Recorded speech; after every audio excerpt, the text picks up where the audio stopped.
Hello there, friends, and welcome to Strangers in the Night, your source for late night VR gaming talk. I, of course, am your host, Wes. With me, as always, are my good friends. What up, Roots? Roots, what the fuck? You didn't. Did you really? Wes, where's your headset, Okay, bro? now I can hear. Oh, I got Mine doesn't come out until October. I wish mine could come out in October, but I blame Mash and I blame Lincoln Clay for like putting the little earworm in my ear and then dewatering it, and then yeah. So Wow, that is unbelievable. I have a lot I want to ask you, sir, but before I do that, I should say hello to Eric. Eric, what did you do to Roots? I have no idea what's happening right now. Literally, I get in here tonight, and we saw that you had set the time back, so we had a little time we were just chatting, and he was talking about, he's like, yeah, you ever have a problem with your Quest Pro, or like, it doesn't like register when you bring it on your head? I'm like, what do you mean? What do you mean, the headset itself? Because I knew he got the Pro controllers. And he's like, yeah, the headset, when you put it on, I'm like, did you get a Quest Pro? And he's like, are you looking at my camera? And I'm like, no. And I looked over in his camera, and he's wearing the Quest Pro. I'm like, what is going on here? Ridiculous.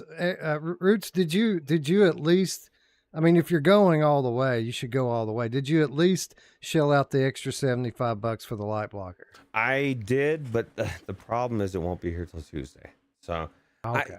this is the thing. I'm actually getting kind of used to not. I've got the side blockers on, and you like kind of tune out what's going down below, and then who never tunes out what's going down below. My mom. So she oh no, she didn't do anything. But yeah, so I put the light blockers on, and you tune out the bottom part, and after a while you don't notice it as much. But it'll be interesting how much of a difference it makes. Mash, you'll know. Does it make a big difference? I never bought the light blocker. It didn't come with mine when I got it, and wasn't gonna go buy it for $50. So I was like, I don't need it. And then I never really had bothered with me. And then TAS makes these things, which is a light blocker. It makes them for like $8, and it does the same exact thing as the other thing does. But I don't use them anymore because it doesn't bother me anymore. Like, I've gotten used to be able to see, and I kind of like being able to see out the bottom of the headset now. Like, I thought it would break my immersion, and it did for maybe a little bit, where I just always used to being, the headset's so tight to your face, and it's like, right on your eyes and right on your nose, and you can't see any light at all. And if you even see a little bit of light, it bothers you. But now it's just the way that, I don't know, the way it sits on your head, it just doesn't bother me anymore, to the point where I don't mind just having the normal side light blockers on. There's these little things that you have on here, these little rubber ones, like right here, and they just come on and off, and that's all you need. You can still see out the bottom, but this is all you need right here on the side, and this is what comes with it.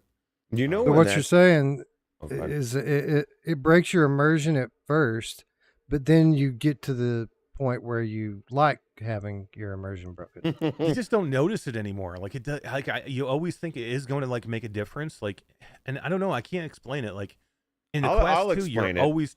I'll explain it, because I was thinking about it today.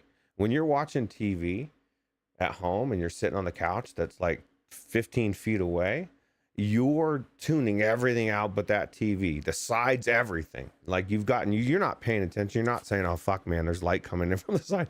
You're just paying attention to the TV, and you're zoomed in, and that's what happens after a while. You don't see what's going on down there. You're tuned into what's going on. This is where the caveat. This is why I bought the light blocker. I was playing in here the other day, and it was so bright in my room through my window that like I would see like halo, like light in the corners, like because of the reflection of light and stuff. And I was like, nah, I can't. I need to block that out. So Roots, tell us all about it. When did you pull the trigger, and what have you done with it so far? I played Beat Saber. That's it. No, just kidding. I pulled the trigger yesterday, and so like not only me, but Dee's been playing it as well. She was playing Light Brigade on my PC from downstairs on the Wi-Fi 6E from my computer up here on the Light Brigade. And so this is the thing. That's one of the things that I was thinking, because I did go into Light Brigade in this headset, and the colors are beautiful. Like, I would have to go back and forth between the PlayStation VR2, and I'm not saying it's as colorful as that, but it's fucking more color. I mean, it's really colorful. It is definitely a much better visual experience than the Quest 2's kind of muted colors, I guess. But yeah. And the Quest 2 in general, I mean, I would gotta imagine the resolution bump must be pretty noticeable for you right now. Yeah. Well, I especially like Scion got me to go into Subnautica last night, and just going in there and checking out all the water, and yeah, it's definitely it's night and day. But I mean, I've spent a lot of time in Walkabout Mini Golf, Wes. I got my I bought the Steam version, the thing that came out with all the DLC recently, like $28 or something. And so I've been playing that, and I unlocked my first golf club and did the whole scavenger hunt. That was pretty cool. And this man legitimately thinks this man legitimately thinks that he is better than us. I don't. Do you see how cool Brian's sword is? I haven't gotten that far yet. But no, that was why I was saying that game, especially Walkabout Mini Golf, and I was talking to Mash about this before the show. I think that there might be moments that I have, or maybe just in general, because you're swinging back and you're coming forward, where it just is off a little bit, because like I beat the first course like 6 under par. Like I've never done that good. I'm not even using a Mr. Tass. So like it's just very solid strokes. You know, who loves solid strokes? My mom. So well, I got to say, Eric, while on the one hand, I kind of feel bad for Ruuts, because you know he's pulling the trigger on hardware at the very last minute of the generation. On the other hand, I'm very happy because Ruuts is putting real money into VR again, and that says a lot, right? This is exciting. Yeah, and we were talking about it, you know, and I was actually, we were talking about the controllers, because we were saying how good the controllers are, and I said, you know, they're so good, but you know, I'm actually getting stick drift now on my Quest Pro controllers. I had to spray them both today. On your Pro controllers? On the Pro controllers, yeah. So I mean, it's a little bit, but I just want to I wanted to like get it fixed right away. I don't want to wait till it gets really bad and then spray it. So I just sprayed it a little bit, tiny bit, and then it'll be fine, I'm sure, for a while, and it'll be fine. But you're always going to get stick drift. But have you adjusted the dead zone in the settings yet? I probably will. I sprayed it real quick just to try it first and see how long it'll last, and then I'll do that. I'll go in and adjust the dead zone to get it kind of out of there and keep it going as long as I can. I'm sure it'll be fine. The reason I bring it up is because I use it all the freaking time. That's why it's happening. Like literally, this is the headset that I use every time I want to go and play PC VR, or if I'm going to play standalone, I'm playing on this headset. So I'm pretty much in it all the time, unless I'm testing something on another headset. But if I'm going in just to play for me, or if I'm going in to play a game to like I need to like check out or do a review on or do something for here, I'm going in on the Quest Pro. And I say that because I still think it's a viable headset, maybe even going into the Quest 3 for a PC VR headset, because I don't know the specs yet for the Quest 3. I don't know how much better the lenses are going to be than the Quest Pro. If they're the same lenses, I don't know if the compression is going to be any better on the Quest 3. And I do know that this has facial tracking and eye tracking where the Quest 3 does not. And so, do we know if Quest 3 is going to have an IPD slider like this?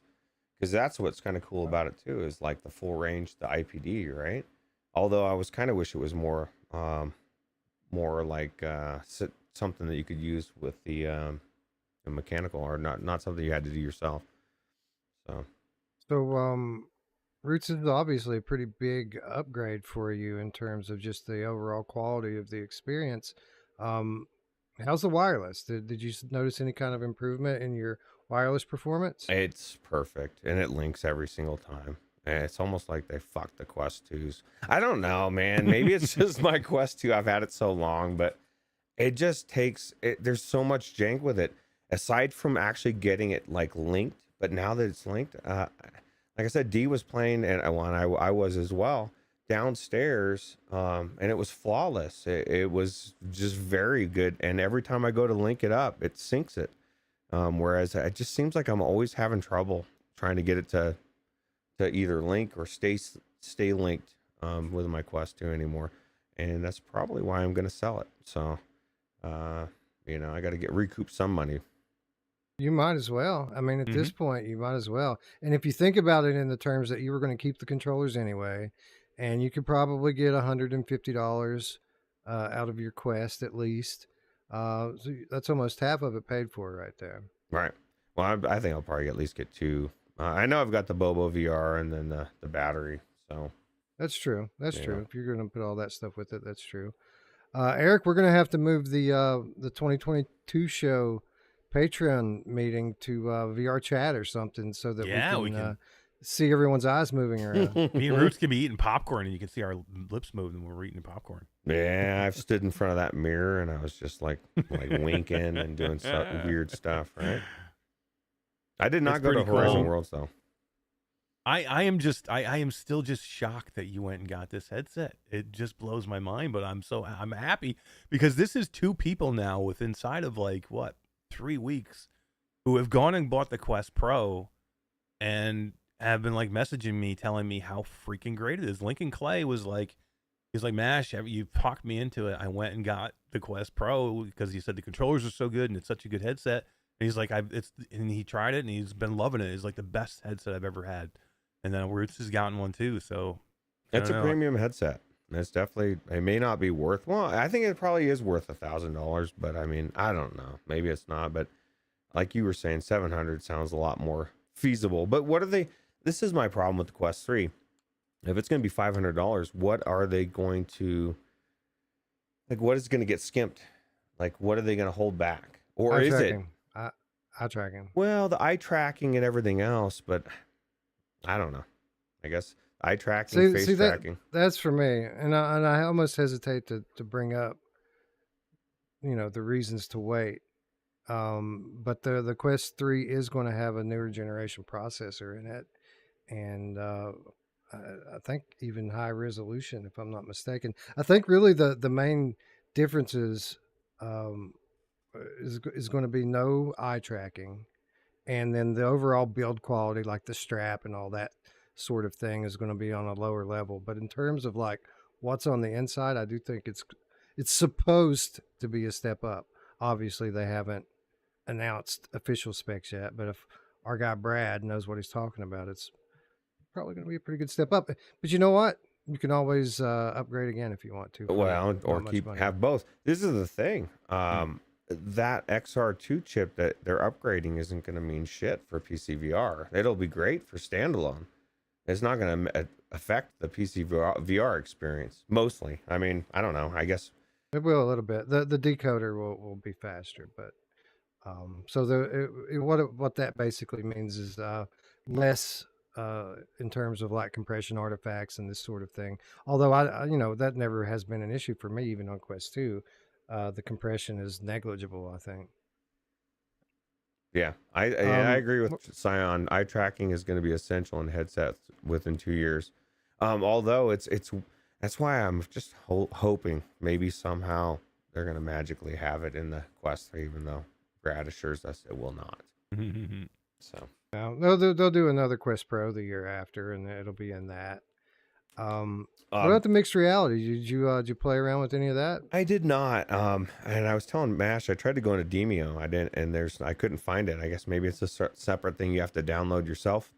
Although the color pass through is good, it's just a little grainy, and I mean it's still grainy. And so the one thing that I was saying would prevent me from really want to I got to play a mixed reality as something that's not just checking it out. I think that'll be for the next one. But what is it? Physio IX or wants to know if there's better blacks and colors. Absolutely. That was one of the things. Fiozix? Is that what you said? Philozix. Okay. Philozix. Philozix. Yeah. So there's definitely better blacks and colors, especially I was in Vertigo too. It was really colorful. The pancake lenses are a big difference. They really are. I mean, again, we can debate whether this headset is worth the price. I mean, like I said, I haven't really been recommending it at the price that it is, but it is definitely a better headset. It's the best headset that I own for PC VR right now, and that beats out the 8KX. It beats out the Vario Aero. It's just a clearer, more comfortable, easier headset to manipulate and work. Right. You know what you could do, Roots? It's mid-July. I mean, you probably got this from Best Buy, right? Right. You keep it a month. You take it back. You order one from Amazon. You keep it a month. You take it back. And, You keep A switching. freshie. yeah, and then, yeah, get yourself a freshie, and that way you don't have to wait for Quest 3. You get the best of both worlds. You can Upgrade you don't have then. to slum it on Quest 2 anymore, and then upgrade when the time comes. That's true. And that is kind of how I feel like though, because you forget, Wes, like you got the reverb. Like I felt like I've been stuck in Slummetville for a while, and the Quest 2 is amazing. It's an amazing technology, and I was even thinking this because I've been like when D was playing downstairs yesterday, I was playing my Quest 3 or 2 up here with Scion and the Subnautica and stuff. I'm thinking, man, this thing looks beautiful. It's not that the Quest 2 doesn't look good. It just doesn't look as good as the Quest Pro, like Mash was saying with the pancake lenses. And there is I can tell a bigger FOV, but That's exactly what I was about to bring up, because that's one of the biggest things for me now. Whenever I do switch back to Quest Pro from PlayStation VR2 or even Reverb G2, it's a noticeable difference in field of view. So you're saying that Pro is a step up from that then? Yeah, I think it's like 106 degrees instead of 96. It's noticeable, right? Mm-hmm. Like it feels like binoculars when I put on Quest Pro now. Not Quest Pro, but Quest 2. Yeah. Yeah, for sure. It definitely is. Like I said, Mash said it's for me for sure. It's the best headset I have. I just don't see a reason to keep the Quest 2 anymore. Outside of, I do have Mr. Tass attachments for it, but I'll probably give those away to whoever buys it. And here's the awesome You can thing. get these, Roots. You can get these. Oh yeah. This little makes it like a little knuckle grip. Pretty Oh cool. yeah, D would and like that. it's got the magnet on the bottom for if you want to use the mini stock. Oh my god. And I Fast, get Roots set up now. Yeah, because I still got the mini stock. I just need the cups, right? Here's the cool thing, man. Since it's a native meta headset, you've got more to go back to now than just replaying through Half-Life Alyx. You can go back to all of those Oculus originals, the Wilson's Hearts, the Stormlands, and Asgard's Wrath, and all of those awesome big budget VR games that came out in 2016 and 2017. Dee was asking me because I told her about Stormland. She's like, "Oh, what's Stormland?" I said, "Dude, you need to play it, Dee, because wow, like what Stormland?" Yeah. I said, "Well, it's on there, man. You can play it." So yeah, definitely go back and play Defector. Defector is awesome. Yeah, Lone Echo 2. Go to Lone Echo 2 just for like 45 minutes or an hour. I mean, if you don't want to play through the whole thing, but just go check it out. It looks freaking awesome. And now you're not going to have any trouble making your way all the way through Vertigo 2, the Walking Dead Saints and Sinners Chapter 2, although you might want to do that one on PlayStation. Yeah, man, I'm happy for you. I'm jealous now. I want one. Man, well, at least the controllers. I think they're definitely, in my opinion, the best part of the headset, even though the rest of it's amazing as well. But that I didn't. That what I was saying about, Dee was saying earlier today about Light Brigade. She said that the feeling that how she said it, that she just really likes it on the with the controllers over the PlayStation VR2, just because of not having to, have the jank with aiming down the sights. I can't remember how she put it. So. No, I get it. The PSVR2 is definitely a trade-off with playing Light Brigade. And, the majority of the time I have in that game is on Steam because of that. And it's with an Oculus headset because I'm a sniper. I like long distance, sharpshooting, and you can't have occlusion issues. And really Meta's the only one that has put forth a good solution for occlusion other than externally tracked solutions. Yeah. So but it's cool, man. I mean, you can go back and play the gallery now, and I mean, so many beautiful old PCVR games that you get to kind of look at in new eyes now. It's pretty cool. Yeah, a refresh. So refreshing. Cool. Yeah, refreshing. No more jank. No more Rift S jank. No more Quest 2 jank. That's it. The Rift S jank. All of that jank. I don't know. That was one of the things too that was kind of cool. Is like I actually had a room set up, like a foundry downstairs as well, and just walk down with it because I don't have that bottom. Was able to just walk down to the next boundary area, and it just picked it right up and was right back in the game where I was at. So that was kind of cool. Don't sell that Rift S though, Roots. The Prey Dog Universal 3D injector is coming, and I have a feeling you're going to want to step down for some of those games, so it'll will it work? Bit. I don't even know that I would sell it because I've been having so many issues with it, like running, you know. So well, it's gotten better over the last week for me. Has like it? there was a month there that I couldn't even use it; it would just crash all the time. But my little test run here for tonight's stream, I used Rift S, and it's working fine. So, and plus Still I played something voice. on it. Still robot yeah, voice. well, I mean that's me and Wes were in Grim the other forever. day, and it was just, it's like every time you get in, I just can't believe they never fixed that. That's what this is for. I don't think I don't think there is ready. a fix. The problem is the fact that it's all going. You know, it's all going through the USB, right? Or at least the audio, the mic. No, because my G2 audio is perfect, and it goes through the USB. It's fine. So yeah, it's something with Rift S and their audio processor, their audio drivers or something. It's fucked up. Crazy. Anyway, 3 games on the docket. And by the way, Roots, we are going to come back to this either on Sunday or a week from Sunday and kind of get some more detailed impressions from you. So I'm giving you some homework. Go play some PCVR. Go play some mixed reality. Yes. And let's talk about it in a couple of days. That's exactly. I'm smiling a little bit, guys. I gotta smile. Mash is single-handedly selling Quest Pros left and right. And Dee said what she said. She said using the Pro controllers on Light Brigade gave her the same feeling as when she played After the Fall on PC for the first time after playing for the Quest version for so long. It was like that's pretty significant. She doesn't think she can go back to the Light Brigade on PlayStation VR2 again. It's just kind of like you said, you gravitate towards the PC version for the same reason she wants to play the PC version as well. Yeah, that's true on that game. After the Fall, not so much. No, like that game, you're spraying bullets a little PlayStation. bit more. Although it does look a little better graphically on PC, the feel of the weapons is so much heavier on PlayStation VR2 that I feel it's worth the trade-off. Yeah, absolutely.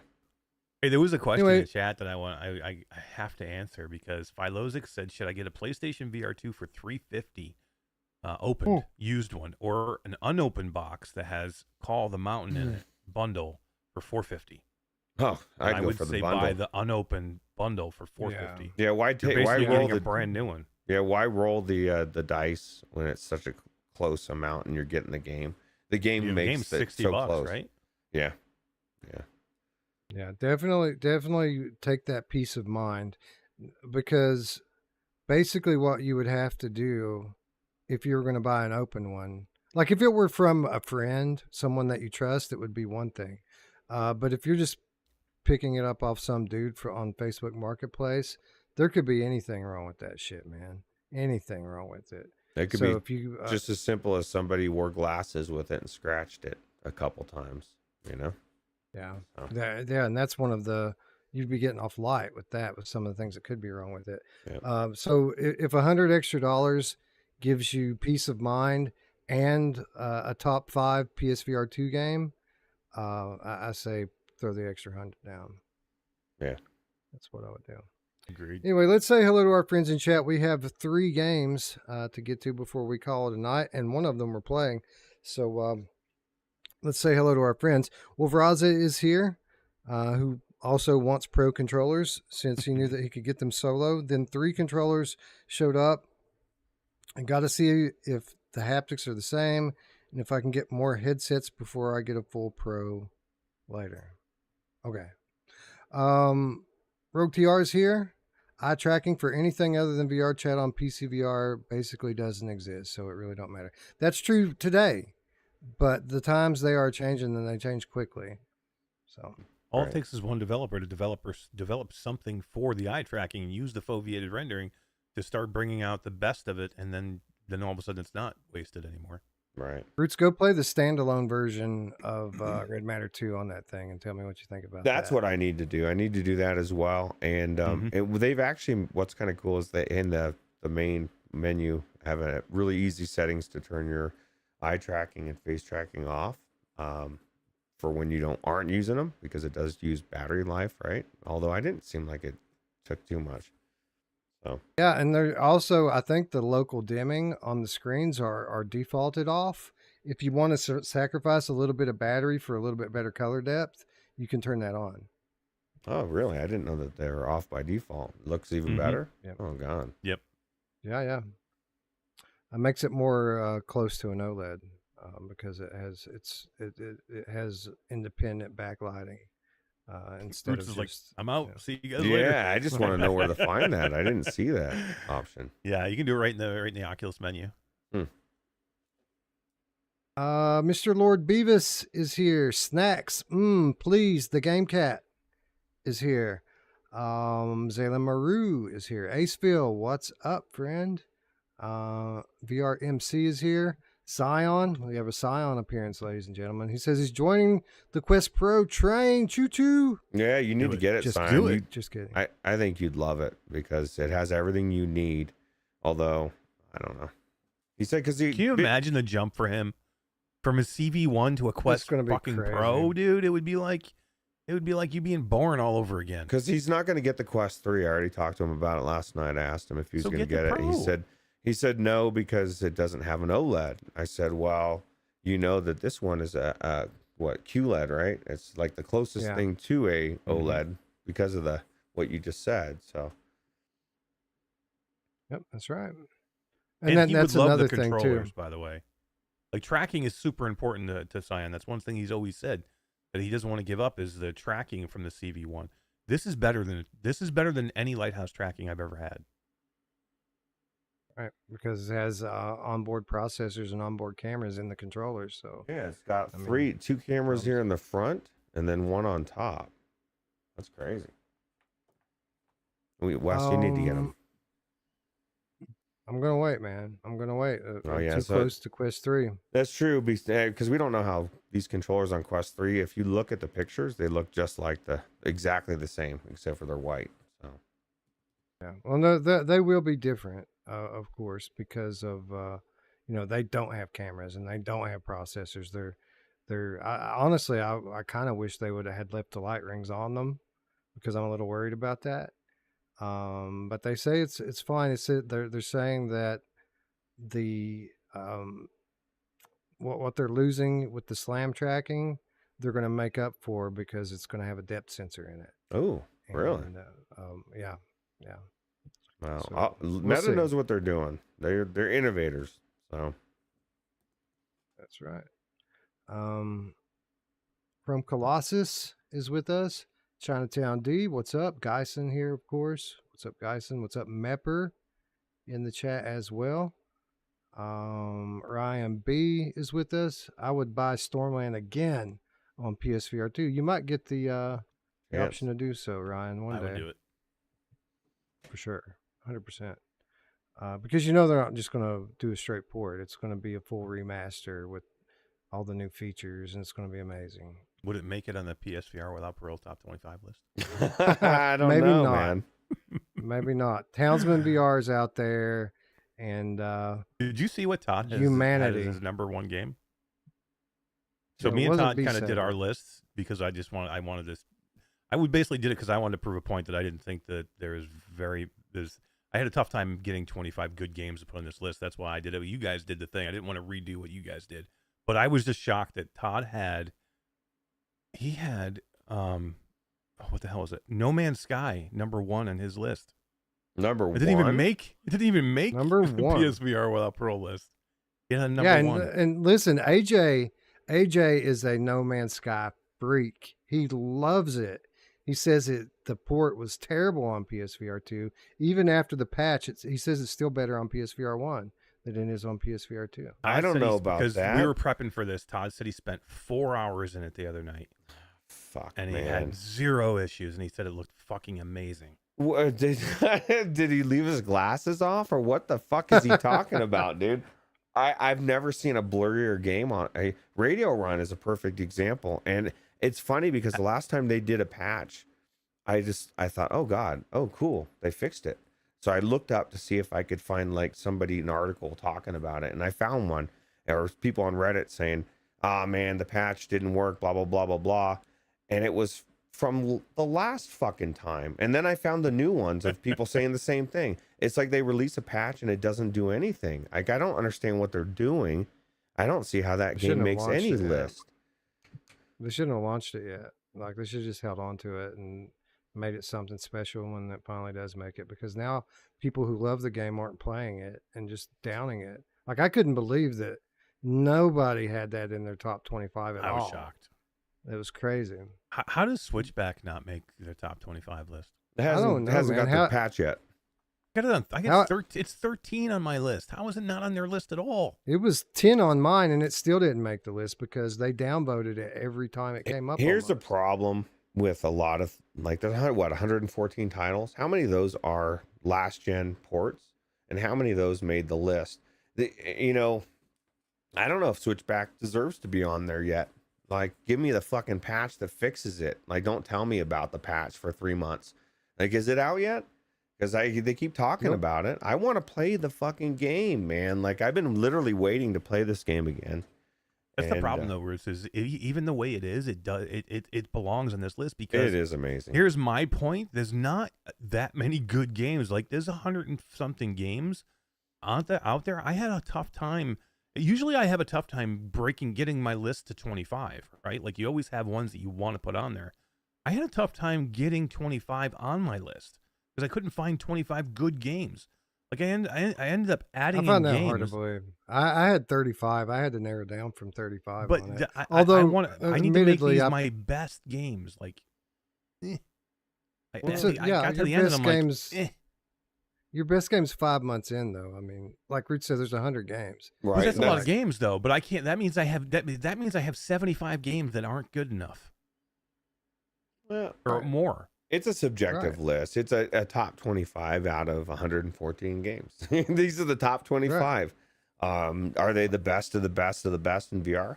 Not all of them, but some of them are the best that I've played. I would like to, I'm like everybody else. I would have liked to have had 2 or 3 more AAA bangers on the list. We need it. But the library in general is a pretty good library considering how young it is. True. And there are still good games that I haven't had time to get back in there and play yet. Guys, I started back on Song in the Smoke, and it's just so good now. Like, it's so good now. Yeah. I had so much fun that. I want to cover it again soon, but I want to do it when we have time to really get into it, because the later levels is when that game really fucking takes off. And I want you guys to make it at least that far to see how it gets. It's crazy. I'm down to do it because I think it will be amazing on there, but that's the point too that Ruuts says. Like, how many of these are ports? Like, think about how many games that we have that aren't like new great game. Like, Star Wars Tales from Galaxy's Edge made it to like 16 on my list. I played it through it all the way again on there because I think it's that much better. But there's some ports here that are just ports, right? And they're just like carryovers. Like again, No Man's Sky, Synth Riders, Swordsman, Song in the Smoke. It is better, but again, it's a port. I mean, literally Pavlov's new. But there's a lot of games here. The Zenith. I mean, if you take all these out of here, we don't have many new games. After the fall, Moss Book 2. There's not a lot of new ones. That's true. I mean, literally, I like the top 10. If I take out ports, I can't get past 10. I think, honestly, what I think they did, I think they waited too long to finalize their hardware, and they waited too long to get dev kits out. Because it was just a year ago. I remember last summer, we were talking about them just finally sealing the deal with the eye tracking and finalizing the hardware. Mhm. Dev kits didn't go out until late last year, with the exception of just a few of the like top developers, and even those guys had to, like In Dreams, for example, had to kind of hurry up and reduce the scope of their game just so they could get it into the launch window. So I think all this stuff's coming, but you're right. You would have liked for them to have made better decisions, been a little more decisive about what they were going to do. And, it takes years to make great games. Right. And there just hasn't been enough time yet for these developers to get the games out. Yeah. There's just a lot of mediocre out here. There just is. I mean, if you look at this list of what doesn't make the list, Travel the Worlds, Master Noid. I mean, these are Cactus Cowboy, Brain Beats, Rhythm Planet, Cave Digger. Cave Digger's, how old is Cave Digger? The first one or two? Yeah, they have both. They're of them both on on here. there. Well, Cave Digger two is and actually worth it. Awesome, Cave Digger's it is. pretty old. But Awesome Asteroids Across the Valley I've heard is one of the worst games out there. Galaxy Kart, Math World VR. This is your library. This is making you go out and spend thousands of dollars. Have you tried PlayStation 5. To be fair, have you tried Math World VR? Because that Yeah, game I played is 6 gem. hours in it earlier today. I mean, you just look at some of these titles. Human Anatomy VR. Yeah, to be fair, there's always Kizuna shitty games on AI, every platform, Touch the Beat. right? On every platform, Steam, whatever Yeah. it is. That's true. So- Steam has even more of them. It's just that this is, like somebody said in the chat, and Wes has even said, it's just so early in the cycle. You know, I think maybe the question is this is the 25 list is maybe it's for most people it's just premature. It's very good for a 4-man debate. There kind of was thing, but there was about 15 great games. Like there are 5 top tier games. There's about another 10 like very, very good games. And then after that it's just, some okay stuff. Beat Saber. I think we can all agree that PlayStation is in desperate need of some big games. Well, they're coming. Well, I mean, I think it's about time to get another like big release from them. I think more so than like what's in the library, my disappointment comes from them not showing us what's coming up, like what's coming at the end of the year, what's coming next year. We should be getting teasers for that stuff now, and they're just not showing us anything at all. I just want them to blow us away. Like I want to be like I want to be out there going, yes, everybody go buy a PlayStation 5 and then go get your PlayStation VR2 because it's worth it. Like you got to give me some. You got to, like you said, a roadmap. Give me a roadmap of what's coming. I don't even care if you tell me when it's coming, but if you say this is coming and it blows our minds out, you know what I mean? If you say this is coming and this is coming, it could be a year from now. I don't even care, but at least we know, and that gets us excited. And Agreed. Old Darth is with us. He says, yeah, going from PSVR2 to Quest 2 is like putting on blinders. It kind of is. It's free VR real estate is here. Ryan Brandon is here. What's up, guys? The old school Gamecast here. Radio Runt. I just can't buy a Pro. Spent $20K on a travel trailer. You'd sell the travel trailer. Man, Ready Ron, you could do it, man. You're a richie, bro. You spend 20 grand on a travel trailer. He actually upgraded his travel trailer. Now he can travel with his grandkids and stuff. So it's cool. Nice. Lincoln Clay says, congrats on the Pro, Ruuts. Yeah, you did it, Lincoln. You convinced me. You and Mash. Single-handedly. nice. Lozix is here. What's up? Chatty is here. Backsorn VR is here. Ryan B. I think I already said hello to VR Spry Guy's here. Happy birthday, Spry Guy. Assassin 32 VR. Quest 3 uses an IPD wheel, so indeed it does have IPD adjustment on it. Oh, good. Scrolling. Philozic says, I am still wondering if PS5 Pro would make a difference with PSVR2. I'm wondering if the PS5 Pro would make a difference with No Man's Sky. Because it didn't with the PS4 Pro. I thought PS5 for sure was going to fucking seal the deal. and it just doesn't seem to do it, man. I don't understand.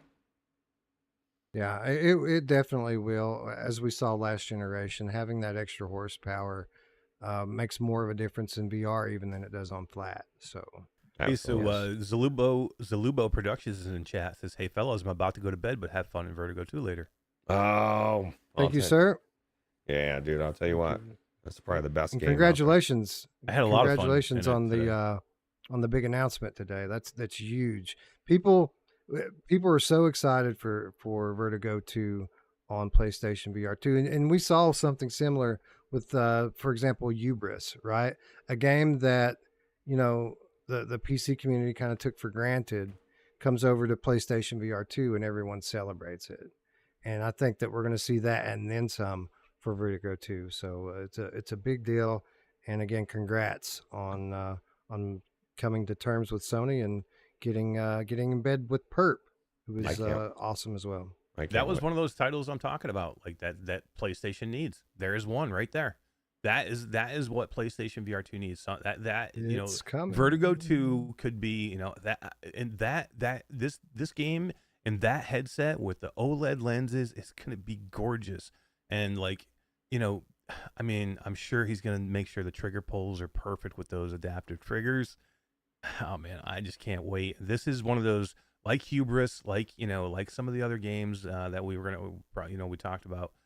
This is what helps sell that headset. Yeah. Well, I'll tell you what, it looked amazing in the Pro, and so it makes me look forward to seeing it in the PlayStation VR2.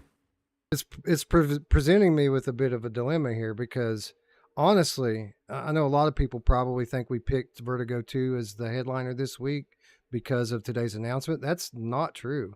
The day before yesterday, I was asking Ruuts what we should play because we've got 2 new releases this week, but they're both just kind of not substantial enough to be the headliner for an episode. So we decided we would just go back to one of these Game of the Year contenders and get some more time in, right? And then go ahead and start working our way toward finishing it. So the timing was perfect. Like it all worked out great. The problem is now I'm not sure I want to finish it. Like I might just want to wait. So like, I don't know. I'm going to want to keep going. I know I am, but at some point I'm going to have to ask myself, do you really want to keep going? Yeah. I can always play it This twice. could be, I was gonna say, this could be one of those that I would play through twice, like I did Star Wars Tales from the Galaxy. I loved it on Quest 2, played it all the way through, and then when it made it to PlayStation VR2, it was so freaking good and even so much better that I played through the whole thing again. Didn't you just play through a game like another game like that recently? I can't remember what it was that we just talked about. You played it again a second time on PlayStation VR2. It's on the tip of my brain. Red Matter 2. For sure. Yeah, Red Matter 2. But it was something we just talked about last week or 2 weeks ago. I just can't remember. Yeah. Maybe it was one of the game of the Survive. Survive's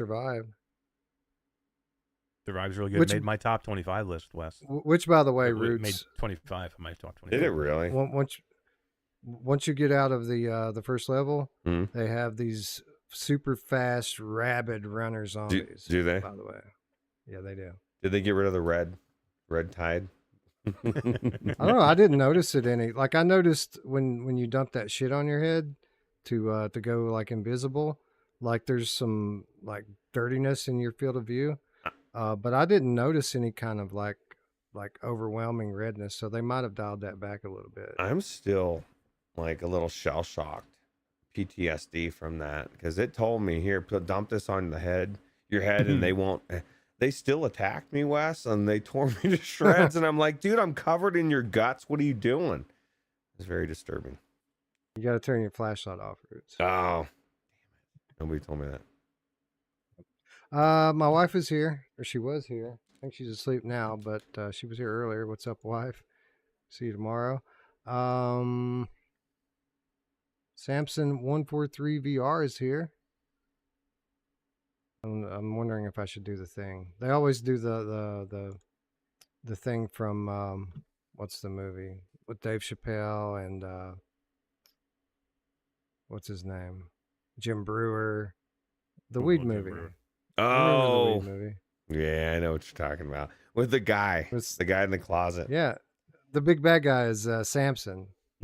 Remember? I want to talk to Samson. Yeah. That was such a good movie. What's up, Samson? Such a weird movie. Who else is here? Looks like we had a $4.99 super chat from my friend Antone Jones. Said with Hellsweeper, Crossfire, and Arizona Sunshine 2, it looks like we're finally getting back to good co-op VR games. You know, that's a good point, man. Those are actually 3 good games that are on the list to come out, Eric. What are your thoughts on that? I'll add Bulletstorm to that too. Was Bulletstorm on that list? Yeah. Oh man. No, but that's a good point. The rest of the comment though is which one are you looking forward to the most? Crossfire or Bulletstorm? I'm looking forward to the most. So what were the 3? I don't know, man. This is gonna sound weird, but I'm as much as I did, Trash, Survive, and all this stuff. I'm really looking forward to Arizona Sunshine 2. Me too. For the same reason I don't really want more of the like an old Arizona Sunshine. I want the Arizona Sunshine story with the After the Fall engine, which it's going to be, or at least probably even close anyway. So yeah, I agree. Like so Eric says Crossfire and Bulletstorm. I would say Arizona Sunshine 2 and Hellsweeper. Those would be mine. Hellsweeper's a good one. Yeah, you guys a little worried about Vertigo? I'm a little worried about Vertigo. No, not at all. I mean, they're going to keep doing what they've always done and almost hitting the mark. You know what I mean? They're going to keep almost hitting the mark, but they're getting better steadily. So I think it's going to be great. I think it's going to be great, and we're going to nitpick it and say that there are 5 things that they could have done to make it one of the best games ever. Yeah, I hope so. It's going to be. This is one of those games when you're doing a sequel like this, it needs to be great. And I don't know if it needs to be really, really good. And if they launch like they launched After the Fall, like on certain systems, they need to be careful. And I don't know. They need to hold it on Quest 2 is what they need to do. They need to not try to do a concurrent launch. Yeah. And keep it on next gen platforms at first, and then bring it to the older systems. Right. I mean, you get two releases that way anyway, right? Right. Two news cycles. I mean, it just get it ironed out first. That's all. It's not always easy to do, is it, Eric? Come up with a reason to send out a second press release. Exactly. I bet you guys. Paul Finney is here to be on the inside of game development. Wes, how much fun is it now? I love the weekend, man. The weekends are awesome. It is. No, it is. No, it's great. It honestly is great. It's a lot of work, but when you're successful launching, or whatever it is that you're putting your time and effort into, when you cross the finish line and it all pays off, it's very rewarding. So it's a lot of time. It's crazy hours. It's a lot of multitasking, but it's worth it all in the end. It is. Who else is here? Anyone? Gabriel 004, the license to meow game cat is here. Dead Ringer, the game cat is here. James is here. And that's as far up as I can scroll, although I do know some people slid in afterwards. For example, Samson143VR says, Happy Friday. Got in the Breachers update tonight. Absolutely got smoked in Control Point. Kind of like the new game mode, but have to adjust to its pacing. So they didn't put any new maps in, Roots, but they did put in a new game mode. Well, that's good, I guess. I mean, I actually, to be honest, I think that's more important than the maps. Maps are important, but more game modes is also important. Although Ryan Brandon said earlier in the chat something about their audios like broke between communications between players or something. Really? Oh, that's what I thought. That's, if somebody can confirm that. I thought that's, voice chat didn't work with the new update is what he's saying right now. Oh, wow. So hopefully they'll fix that ASAP. That's kind of important, especially for Quest players that don't have access to Discord, right? So Mind Jive sliding in says Foundation sounds cool. It does. That's another one. Looking forward to. You know what I wish would come to VR? Red Dead Redemption 2. I went into that for a little bit in my Quest Pro. and before it kind of started getting weird on me because it's so old and it's having trouble. Wes. Yeah, that'd be cool. Yeah. Where's the hybrid games, Wes? Where's all the hybrid games they talked about? Remember, they were like, they're probably making every flat PlayStation 5 game is going to be a hybrid game that we can play. Nobody said that. Nobody said it would be every game. No, but they said there was a lot. I mean, their hybrid was a program that was going to be a thing. They touted that. We haven't seen one yet. We kind of have. We've seen two, but not new games. We saw Resident Evil 8, and we're going to see Resident Evil 4. Resident Evil 8 and Gran Turismo. Those are your hybrid games. And there are going to be more of them. But listen, man, AAA games take 3 years, 4 years, 5 years to develop. You're not going to get them overnight. Right. And it might take even longer now that they're putting VR in it. So those games are coming, I'm confident. That's literally the one thing that got leaked out of that developer summit that we haven't seen much of yet. But I mean, that's the one thing I'm most confident about, is that those games are coming. My question is the VR exclusives, are they coming? I'm not so sure.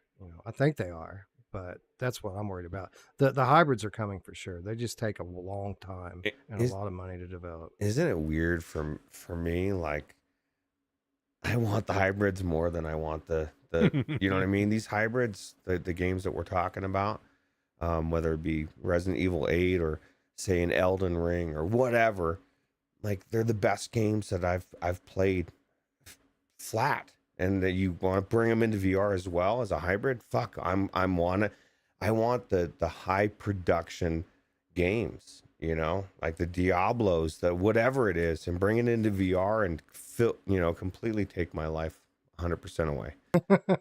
So it's coming, Ruuts. But I take care of your business now. Go to the grocery store, pay your bills up. They're coming, Ruuts. Well, I think that's gonna do more for overall adoption for the average player. That's the idea. Than that, what most people are worried about with, built. That's the idea. It kills two birds with one stone, right? Because not only does it's the only thing that's going to sell traditional gamers to get a headset is having these franchises in VR. And, after you get 20 of them, that it just becomes undeniable. But in addition to that, it's the only way really to make VR profitable for the mega studios, right? That they have to be able to tack it on as an investment in a game they're already building. And they've proven it makes a lot of sense. It's not that hard. Like any company that wants to do it, just these modders, man, just find one of these modders that's doing it and hire them and then put them in charge of the team. And there you go. Like they do it in 2 days. They do it in 2 days. 2 fucking days. Like, why imagine are we if they waiting had for the so money. long? Yeah. Imagine if they had the funding of a big studio behind them. Put some Sony money behind something and go pay a developer to get something done. So we have one of these big titles now. Like, I just want you. We need something now. Like, we need something, or at least tell us something is coming now. But I don't know. The Last of Us. Give us The Last of Us right now. Oh God, that'd be so good. Not a VR version of The Last of Us. I want The Last of Us in VR. Right. I'll do it with a control pad. I don't care. Yeah, well, people will have no problem going into a mod for that. But as soon as they say you're going to have a control pad and it's an actual full-fledged game put out by the studio, it's for a lot of people, it's not enough. Do you know how you sell a ton of PlayStation VR2s? You go and you're Sony and you pay the studio to make the new Spider-Man in VR. That's how you go and you sell 1 million headsets. For sure. That'll do it. One title. That's all you need. This is what I want. I want Sony to be so successful. Like, I want this headset seems to have stalled for me. I just want them to be super successful. I want them to do the things they need to do. I want Astrobot now, or at least announce it now. Like, where are the first party titles from Sony? Where are the first party flat titles from Sony? Really, where's I know, all right? of it at? It's all gone. Like, there's nothing coming from it at all. It's got to change. It's got to change at some point. I hope so. I've been saying this for like months now, though. Like, I'm ready. Like, Christmas better be, this holiday season better be killer, because that's what everybody's saying now, right? Like it's gonna be holiday, right? Not me. After the showcase, I'm like, I'm done, man. I'm done trying to predict what they're going to do. I can't because figure I it couldn't out. believe that they didn't do it then. So Right? I believe it's coming, but I'm done trying to convince people because, Sony's not giving me any help. Anyways, we got 3 games to get to, guys. We've been going for an hour. Cutting it off. Sorry, man. It's all good. I would say we've said hello to everybody, and if we missed you, too bad. Sorry. I think we got everyone. Mind Jive snuck in here. Zalubo said hi, which is cool, by the way. Thanks for stopping by. I don't know. Should call you Zach. We're not cool like that. Maybe Mr. Brown. Thank you, Mr. Brown, for stopping by. Yes, thank you. Hello. Anyway, let's talk about some new releases. Let's start with. Well, actually, hold on, Ruuts. I need to make sure, make sure that we're allowed to talk about it because I didn't check that. I think we're allowed to talk about it, but I'm not. Well, somebody's got. Sure. I mean, there's gameplay out there. I think. I mean, I've got somebody's gameplay. Well, I mean, the game has been out on. Well, PC this is actual, like, PlayStation VR2, like round 8 footage or something. So somebody put it out. I think it's out. Yeah, it's out. You can buy it now. $14.99. B99 Overclocked from Iron Stomach LLC. I'd like to take the opportunity to thank Iron Stomach for providing us with review access. So this one was announced. Well, it wasn't really announced. It just kind of showed up on the PlayStation Store a few months back and went largely unnoticed for obvious reasons. These types of games aren't everyone's jam, but I happen to be the type of person that likes retro graphics, that likes trippy art styles. So I've actually been kind of looking forward to getting in and checking this game out, which I did today, and I believe you did as well. Eric, what did you think about B99 Overclocked? Yeah, it's okay. Right. I feel like, well, I don't want to just get right down to the nitty gritty yet. So this is an action shooter game, retro art style, with what they describe as a roguelike progression. And I do want to say that I didn't make it very far into this game. So these are very early impressions for me. I put some time into it, but it was pretty fucking hard to make it pretty far in this. Ruuts, how difficult did you find this game? It depends. Like first off, and I don't know if you guys had the same problem. This is one thing I got in here and it said, "You want something about a tutorial?" And I said, "Oh, I guess I should probably do that or something to that nature." And then the option disappeared and I couldn't find it. And I was like, I guess I'm not doing it. The one fucking time I decided I'm going to do a tutorial, I couldn't find it. It wouldn't let me do it for whatever reason. And it was probably user error.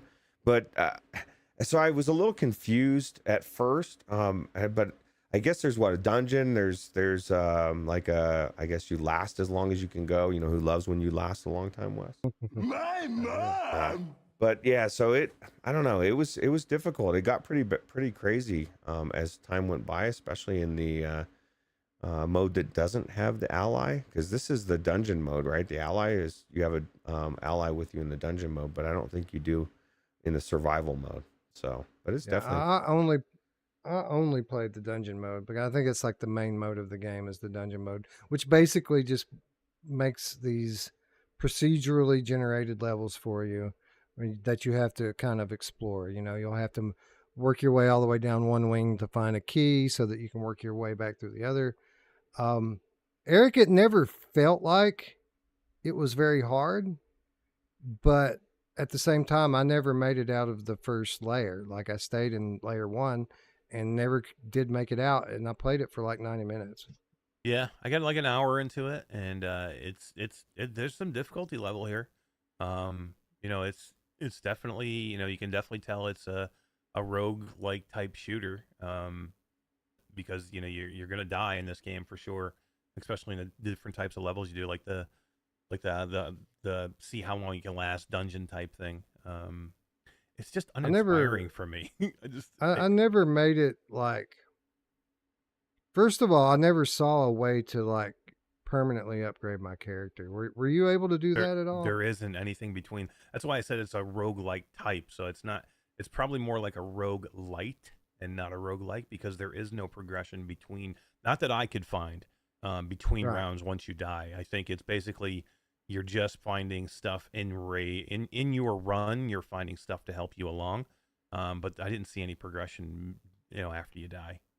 They did the AI voice narration when I was exploring the home base, which by the way, the home base was awesome. This is gigantic, like almost like a city that you can hang out and go like click on certain characters and get some voice lines from them.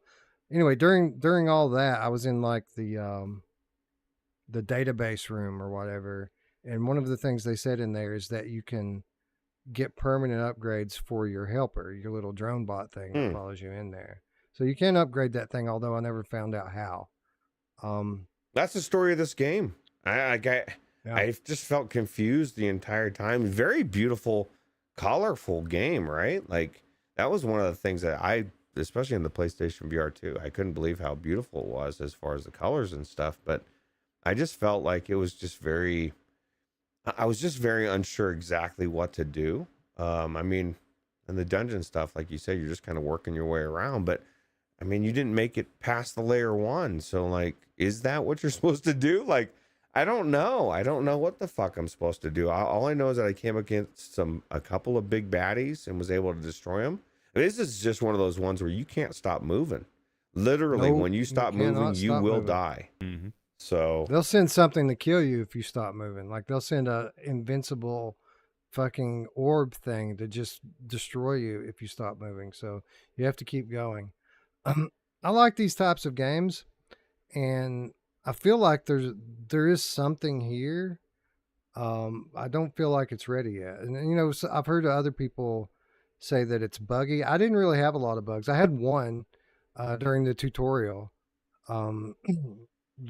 There's a spot toward the very beginning of the tutorial where if you stand too close to something, it just black screens and you have to start over. So I had to try 3 times to get through the tutorial, but I did make it through it. But outside of that, I didn't find any real bugs. But I mean, for me, like the minute-to-minute gameplay is pretty fun. Well, let's start with this. Eric, I agree with Ruuts. I think I like the art style here. I think they went a little too heavy with like the basic colors. I think that if they had widened out their palette a little bit here, not only would it have made everything look even better than it does, but I found it difficult to like spot the enemies a lot of the time because they're the same colors and same geometry as the level itself. Did you notice that? Yeah, I mean, this games that look like this can be an art style, right? I'm okay with the style of what they're doing. It just seems like everything's like, I don't know. It's the colors are awesome. The color palette they use is great. It was just that everything is the same color. Like the colors pop, and everything looks great in the headset. It's just that everything looks the same, and I keep thinking the same word for this. It's just uninspiring. There's nothing here. I'm like the visuals are supposed to be like a style, but it's just so mundane and like it's just boring. It's close. It's close. Boring. Like yeah. Like it could almost be there. Like if they were using the same kind of like visual tricks and stuff that like Llamasoft uses, this thing would be a mind fuck. Like Ruuts, did you ever have that effect on your character where like you see triple for a few seconds? Oh yeah, when something would hit you, right? Hit you, yeah. Yeah. Yeah, absolutely. And there's other things like you can do is step on like traps and stuff that'll mess with your vision. There should have been a lot more stuff like that because I know when you're playing like Polybius, sometimes you'll hit this time warp stuff and it'll not only like slow time down, but everything kind of gets streamers trailing off of it and double, quadruple vision at the time, and there's a lot of that sort of thing. So I feel like the base of what they have here visually is good, but it could have been so much better had they widened out their color palette a little bit, kind of made enemies look a little bit different than the environments, and use a lot of post effects to kind of make it a bit more tripped out.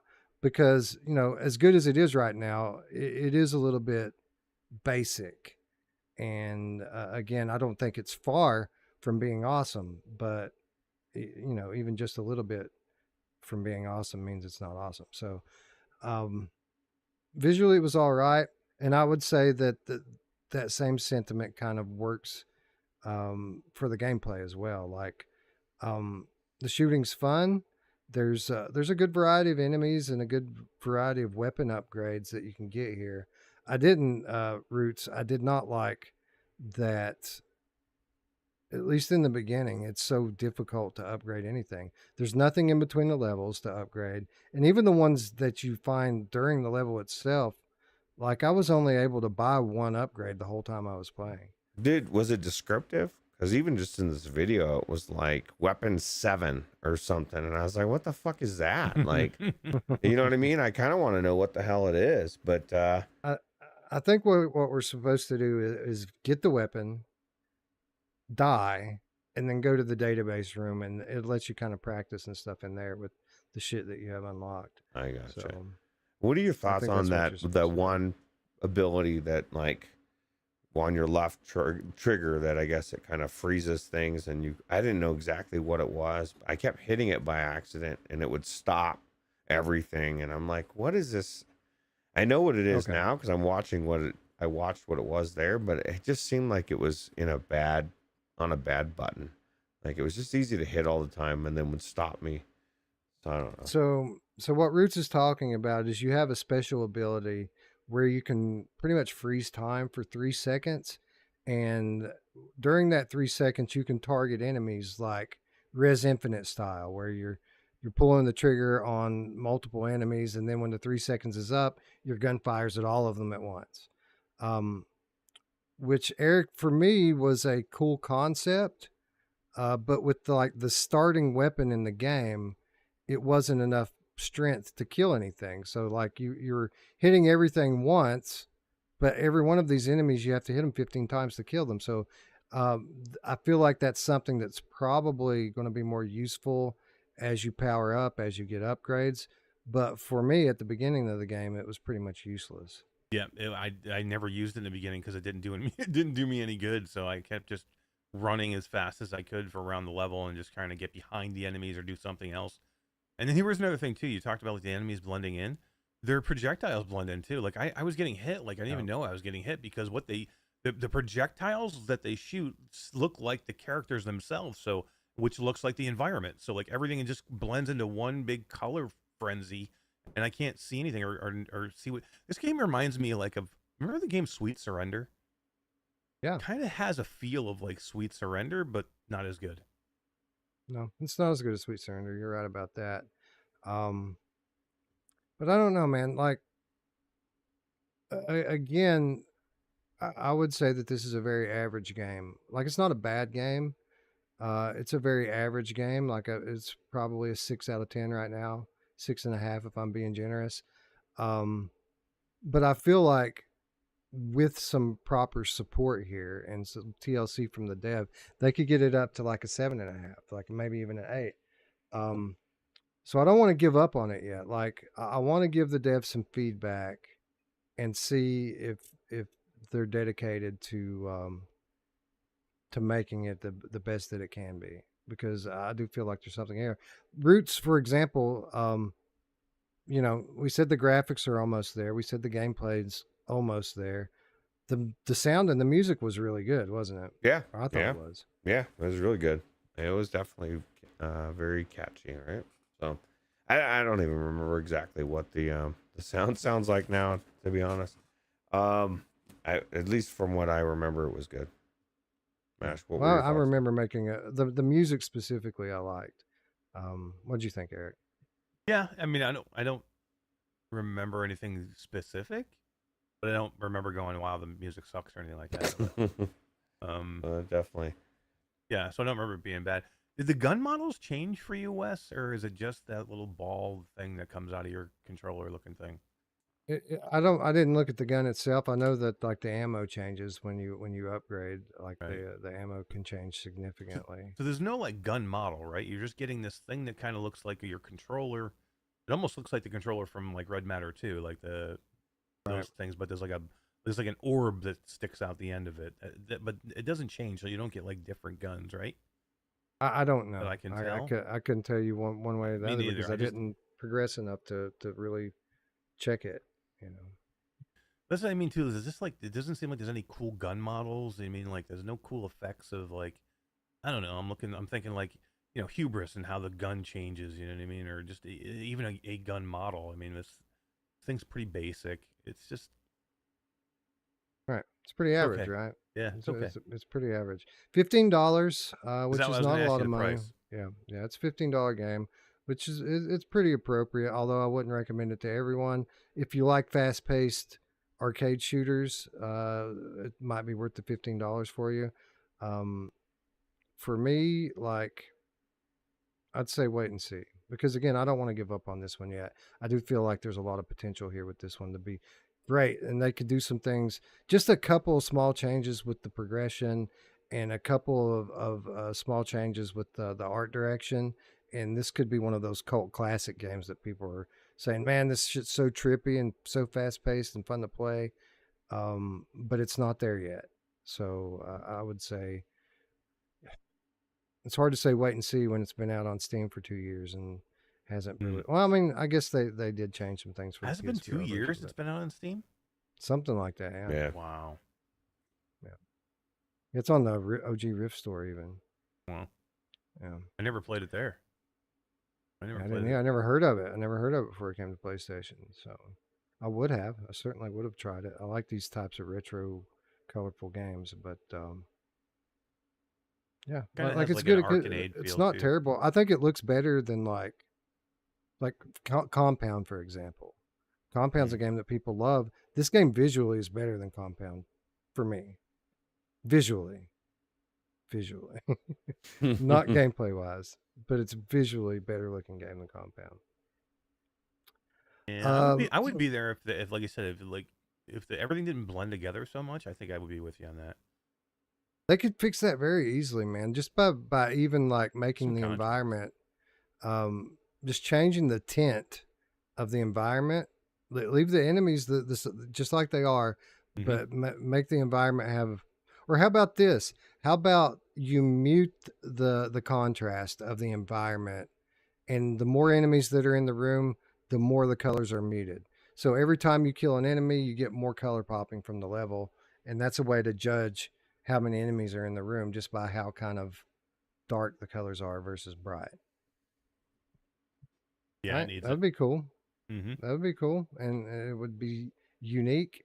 And my name's Wes. I work for Impact Reality. Come find us. Come find Seriously, us. Seriously, if they did like a Synapse thing where they had like that kind of contrast, where he almost did something like maybe not a black and white, but like you said, a toned down color with the enemies being a brighter color like this, that would be sick. Right, and the more you clear, the more that the color kicks up. So you have that one big bad left, and it gets more difficult because now it's harder to see the enemies. And yeah, we're thinking now. All right, come find us, Stomach, whatever it was called. Iron Stomach LLC. I will say that when you hear a name like Iron Stomach, you think maybe this thing's going to make you sick. I was very comfortable in it. Like I didn't feel weird at all, get a headache or anything.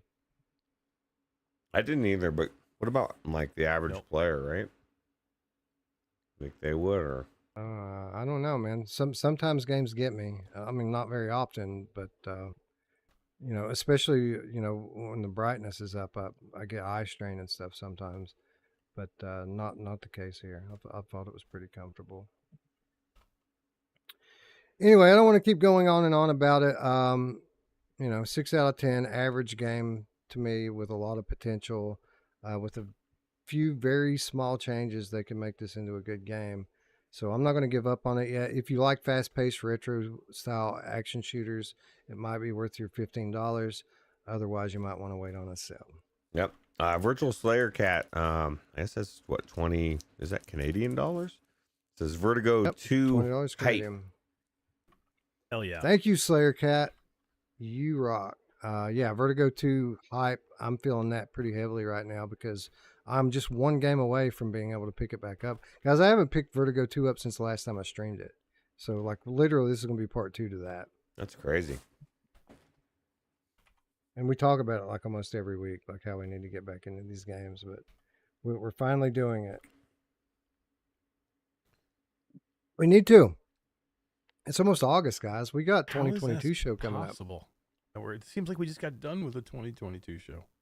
Yeah, I know, man. I know. So, our 2023 show. I'm a fucking year behind, dude. Yeah, 2023 show. It's getting to the point now where we have to start thinking about what we're going to do with that, and getting the games played. Because I don't want to be cramming in December again like it was last year. Well, there so will far, be more games coming. There's only a handful of games that are contenders, like Walking Dead, Saints and Sinners, Vertigo 2. What was the Gran Turismo, Resident Evil. Yep. I mean, those are the top ones for me. And I already said it. I don't know, man. I'm thinking Vertigo 2 is going to be a hard one to beat, and it's going to take. It might take a AAA franchise like Resident Evil to do it. We'll see. So for me, it's always like whatever the one I played most recently is the one I'm leaning toward. like tonight it'll be Vertigo 2. 2 weeks from now it'll be Walking Dead. 2 weeks after that it'll be Village again. And we haven't even really scratched the surface on Gran Turismo yet. So we haven't even, I've not, you guys might have, but I have not played multiplayer yet. Yeah, I haven't either. So yeah. Anyways, it's the point. The moral of the story is it's time to get back to those. It's time for us to start doing exactly what we're doing tonight and making our way to the end of the game. But before we do that, we had another new release. Eric, did you hear they're back? Who's back? The guy from Operation Wolf, whose name I never knew and still don't know, but they're back. Yeah, this is Operation Wolf Returns. First Mission VR is the longest title since The Walking Dead Saints and Sinners Chapter 2 Retribution. It's a mouthful, man. It's a mouthful. This game, first of all, shout out to the developers for giving us review access to it. We appreciate it, of course. Yeah, I mean, this game is pretty self-explanatory. If you know what Operation Wolf was, then you know what Operation Wolf VR is, pretty much. Eric, this is a pretty standard arcade-style light gun shooter, right? It is, man. This will bring you back. I mean, there's a lot here that, like, if you remember the arcade machine, or if you've ever played it, or if you've seen it, this will absolutely bring you back to it. It'll make you feel like even seeing the characters on screen, hearing the voices, playing the missions. I mean, it'll bring you back to that feel of being, using that arcade cabinet with the gun on it and everything. It's got a cool feeling to it. You know what, Roots? What really surprised me about the game that I wasn't expecting, the trailer doesn't do it any justice in terms of like visually. Like when I got in the game, I was surprised at just how good. I mean, it is cartoony, but you have like a presence in the world. Like the 3D depth is really good, the contrast is really good, and the art style is pretty smooth. Like I was surprised at how good it looked visually in the headset. Yeah, it's like you're pulled into this cartoony world, right? This world that I guess you guys remember. I don't remember Operation Wolf at all, so no, not the cabinet or the arcade cabinet. No, I never played it. But I'll tell you what, Wow. I got like really real nostalgia vibes for Operation Warcade, because that's what it reminded me of, which is actually a game that game was made kind of to show about this game. I mean, it's after this game, right? So of course it would be very similar. But yeah, it looked good. It definitely looked good. I think for this type of a game, it was a good game. It looked good.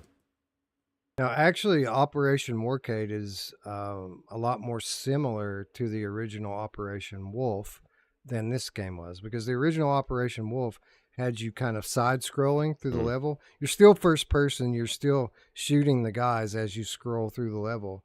But this game, this Operation Wolf Returns, is all first person, all making your way. Well, not always, but mostly moving into the level. There are exceptions when you're riding on like boats and planes and stuff, for helicopters, where you do go sideways for a little bit.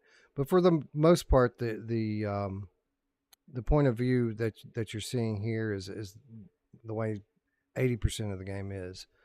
Gameplay, Eric, is pretty good, right? Like, I mean, it was. I found it addicting. I do think that that there are a couple of things that are sorely lacking and sorely missing from it. But what was here and what I played, I did enjoy. Yeah, I mean, it has like the feel of that you want from like a light gun shooter like feel. I mean, you have that, like, you know, you have the movement, you have the challenge. It is a rail shooter, but it does, again, it is exactly what it's meant to be, and it gives you that good feel. It gives you that, like, that hook that you want to continue and you want to keep going. And there are definitely some issues to be talked about, but the beginnings of what is here is pretty cool. Like, if you've done one of these games before and you like them, I think you would like this. Yeah, definitely. If you're a fan of light gun shooters, you're going to really dig this, because this is about as straightforward and arcade style light gun shooter that you're ever going to play in VR or otherwise. I mean, Ruuts, this game seemed like it would be something that you would play on an arcade cabinet, right? Yeah, absolutely. Especially, I don't know if you guys played it on the hard mode. I did, which was actually a surprise. He's like, I was just trying to decide. She's like, play it on hard, so I just did. Because this kind of game, I feel like it would be better at, like, really hard, right? And it was. Oh yeah. I started on hard. Yeah, I wish I did. And there was really good aspects of it, and there was times that I really, really thought it was cool and had fun. And then there was other times, like when I got to the boss and I'm literally forced to cower behind the fucking box. I mean, I feel like you got stuck in this one spot and all you could do was just duck and put, and just pop up. And I didn't like the way that felt at all. And my biggest thing that I took away from this whole thing is, like, I want to go play Operation Warcade. Like, I feel like this game, it's ironic because Operation Warcade was made to be like Operation Wolf, and they did it in more of a style that was true to that, where these, like you said, these guys, even though they did the original game, they wanted to come and make it more VR. But I don't know that was actually as good of a move. I just really like Operation Warcade, and I guess it's not fair in a sense to compare it to it, but it kind of is, because that game was made because of this game. So, right? Yeah, I think, I mean, if we want to do a A comparison, I think over the overall package of Operation Warcade is it's a better game than this. But there are things that this game does better than that. So overall, like the overall gameplay, and especially like the amount of game that you get with there's like 50 levels or something like that in Operation Warcade, and you have to play them all twice at least to play for progress, and then play to unlock stuff, and then play for the leaderboard. Like, you're playing it over and over and over again. And Eric, I think that's probably my biggest complaint about this game, is there is no reason to play it over and over again. It's going to be fun the first time through, but there's no leaderboard. There isn't much in terms of like achievements and unlockables and this sort of thing. It's pretty much standard fare type of thing you'd pump quarters into, and then when you're done with it, you're done with it. I'm done. I finished it today. I beat it. How many missions were there overall? I'm on the mission 5 boss is where I'm at. Which one was that? Which boss is it? It's the one that has the barrels on a conveyor belt going across the top. You have one more after that. One more mission? Yep. Okay. One more mission after that, and then you're done. So I played it just a little under 2 hours and completed 90% of the game. So not a lot of game here. I think Eric, that it is a tragic mistake that there's no leaderboards in this. Like, this game is made for that type of gameplay, and it's just not here. I mean, it's point based. It's friggin' point based, and exactly. And there's no leaderboard. It makes no sense because I got through the tutorial and they gave me a score, and I'm like, oh shit, I'm gonna have to go do this again because I got a B. You know, they give you a score and then they give you a rating. So I'm like, oh, I got a B. I'm gonna have to go beat the score because Wes probably got in here and he's probably got a better score. I'm like, I'll go do this one real quick, but then I just want to go and I didn't power get no through because I want to Bs. finish the I'm game. Just saying. I didn't get no and then there is no leaderboard. Like they give you the score, they give you a numbered score and everything, but then they give you no leaderboard against your friends or anything that you can go off of on a 2-hour game. I mean, what else is there? Like, you know, you have to at least be like Zombieland Headshot Fever, where you have a reason to keep going back in. I have no reason to go back to this game, and I had fun for like an hour and a half. And then I played on medium. I should have played on hard. I wish now I played on hard because, you know, I died a few times, but it's easy like you have on hard, and it's like you have like unlimited continues. I never had to like start back from the beginning or anything. You know, I died a couple times, but you just like hit continue and you're right back to where you were before. There's no like penalty. So you can literally on medium, you could power through this game in an hour and a half. And here's the other thing. You have different guns. I never felt the need to use any other gun besides the AR. Yep. Except for, I mean, there was a couple of occasions where I ran out of ammunition. Right. That's the only reason you'd ever switch guns. I did find it a little bit later in the level. You could actually switch back and forth quickly between the shotgun and the AR to kind of like hammer through some of the enemies that are up close. But the problem is the shotgun is so bad at anything but them right in front of you that you can't hit anything that's like more than 10 feet away from you. So you pretty much... the shotgun, I came to realize, has a very specific use case. And Ruuts, I think you might have found this a little bit helpful. So the enemies are firing bullets at you, and you can shoot the bullets out of the air. So like whether they're tiny bullets or even up to big rockets, shoot them and they're gone. The shotgun was very, very useful in these situations where bullets are literally coming from everywhere. A shotgun shot clears it. Like everything that's coming at you pretty much gets hit with the shotgun shot. And it's more of a defensive weapon than something that you're going to use. Like you'll damage enemies with it, but when you've got a bunch of guys in front of you and your health is low, shotgun is a good thing to go to because it kind of puts a bullet shield up in front of you to keep you from taking that hit. So yeah, I didn't know that. I definitely have to use it for that. I was using it more. I just was having trouble reloading. I guess does it say to push, like, flick it down or something, or just point down or something? Yeah, just point it down. Yeah. So I don't know. I didn't have any problems with that. I did have some problems with mounted weapons. Yeah, at times it was time to like if they were like way low in your field of view, it was kind of difficult to get the thing to point all the way down at them. So yeah, but like the reload, it picked up pretty well when I was trying to reload. I didn't have anything like that broke. I mean, the game played good. Like I didn't have any major issues. I mean, the guns feel okay. I mean, they maybe feel a little loose in your hands, especially the AR when you're using two hands. You know, but the Uzi is okay. I mean, I like the adaptive triggers. I think they felt pretty good shooting. You know, the resistance on the triggers felt pretty cool, and you know the weapons do feel different depending on how you're shooting. You know which ones you're shooting. So sound pretty good too, right? Yeah, no, they sound good. I mean, what's here is good. There's a good base of a game here. It's way too short. I mean, like literally again, an hour and a half, and I have no reason to go back to this game, like unless they add more missions leaderboards for free. You can't. There's nothing. Maybe they'll add them. It's so weird. What about co-op, Ruuts? Where's the co-op at? Yeah, that would be cool as well, cool. Right? There was co-op. Was there co-op in the arcade? I want to say that there was. I'm not 100% about that, but weren't there certain machines? It may have been a different that had game. The two guns on. There were other games that were like that. I don't know if that was that one, but it may have had like two guns on it. There should be co-op here. That would be cool. And I'm gonna go play Well, I that mean- cabinet. Like that if you see in the picture here, and you're in this little hangar, they have a cabinet there. They have a an arcade game.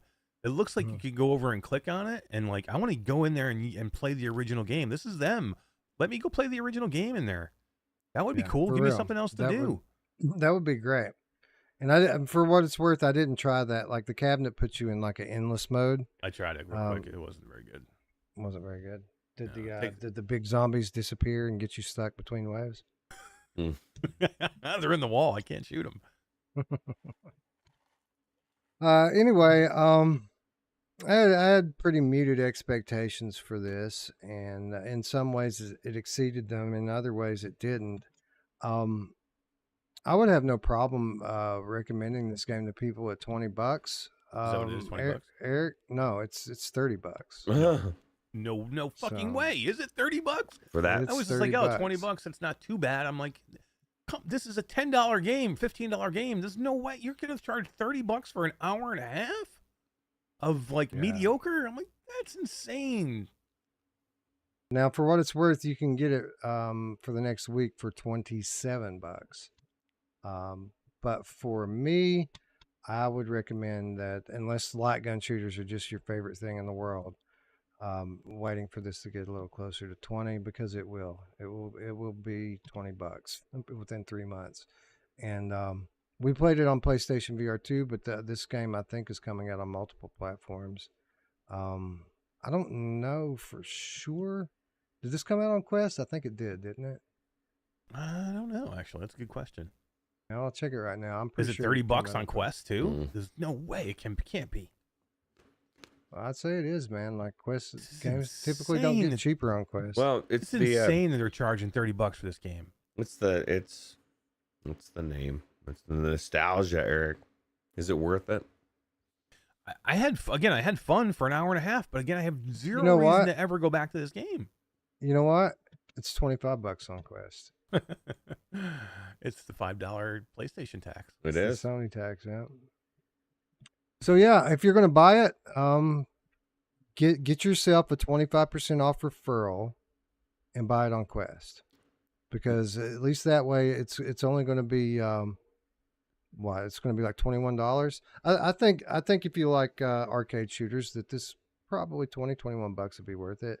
It's a very polished game. And if they would just add leaderboards and nothing else, it would make a huge difference in this game.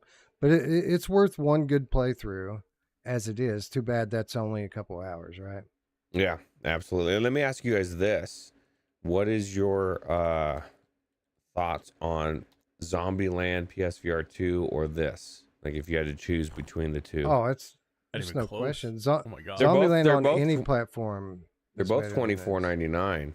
Well, that's on PlayStation VR2. It's $25.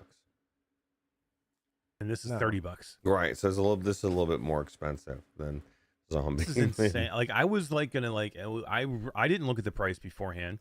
So I was like, I thought you were gonna say $20, and I was going, I don't know, $20 what I'm gonna recommend. $15, I think.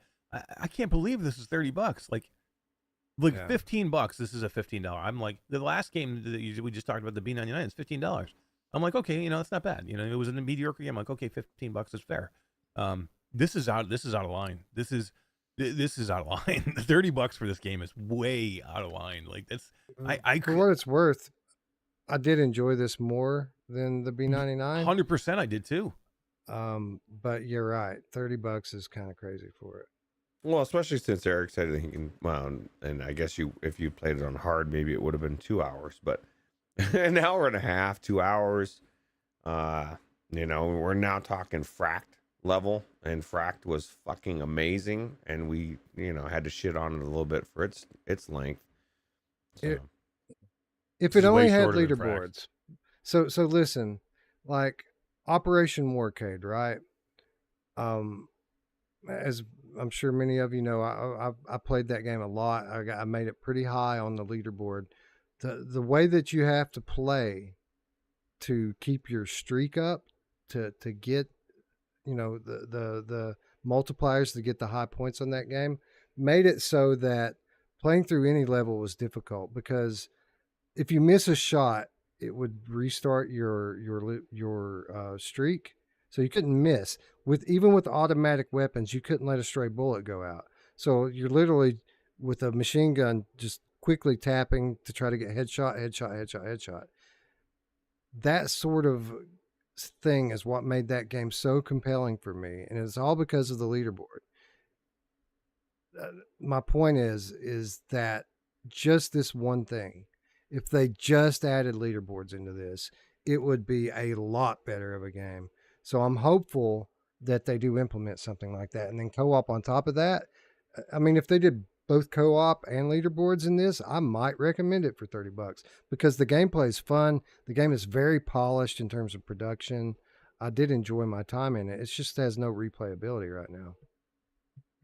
I just can't see it. I mean, give me some of the missions where you have to use, or one weapon's better to use, or you have to use one. I mean, again, there's no reason to ever use anything except for one weapon here, unless you run out of ammo. Which you like, if you shoot the right things, you should be able to find ammo too, because there's little things that run around the level that you can shoot that give you extra ammo. So literally, if you do it right, you really don't need. You're never going to run out of ammo. So you can use the AR the whole entire time. There's never a reason you should ever use the pistol or the Uzi, which is so inaccurate that it's terrible. You're just spraying. I had to use it some in the later levels.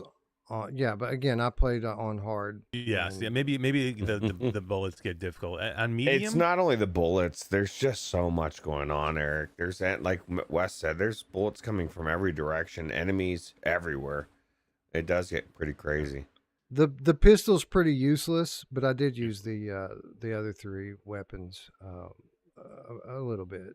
Like I stayed on the machine gun most of the time as well, but I did occasionally switch off to the Uzi and occasionally switch off to the shotgun. Were you guys tempted to shoot the people you're rescuing? Like that lady, like she's just like frolicking through. I'm like, what are you doing? Like, get out of the way. Get the fuck out of the way. Yeah, like seriously, she like prances across the screen, and I was so tempted. I didn't. I contained myself, but I did not shoot her. I shot the shit out of her. You know, Eric, what really bothered me a lot more than kind of like the guns and ammo aspect of it was the availability of health packs. Like okay, so you want to give us unlimited continues, fine. If I was playing in an arcade, there's always going to be the option to put the quarter in and keep going. So I get that. What I don't get is the fact that you get a medikit every 30 seconds. So even if you're like getting your ass kicked, it don't matter. Just hit the button and you've got full health again. I died a few times. I think I died like, I don't know, maybe 4 or 5 times through the whole thing, but it was only because I forgot to hit the button. They're healed. And there was no repercussions for it because I could just continue and keep going anyway. Yeah, and that's just it. I mean, even if they took that part out, like take that part out, and like you get 3 continues, and then you have to start back at the beginning again. I want that. Yeah. Give me like a Contra level of difficulty, you or know at least so start you back at the beginning of the level, right? Yeah, that you're on. Go all the way back to the or at least something. Like that. I would be fine with even going back to the beginning and make you run the whole thing. You know what I mean? You get 3 deaths. I mean, they give you enough health, like Wes said. You should be able to get through it. I mean, maybe on hard it's going to be, but I want that challenge on hard. Like, if you want to make this hour-and-a-half game into a game that you're going to get $30 for, you have to give me something here that's a challenge. I mean, again, I guess I could go back in and play it on hard again, but I mean, I've already beaten the whole game. There's nothing new for me to see. I mean, I would just be going in for the sake of going in and seeing how much more difficult it is on hard. And I just don't feel the need to do that. Like, so, I mean, what do you have here for $30? It's just not enough. And they could have tweaked a few things because I think the core gameplay here is fun. Like, I want this and Warcade to get together and make a great game because I think Operation Warcade is a better game. It is overall. Yeah, you're right. I like the level of polish on this. I really like how the guns feel and sound. But in terms of like the game structure and the progression, Warcade hands down. Too bad Warcade's not out on PSVR2. Yeah, that would be cool. That'd be nice. Ivanovich should get together with them, and they should make a real one. That would be cool. I agree with that. Ivanovich actually just announced their next game. Did you guys see? What is it? I did hear, but I don't remember what it was. I did see it. It's like a Cruising USA style racing game. Oh my god, I love Cruising USA. That was so cool. Yeah, I forget what it's called. It's like a 5-letter word. Because that's Actually, the thing is, like, I it just want launched. to race It launched across. today. You didn't see it? It was already. It already launched. Did it really? No, No. that's how Ivanovich does it. Well, this is the thing, Right. and breaking news: Half-Life Alpha is coming to PSVR2 as well. But seriously, that would be it. Be like, oh yeah, did you see they announced a new game? Oh no, wait, it dropped. Yeah. Nobody knows about Wouldn't it. surprise me. Wouldn't shock me at all. But no, it looks pretty cool. If you like, again, it's a arcade style game. It looks like something you'd sit down into a seat with a wheel and play inside an arcade. It looks pretty good graphically. I mean, for an Ivanovich game, there's some potential. You know, Ivanovich can make some good stuff sometimes. Hell yeah, I love Ivanovich games. Wolfram says how many hardness levels? There's 3, and yeah, easy, medium. I couldn't even imagine this game on easy, but easy, medium, and hard. And you know who likes? They're all levels? easy. They're all easy. You know who's easy? My Ah, yeah, she is. They're really all Super they easy. are. I mean, this game is just so easy to beat. Even because again, you get unlimited continues to pick up right where you left off, right where you died. Corporate Zombie, John Savino, Chris Richardson, Skiva. What's up? Thanks for stopping by. What's up, friends? What's up? What's up? No, it's good. It's fun. It was worth my time. I probably will go back in and finish it. It probably won't take me 15 more minutes to finish the game. But then I'll be done with it. Should you buy it at $30? No, you should not. Get it. Wait till it's closer to 20, or like Eric said, maybe even 15. If you do want to play it now, get it on Quest. Do it through a referral code. If you don't have one, just tag us on Discord. I'm sure somebody will be happy to share it with you. And if you haven't yet, and you have PCVR, you should play Operation Warcade because it's amazing as well. Yes, actually, you can. It's on Quest too now. No, it is on Quest. Yeah. Yeah. Yeah, you can. I think it's App Lab, but absolutely, Yep. Warcade's on Quest. Anyway, John Savino says, just joined. Did you talk about how crappy B99 is? We already talked about B99. It was charming. Let's put it that way. No, it was not charming. Remember the charming games? Oh, yeah, I Been a long want time since we more. talked I want about more. charming games. Here's the thing, John. I didn't have these bugs that people keep talking about. You know, it's getting some. You know, the 5 people that are talking about it are talking about bugs. I didn't have any of that. I just felt it was kind of lackluster and average.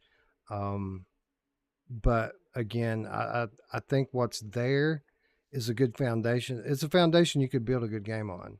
It's just not quite where it needs to be. And I would say that the same thing about this, although I did enjoy this game a little bit more than I enjoyed that one. Yeah. Anyway, you know what game isn't mediocre? Vertigo 2.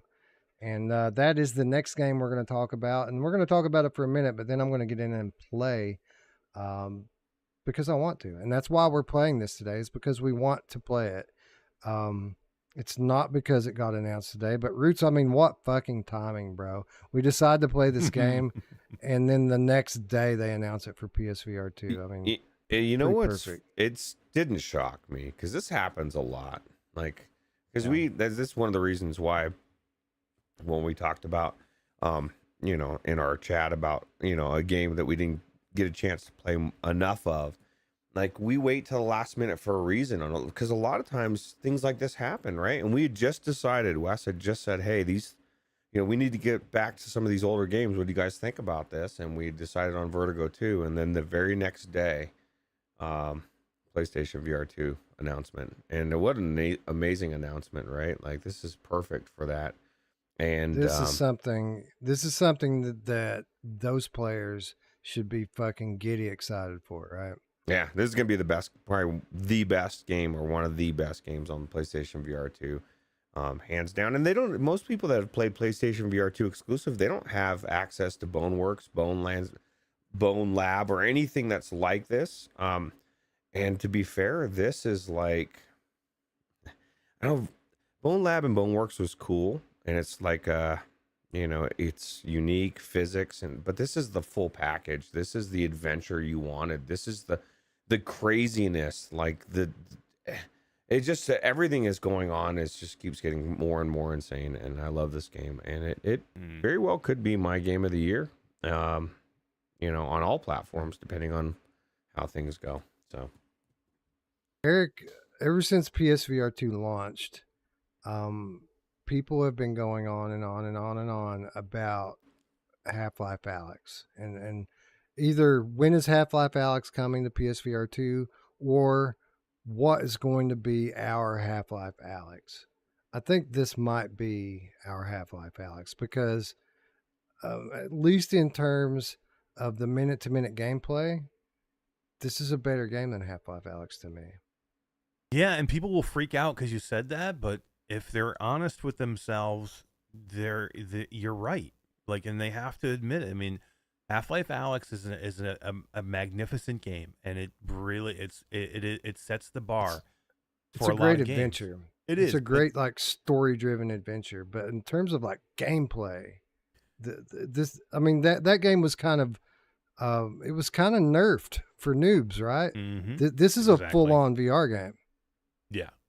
Yeah, this game doesn't mess around with you. It doesn't care. It doesn't care if you're a noob or not. I mean, they put you in a couple of flying ships up early on, and you can feel it. You're like, and they don't care. They're like, whatever. If you can't get through it, you can't get through it. Sorry, move on to the next game.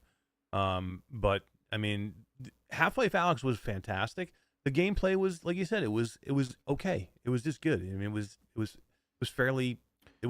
It was good enough to get through. But if it wasn't for Half-Life, if it wasn't for the name Half-Life, that game would have been just, beautifully great. You know what I mean? But the gameplay is here. If you put Half-Life on this, if you put this as, this person or that you're playing as, if you made this Alyx, this game would be better than Half-Life Alyx.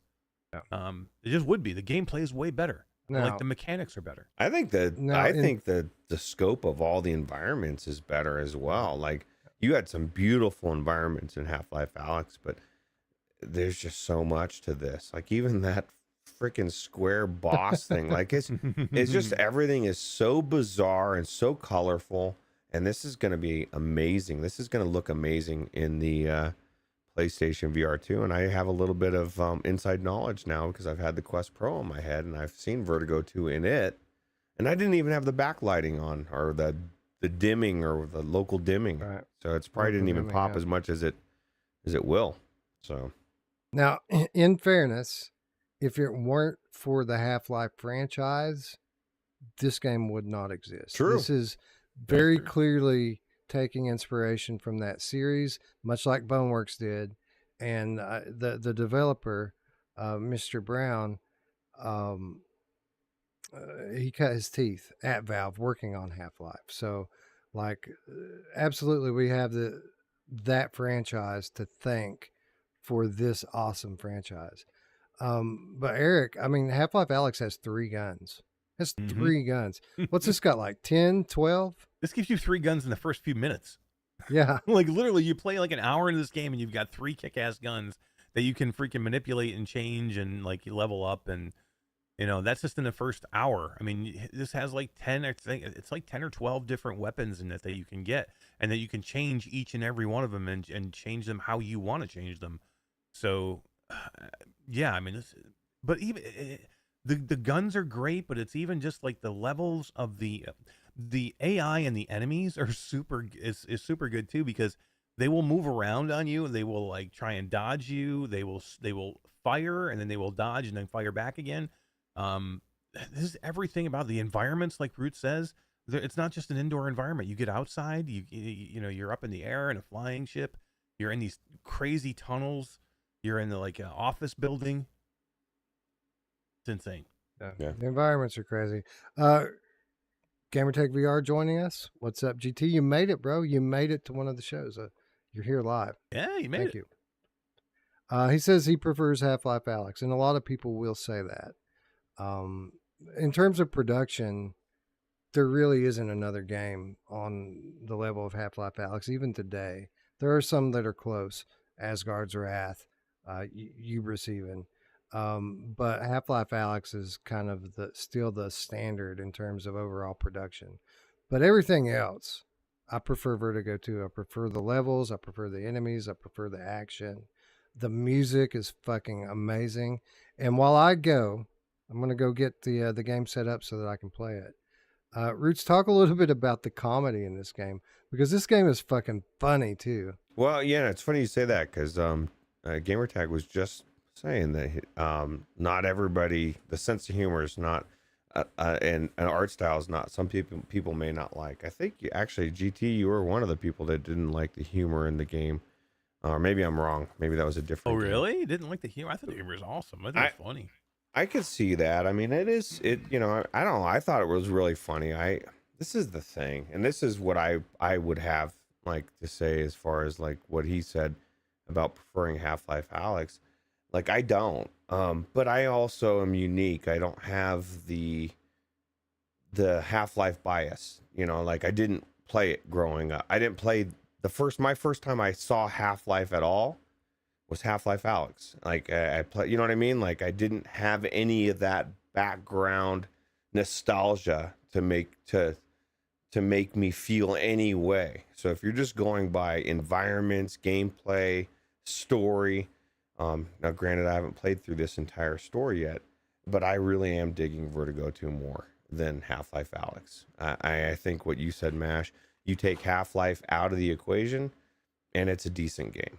The gameplay is okay, you know, like it's not overly challenging.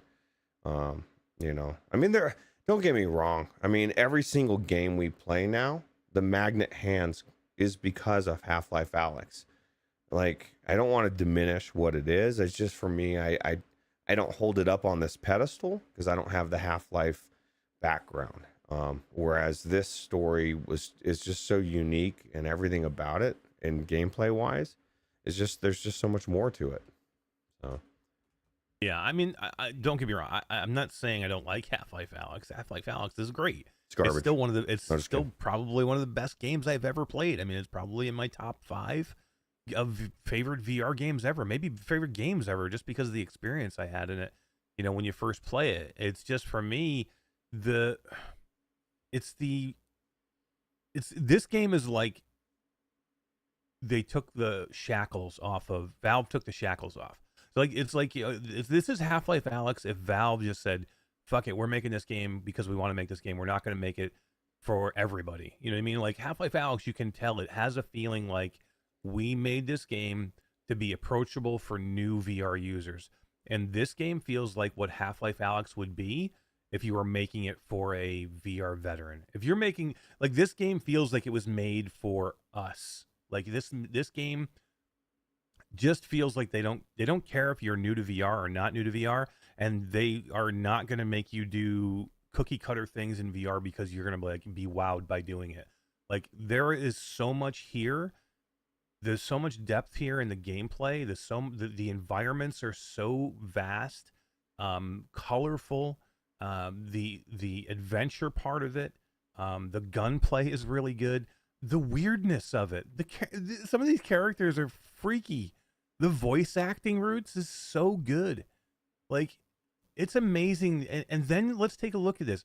Half-Life Alyx is made by Valve.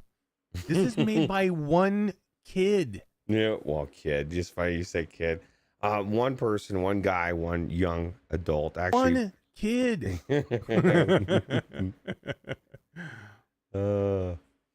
But yeah, no, it's definitely that's one of the most amazing thing, and we've said that about many games that have had like a 1 person or 2 person, and those games were really good.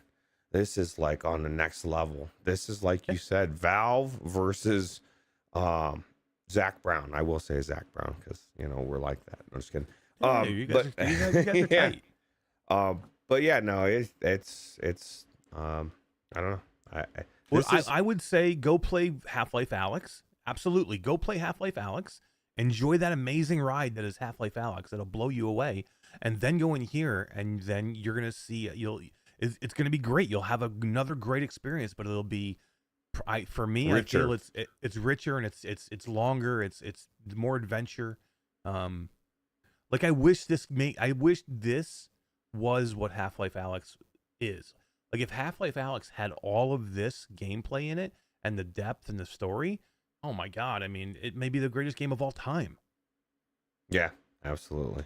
And I agree with what somebody's saying. Scott, the PSVR Gamecast, says he hopes that remastered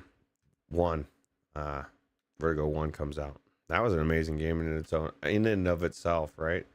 Yeah. So.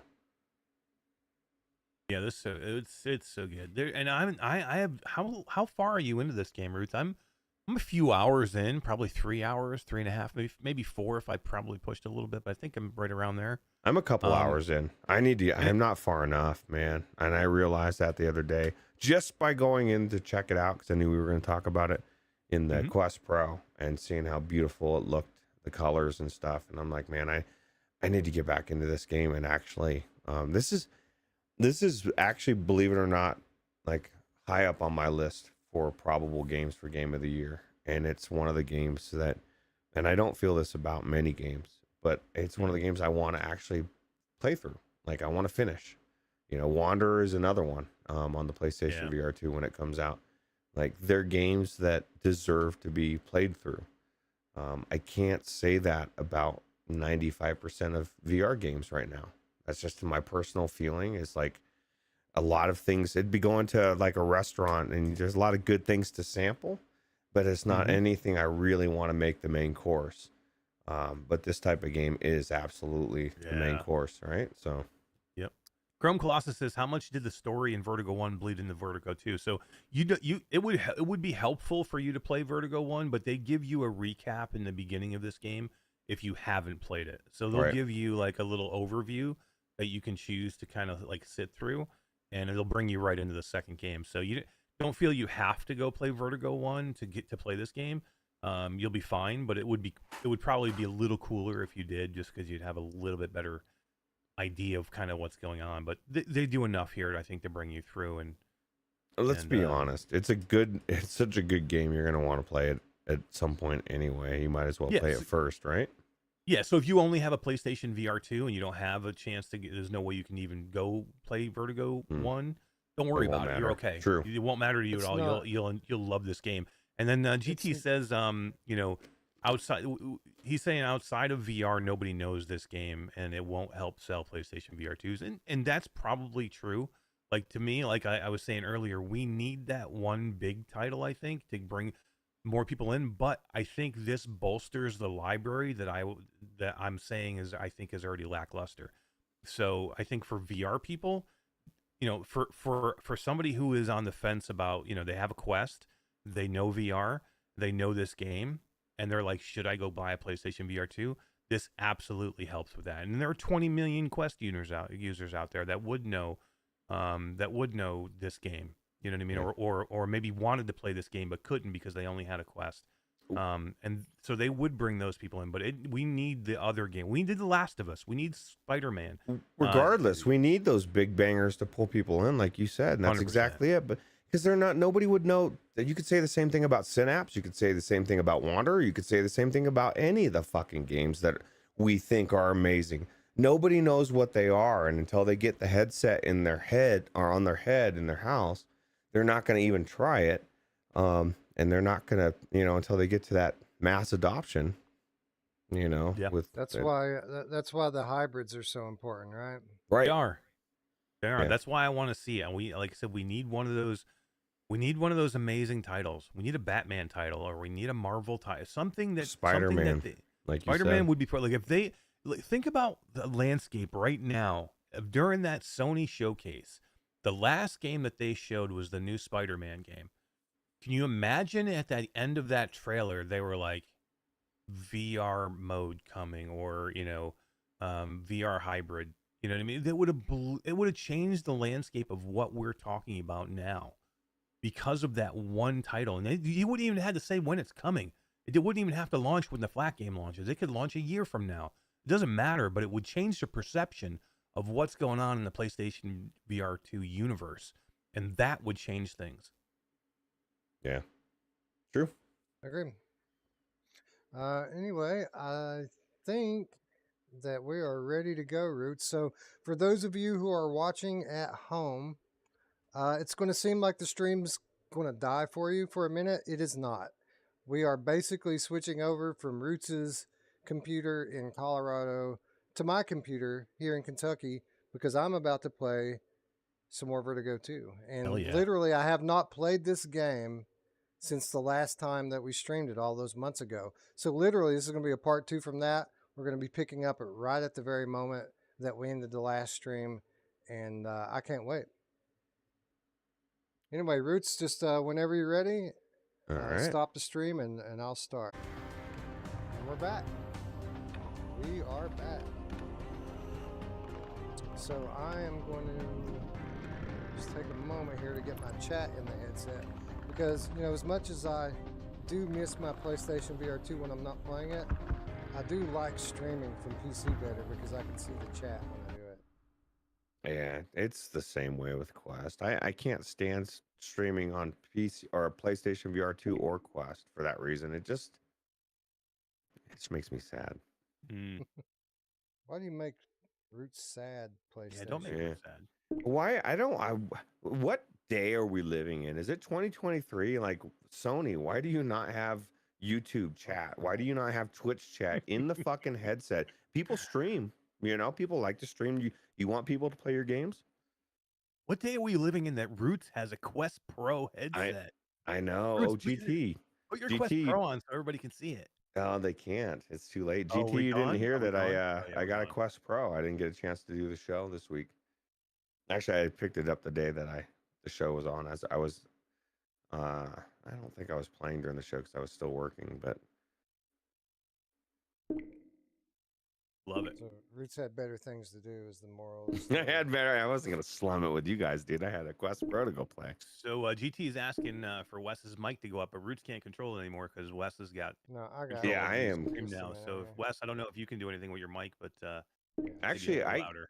Oh, is it coming? Yeah, it should be coming through OBS, right?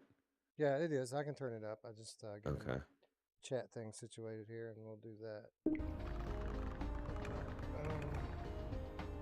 That's done. Let's go fix my mic. I gotta get my around my head that I'm not on screen. I guess I'm looking at it. Nice. Check 1 2. Check 1 2. Check Ooh, check. GT check says, check, are we gonna check. play Star Trek Bridge Crew later 1 2 today? 3. Check Oh, check. I would love to play some Same Star time Trek. as CruCast. Check- I will check be there. one. I can be there like an hour after CruCast. So What, if we do 2 it like an p.m.? hour later than CruCast, GT, I can make it. My daughter has a softball tournament that I'm at, but I'll be home. I'll be Who's home more an hour important, later. your daughter or GT? Come on. It's a tough one. It is a tough one. I want to play Bridge Crew so badly. I do too, actually. I would love to play with you because I'm an expert. I'm a crack shot. Although I've only played captain, and my assumption is GT would be captain, so it'd have to be something else. Nice. Damn it, Jim! I'm a first-person shooter, not a strategy game player.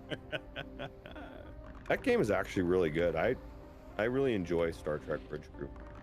Some of my favorite VR memories were with random people, and it was back when I would drink a couple beers, and then I would just like hang out in there, and man, I had some weird times.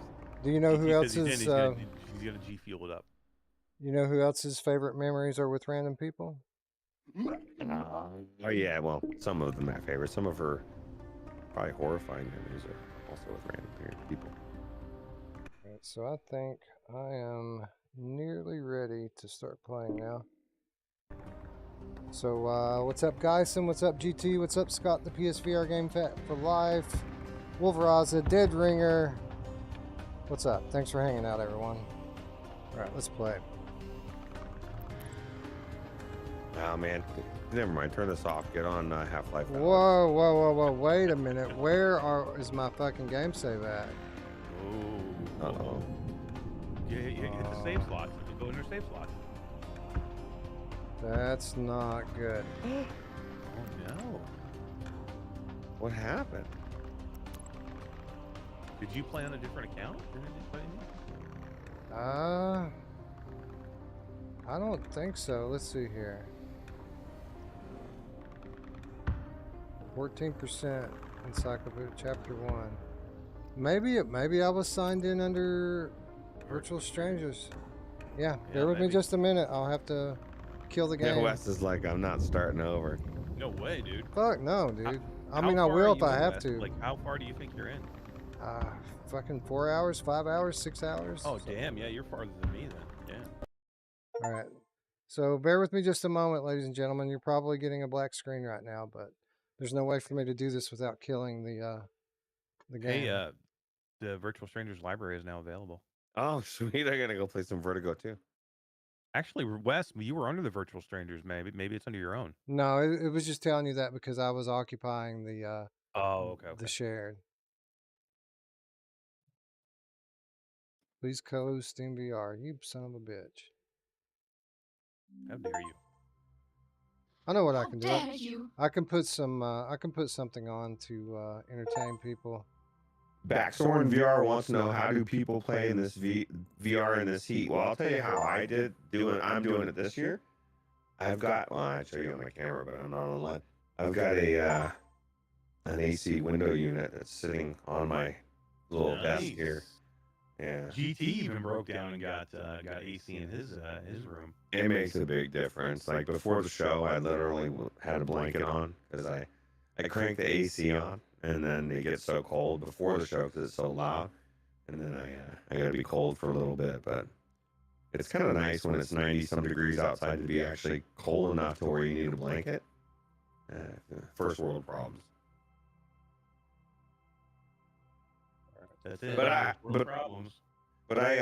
Dead Ringer says buy an AC unit, and Hello there, friends. I get that mentality, but I do believe like it took me 4 years. Or that 5 we're years not live. I don't really need it, and then I started having memories of the last like. No, seriously though. Hello, friends and patrons.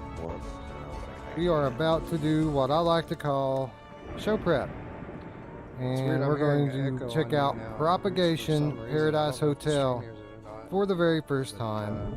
And I thought that, you know, it's been a minute since we did anything exclusive for our patrons and our supporters. So I thought I would capture this for you to show you my appreciation. Yeah, I love you. Thanks for supporting us. Let's play this game. I'm gonna stop Ninja and see if that kills it for me. Yeah, Easy, medium, hard, nightmare. No, I'm still getting an echo on you. That's so weird. Faster and stronger enemies, less ammo. It only happened when I killed the game. Even faster enemies. Whoa, what's hidden ammo count. No automatic saves. We'll do hard. You know who loves to do hard? Wes and Eric.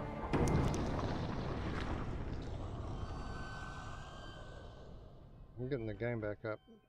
Is there something? Okay, let's see. GT says, So excited for this. How long has it been since we had a new horror game? oh wow. Oh wow, yeah, you gotta, I can't say this, Wes. I can't read this, what he's saying. Okay. Oh, crap.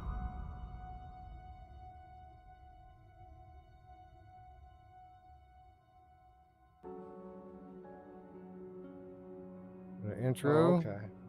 I see. Well, thank you, GT. I'll do that if I have to. You can turn right off. That's awesome. Hold the GT. photo in your hand. Well, I'm tall, man. It's God tier stuff, huh? To my twin sister.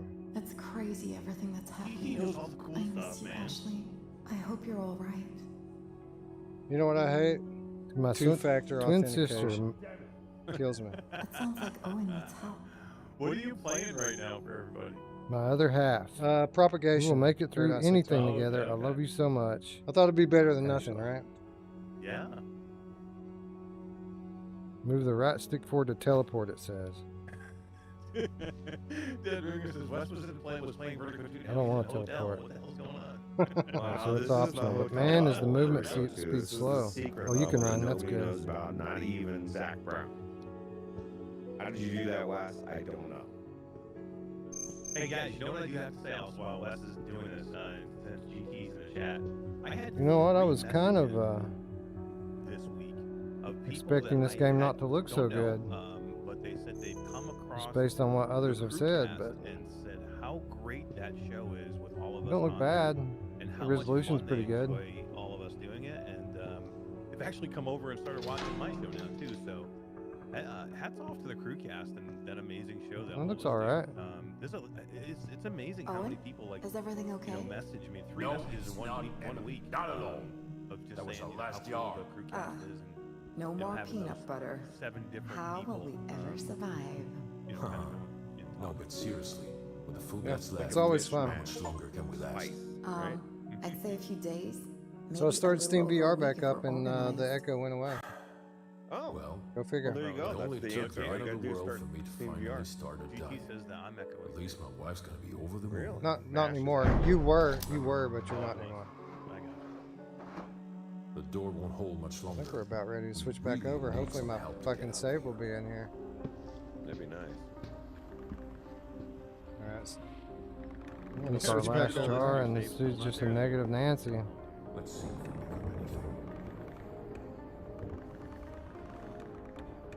Ah, come on now. There it goes.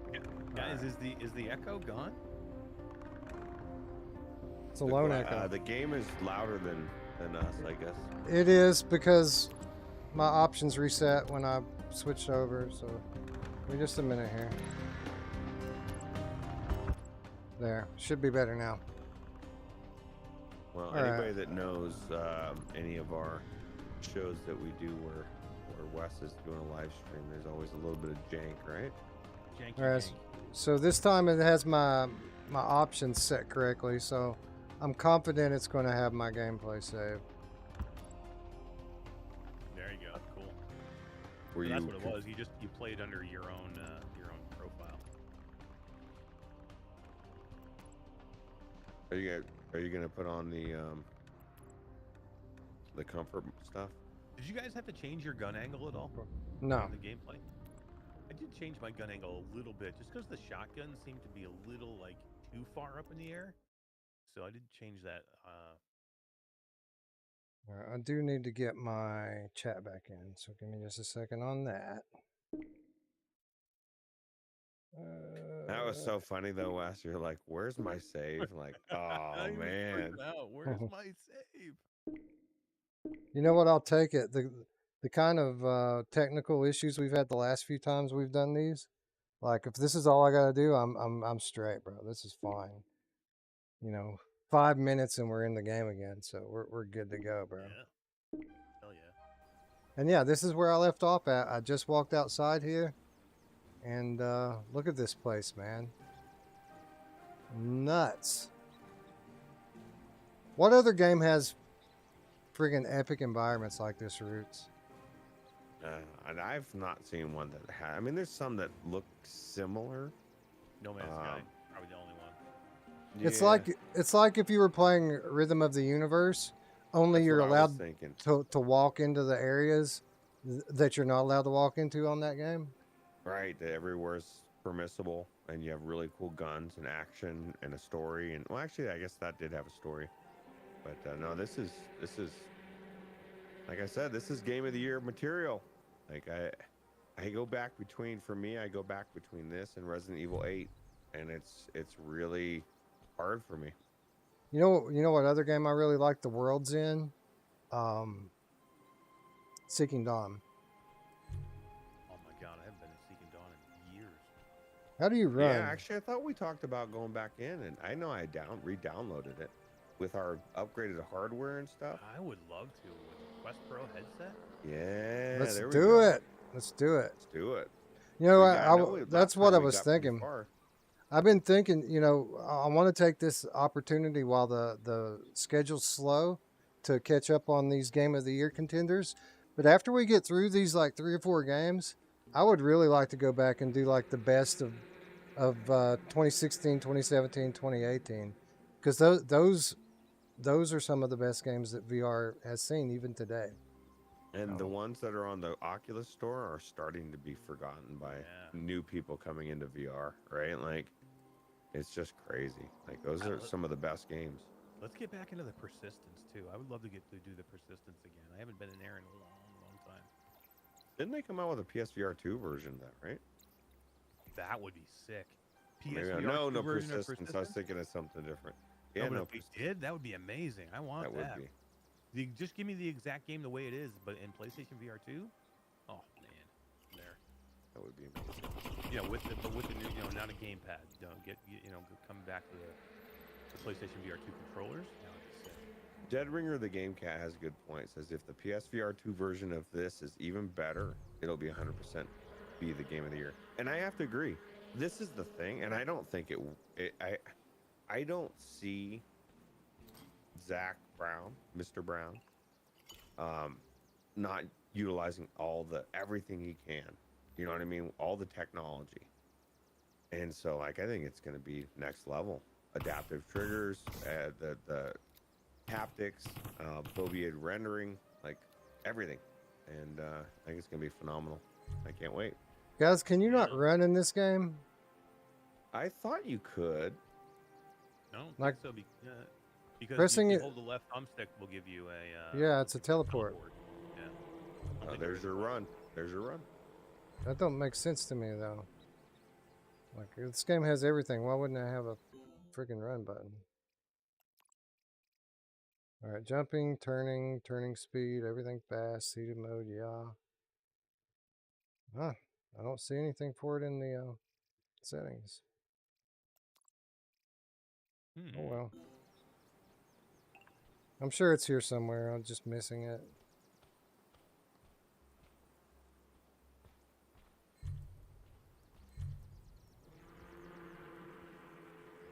Or I must have already killed these jerks that were here in this spot. Yeah, I remember I had to get my revenge before I saved last time. Here comes another one now.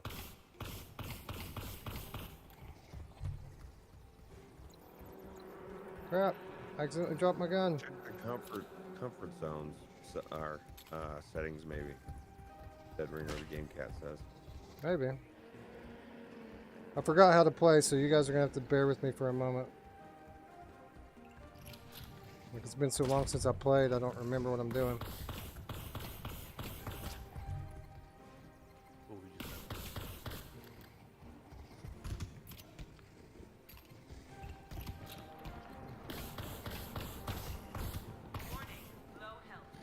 I'm about to die already. Yep, dead. Wes. What do you want me to do, man? I can't run. I don't know, man. You check the settings. Come on, man. Christ, you're embarrassing me. Come on, man. Comfort settings. Come on, man. Let's look. Just for the shits and giggles. Comfort. You should go do what GT said. What'd he say? Right. Cheat. He said the I can't cheat. say it live. Difficulty, dominant hand, mirror input, auto reload. I didn't even know there was an auto reload. Alright, that's alright. We can just dash. It's fine. Dead Ringer, you should definitely just keep going. You're at 22 hours, you might as well keep going. Watch Wes. Yeah, plus sleep is overrated. Like, you know you want to stay up. Watch West. I actually have to get up in about 3 hours, so I probably won't be here too much longer. You get about 15 minutes. Yeah, I gotta get up early as well. You can't run, you can only teleport, GT says. You're doing what you can do, bro. I actually would prefer to teleport on a different button, though. Let's teleport on any button. Well, can you change it? No? Probably, I don't think so. That's one of the things that I wish was more universal. man. It's pretty universal in flat games. But most of them, you can, like, adjust the buttons, right? These dudes are hard. Yeah, well, I mean, You know what else likes it when dudes I'm are still, I'm still rusty. I'll get the hang of it in a minute. GT says it's like watching someone over 30 getting killed by kittens. Man. Suck it, GT.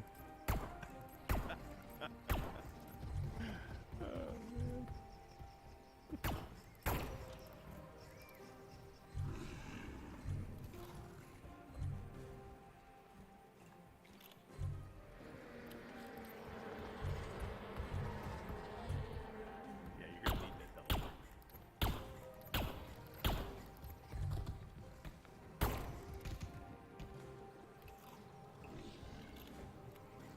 There's the kittens again. Damn it.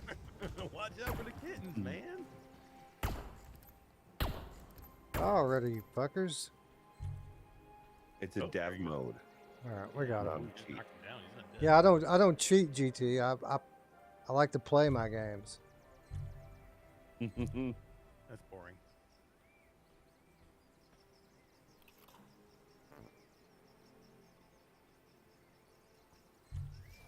Do I have limited ammo? I must have, because it won't let me reload. What the fuck is that? Mr. Bolin says day one buy on PSVR2. Looks amazing. Yeah, this is definitely a recommend for me on day one. What's the cost on the PC version? Do you know? It's like $30, I think. No, it was not. We said it was kind of underpriced, right, when it came out. Yeah.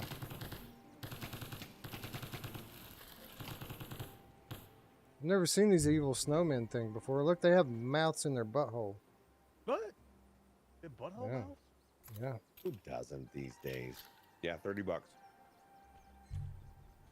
You can get the complete edition for $31.48. I think that comes with the soundtrack, and you can actually get the free demo if you want to try the demo of the game. I think it's like the first level, right? First area. That's part of the first level. Yeah.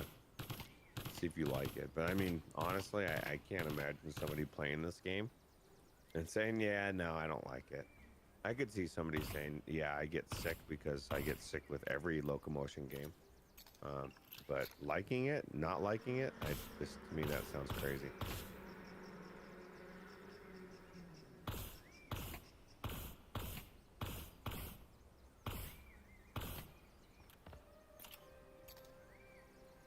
Out of ammo. Son of a bitch.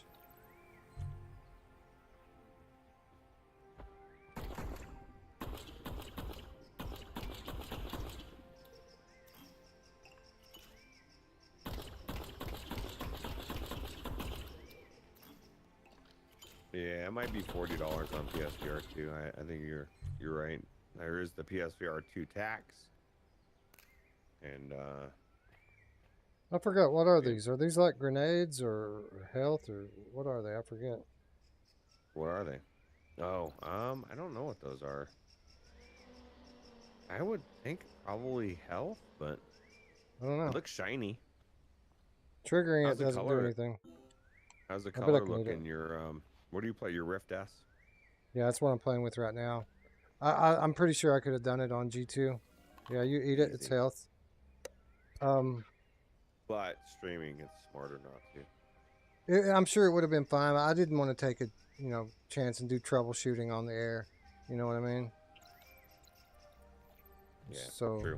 we just went with the safe option, played it on Rift S, which it looks great on Rift S anyway. Well, GT says he thinks Zach will go 30, and I'll tell you what, it's smarter to me for the devs. If you think you're gonna sell copies, I mean, if you when some devs, the game sucks, and then they charge really expensive prices, and that's even like the double-edged sword, right? And this is like an amazing game for a reasonable price. So it, in my opinion, it takes the game to a no-brainer status. It's like there's no reason not to buy it. Dude, this is a $50 game. You know what I mean? Easy. I mean, Even- just the amount of content you get from it is crazy. If he put $40 have a on good it, night. it would be a no-brainer. Good night, Spry Later, Guy. Spry. Have a good birthday Happy tomorrow. birthday. Yeah. Actually, today. 12:52. The store is super unpredictable right now. You see, when you get a game like Operation Wolf, that is $30. That just shocks me. Right. $30. That's the thing. Is like, I don't think people realize. Some people don't realize what's realistic and what's not. And a game like that would have been at $20 again, or even $15 becomes like a no-brainer, right? Like, how many of these games that come out for like $10? What's that one developer, Wes, that puts out the games that are amazing? Yeah, that are like $10? It's our friend Cyril that Oh, did yeah. like Yeah. Garage Collective. Collective. Garage Yeah, Collective. and Yeah. every time we're like, dude, man, this is like you should be charging more. But it puts that game in a no-brainer status. It's like you have to buy this game because it's so good and it's only $10. And then Well, you that's what sell it is too. tons Is of it. we are normally on the side of the developer. We're always like, you know what, you guys need to, everybody needs to understand that you got to start paying more for, if you want great games, we got to start paying for them. But then you get the opposite here when you get a game that's like, get a game that's Operation Wolf that it's an okay game, but it's an hour and a half long, man, with no replayability, and they're asking $30. It's like, to me, that is just way out of whack. That's like crazy. And this is the kicker. If GT's Well, what the right, fuck? which I think he is, this game is going to be the same price on launch. Like, are you kidding me? Like that's just crazy to me. That's, can you imagine if they're going to charge $30 for Operation Wolf and then this comes out at $30 or 40, even $40? I mean, Right. It's just where do you put your value, right? I would pay $60 for this game all day long. Like, I think he deserves $60 for this game. Yeah. If you give me like a Half-Life Alex, I had no problems paying $60 It's worth 60. for Half-Life Alex. Well, I mean, Walking Dead, Saints and Sinners, I'll pay $50, $60 for that. So this game is as good as anything, right? So if you're a person who's willing to pay $60 for a VR game, then this is worth it, right? Right. 100%. I mean, to me, if you're a person who normally pays $60 for a flat game, you should pay 60. You shouldn't have a problem with paying $60 for this game. So, like, I don't. It's the perception that Oh, VR what the games fuck? can't be more than $30. For a good VR game is just wrong. I mean, especially for people that are paying $70 or $80 for flat games. I get it. We're not getting like 50-hour campaigns, but what is in some of these games, like this game is a long campaign, and what is in some of these games is worth the $60 or $50. Right. Absolutely.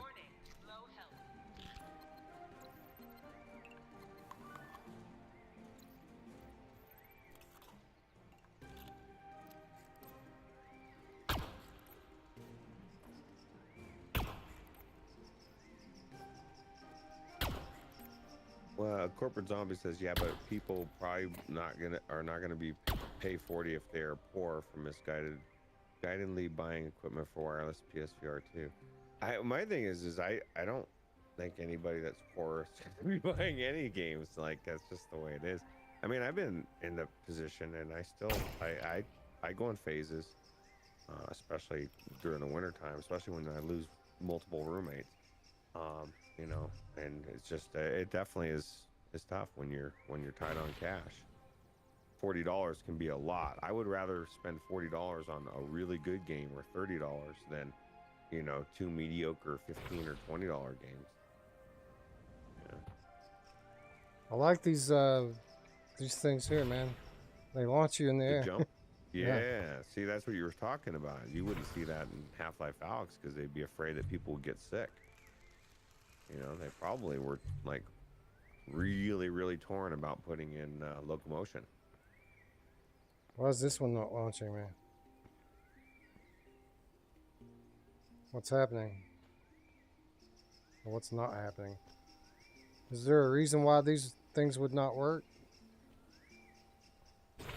Oh, there it goes. I don't know. We got it. Took a minute, but we got it.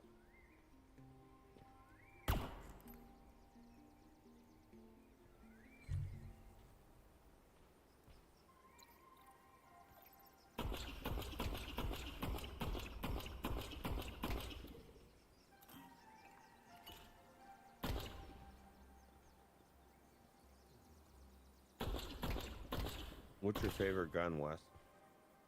I don't know. I like the shotgun a lot in this game.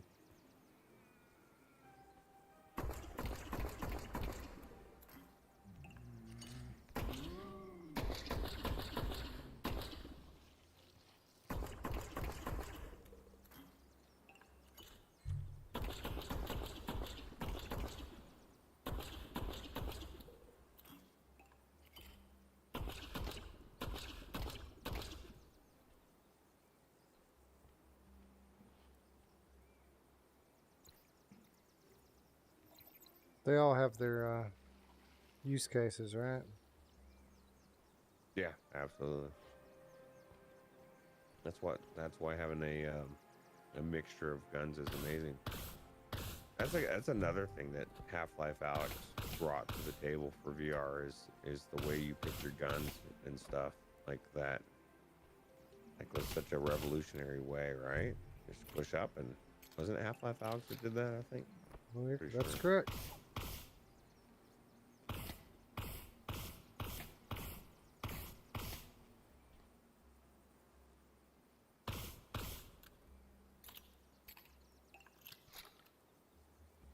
Dead Ringer, the game cat says, I usually don't watch live streams because of spoilers, but I had to watch Wes play this. There's going to be plenty of more game. I'm pretty sure I'm not going to finish it tonight.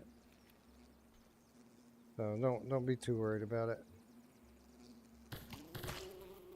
You fucker. I decided to let you live and you made me regret it. Yeah, you can't trust any insect out there, Wes. You know, today I was talking to a customer as I was just getting ready to spray her house for black widows.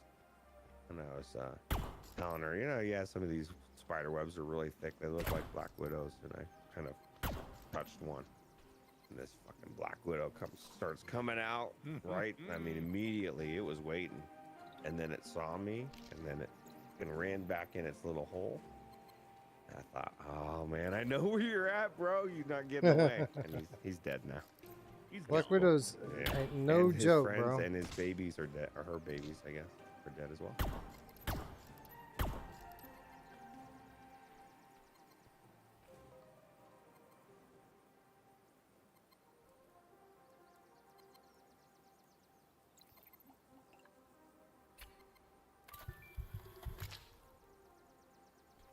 Alright. They dead.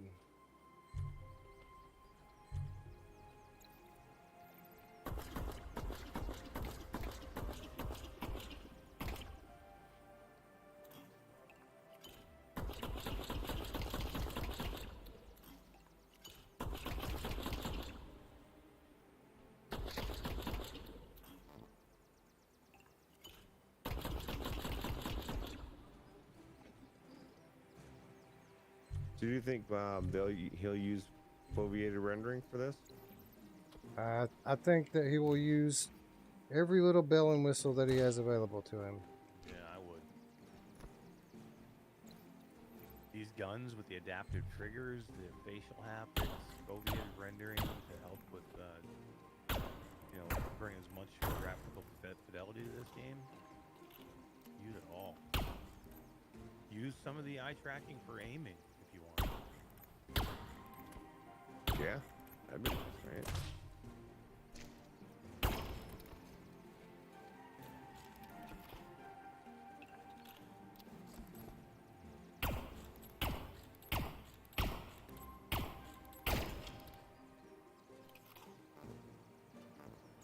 Wes, did you just kill SpongeBob? Corporate Zombie wants to know.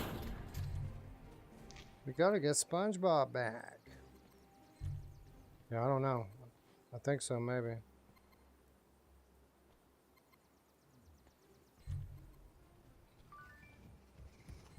Was this What on the the fuck? showcase last night? King Rollo, the James Cat wants to know. It was on the Perk games, yeah. the Perp Game Showcase. This was the main event, the big announcement.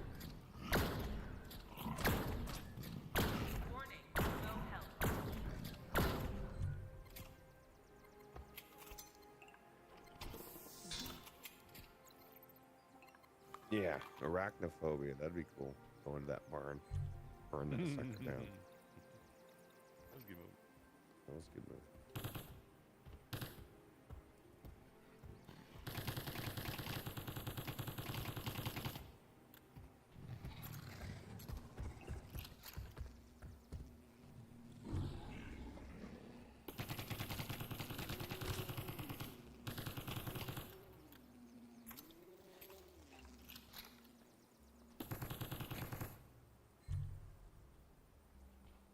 Where'd that prick go?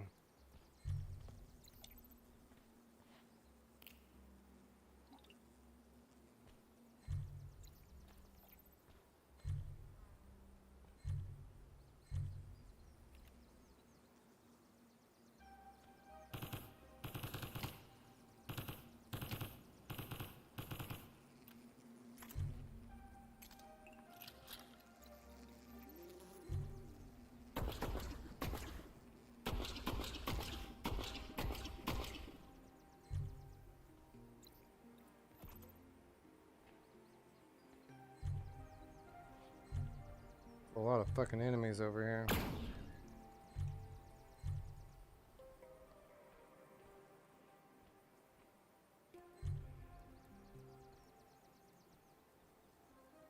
What do you think, Roots? Am I the evil guy for impeding upon this indigenous land? Yeah, what are you doing? I think they had it coming. You know, they're burning. Like they got fire going. Like they think they're better than us. They're just hanging out, man. Oh, that's true. Trying They're to just hanging out. How dare you, Wes? Well, I thought I would at least get something for murdering their entire race of people, but there's nothing here. What the fuck? You should get like the slaughtered, like a title or something, right? What are you, like Anakin Skywalker taking out the sand? Well, yeah. Oh, there's more. Take them all out. There's more. There's always more. A little bit. On that note, gentlemen, I may duck out of here. It's 3 a.m. and I got to be up at 7. I think I'm gonna. You're gonna be up at 7 on Saturday for it, man. That's not Yeah, good. my daughter has a golf ball tournament, and first game is at 8 a.m. and warm up starts at 7:50. Just tell Steph that no. Say no. Oh, she's gonna Going she'll- by myself. for Well, it's me, not going by but, herself. Yeah. She'll get me up out of bed to get in the car to go, and so yeah, I gotta be ready.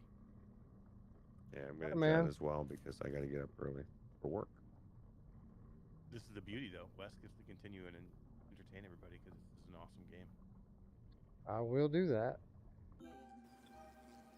You guys have a good night. Where did my fucking chat go?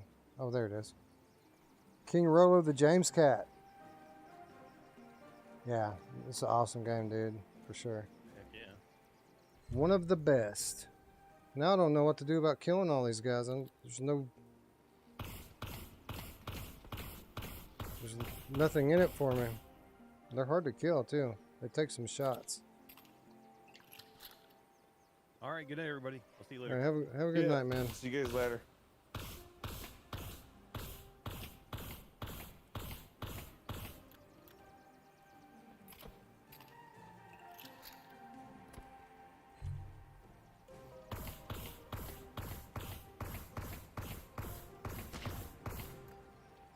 Rick.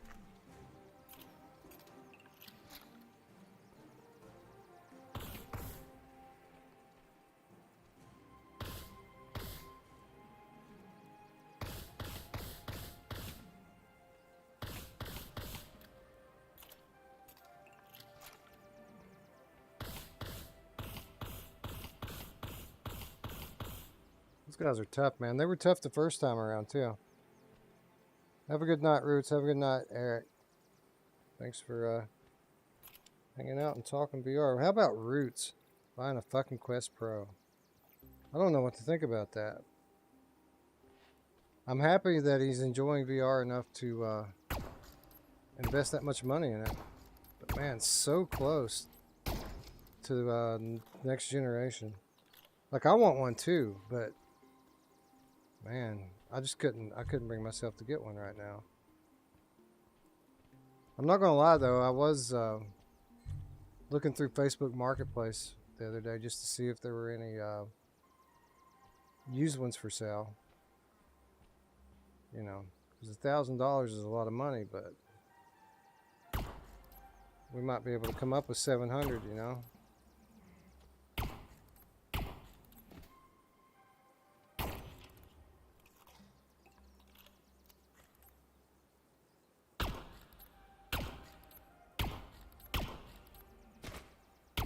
Fucker.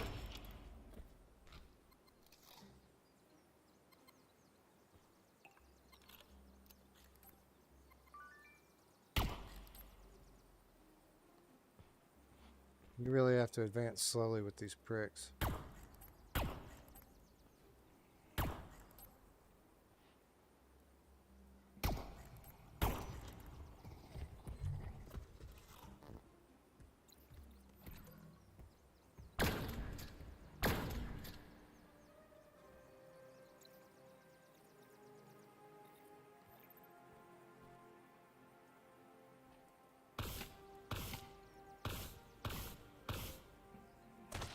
Oh, you fucker. threading the needle on me like that.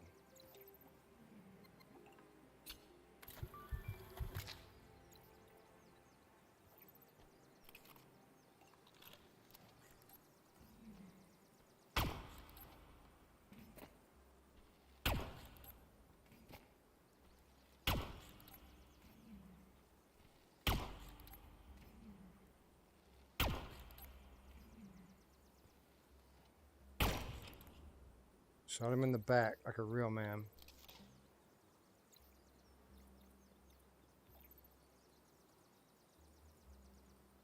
Quest Probe makes up 2% of virtual desktop users, so it's been hard ass for the dev to bother with any eye tracking features. That's true. Leroy Jenkins. I don't see Leroy Jenkins. Is he here?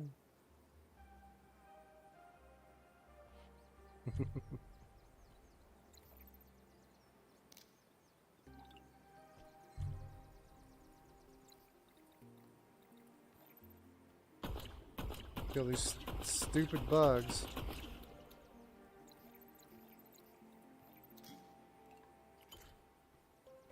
Oh, there's so many of them. Might have to bust the submachine gun out for them.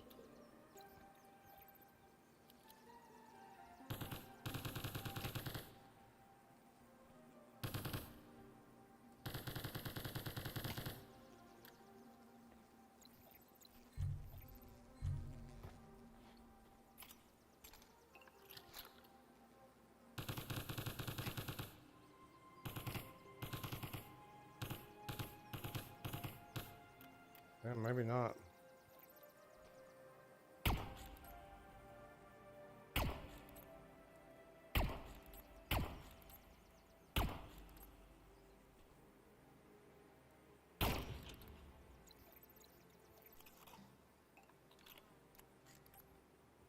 All right, did that get all of them?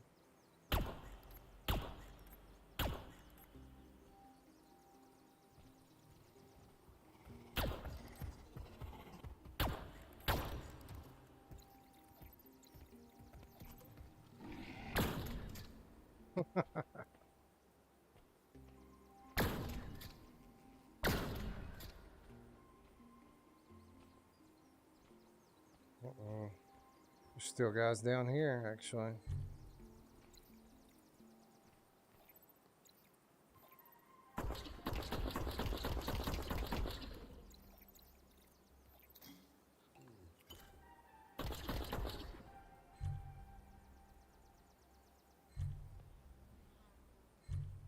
I'm gonna go straight up the side of the hill and get that health thing that's up there, but I guess not.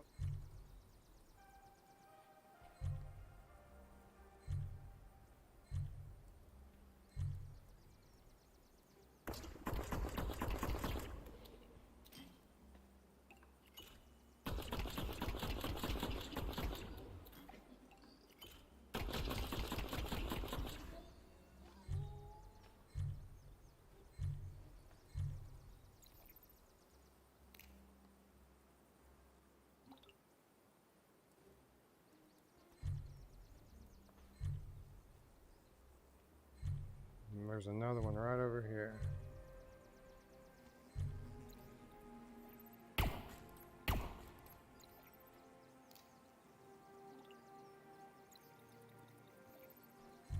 Little insurance.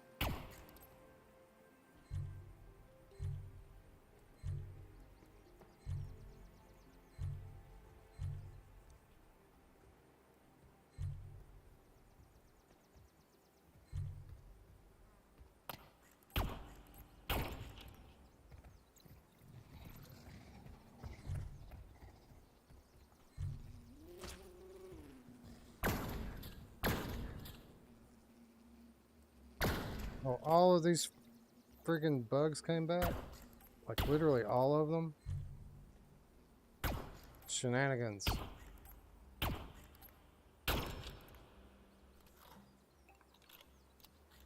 to kill them all again. None shall pass. Yeah, I know, right? How often does Roots go out and spend $1,000 on Quest Pro. I guarantee he's playing it right now.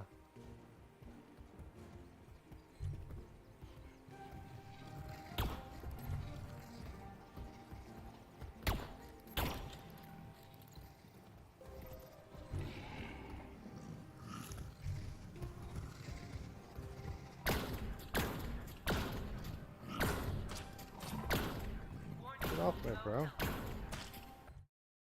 Man, it don't take much from those, does it?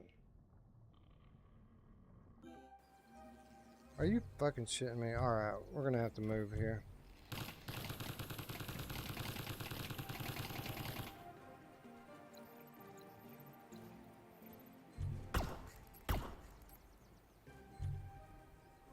I'm not gonna sit here and play patty cake with these guys again.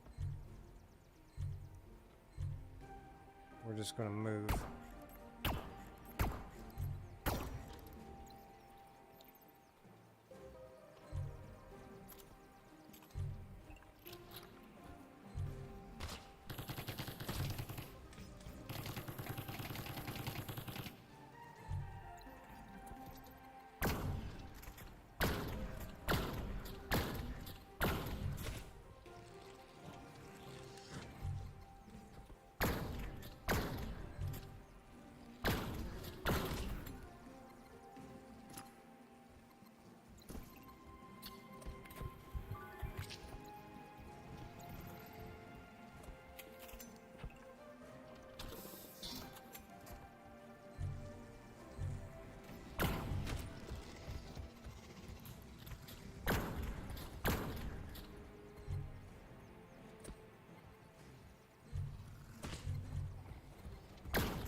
Fuck. That approach didn't exactly work either.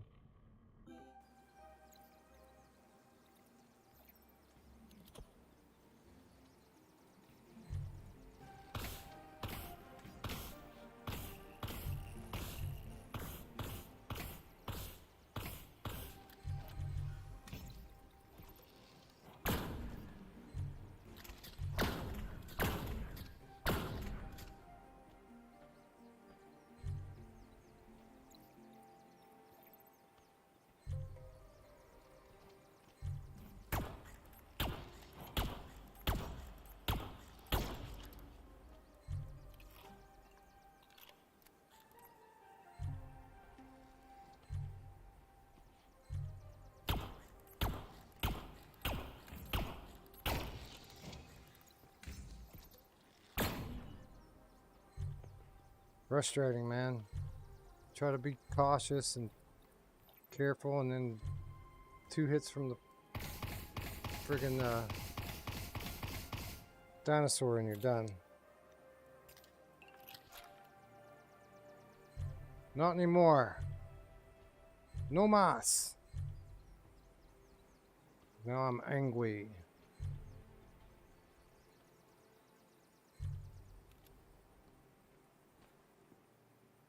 Why is it not launching me? Launch me.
You know, I'm bothering with all these guys because I'm going to go back over there and get those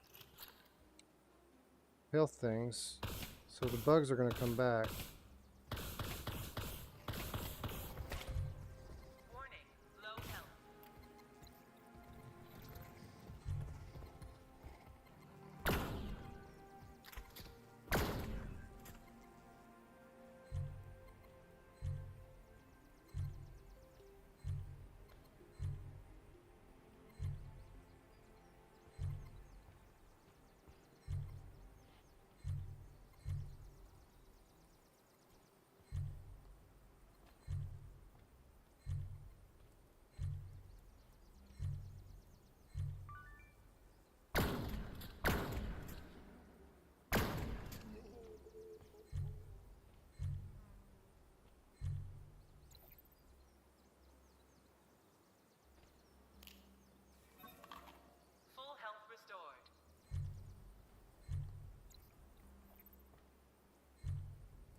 Alright, let's go try it again.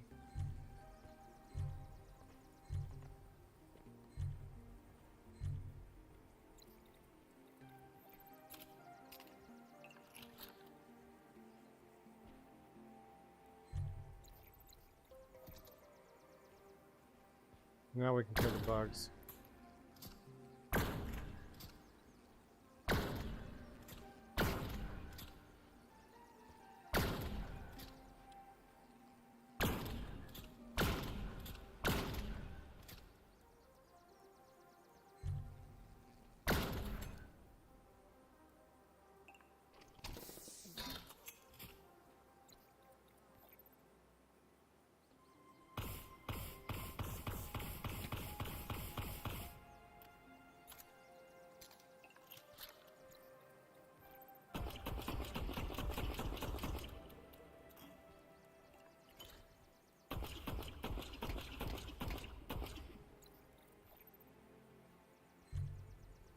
Alright, so that didn't take too long, thankfully. Just gotta be careful not to die again here.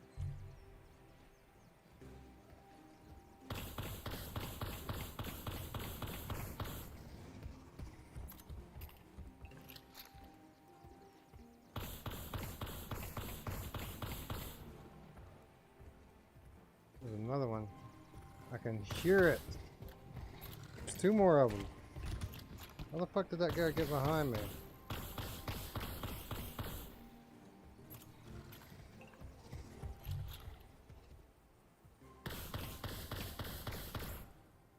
Oh, there's acid guys up there too. Oh wow, look at this. Wow. Never stopped to smell the roses before the I'm just too worried about not dying. Can I get up there? That looks like someplace I could get. See right there? What is that? Right there. That yellow thing?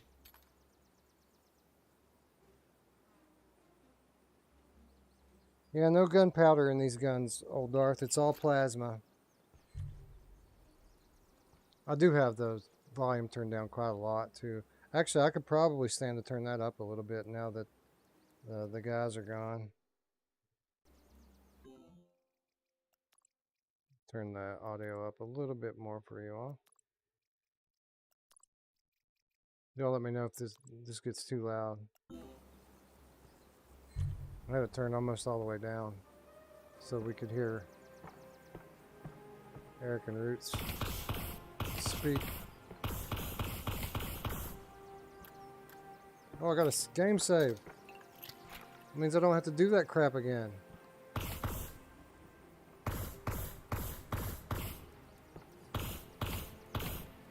Man, these guys hard to kill.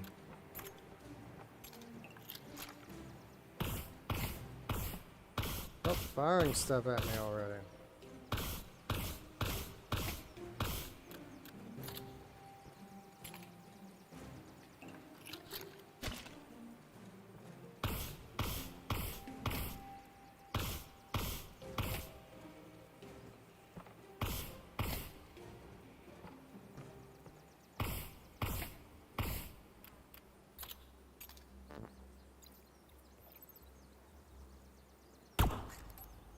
I love the revolver.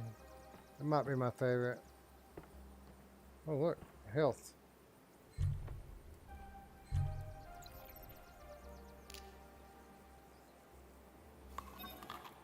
Full health restored.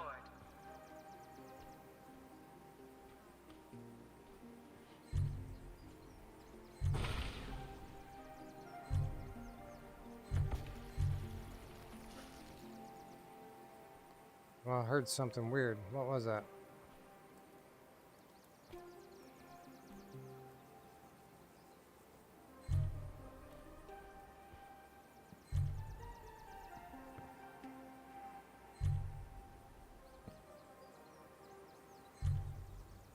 Look at this crap. This is crazy.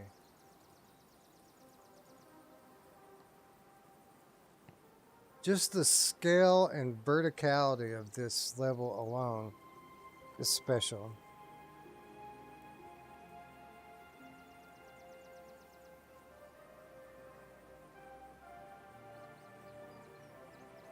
Rogue, I think Lone Echo is kind of in its own league with regard to like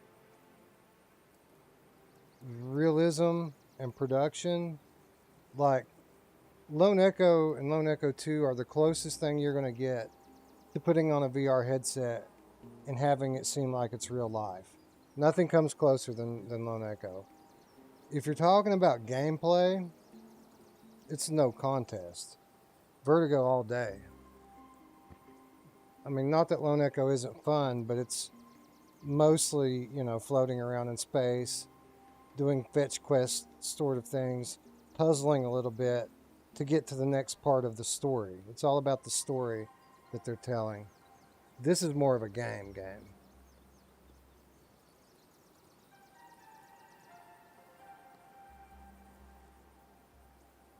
Man, PCVR, it's so unappreciated these days because the games are so few and far between. But the games that are available, like from years past, are, in terms of scale, just like scale alone, is incomparable to anything else. How do I get over there? There's got to be a jump pad somewhere, right? Crap, I didn't think it would hurt me.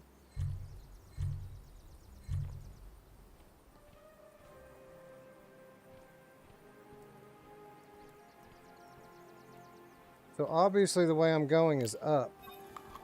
Full health restored. But I don't know how I'm supposed to get up there. It's got to be these jump pads, right?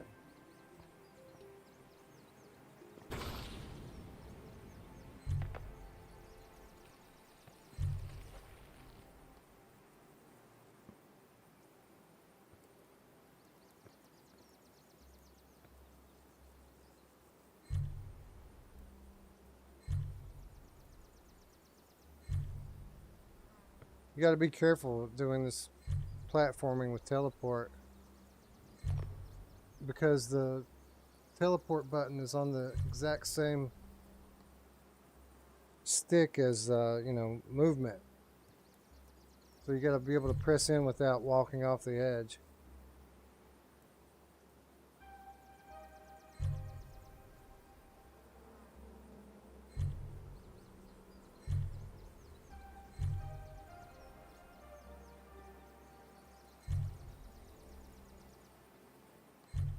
Oh, look. A new encyclopedia entry up here. Hey, look, I told you I could get over there. I knew it. Only I can't. What the hell? There's got to be a way, right? Get up on that one. And then jump down to it, maybe? One of those bounce pads down there.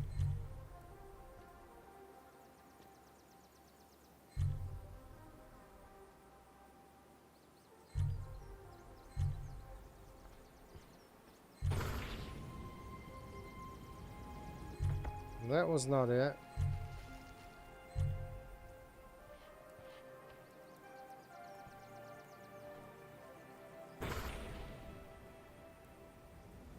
That was not it either.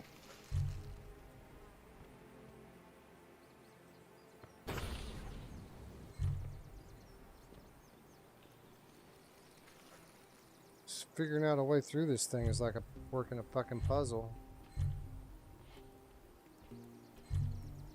We have to climb this one.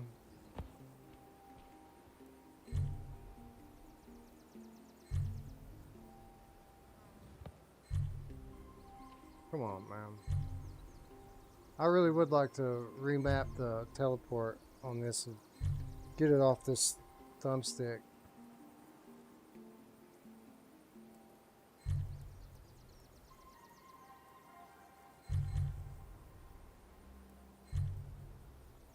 Alright, we're getting close now.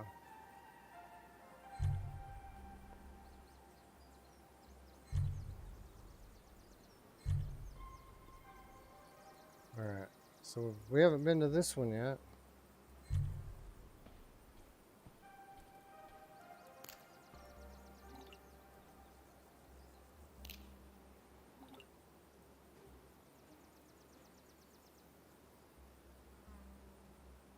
Doesn't make the choice any easier. Well, the answer is play both of them. Is this game on Viport Infinity? Lone Echo isn't, by the way. Lone Echo is only on the Meta platform. But I know Vertigo Remastered, at least for a while, was on Viport Infinity.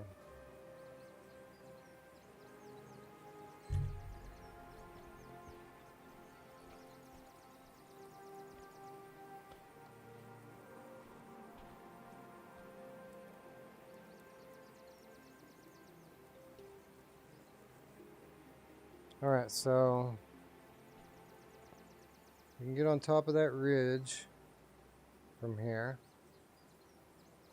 We may be able to climb up that way, I'm not sure. There's also 2 jump pads. There's one here, there's one over there.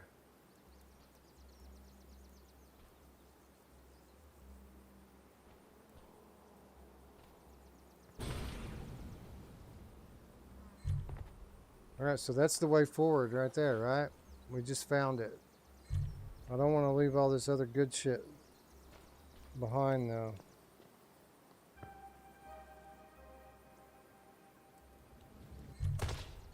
Oh, so teleporting even still hurts you. That's some shenanigans.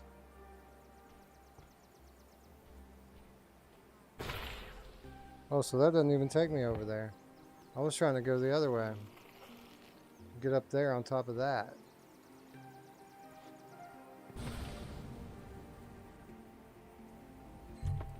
So bouncing a fucking million feet in the air doesn't hurt you, but jumping and then teleporting does.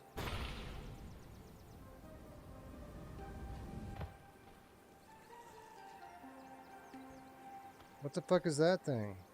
Oh, it's a little frog guy inside the thing.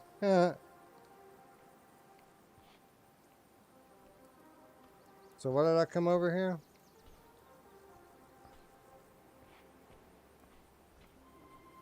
I mean, I almost want to murder these little guys just so that there will be some reason to me being over here.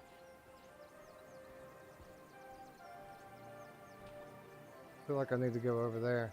I know that's not the way to go, but I feel like that's where I need to go.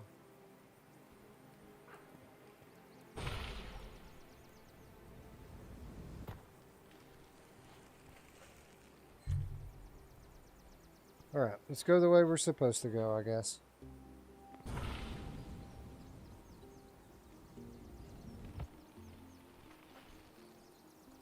Just the fucking scale of this is breathtaking. I hate to sound like a broken record, but it really is incredible.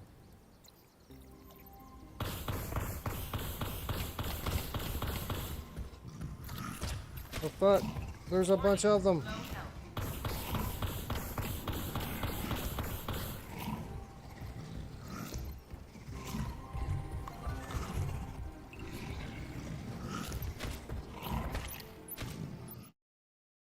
Ah, they got me. I wasn't expecting it. It's my fault.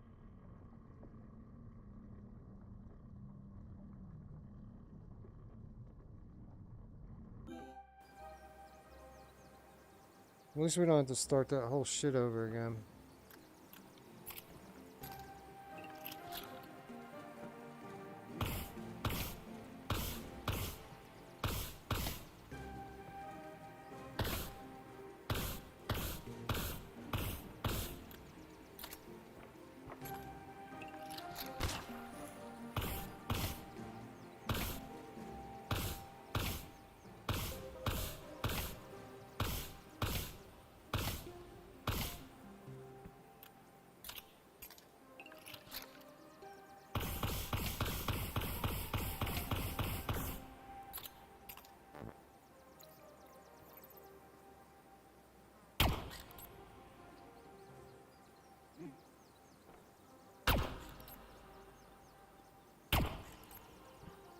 Hit shots. It's the only way. Full health restored. Alright, so we gotta be ready for those pricks next time we go up there.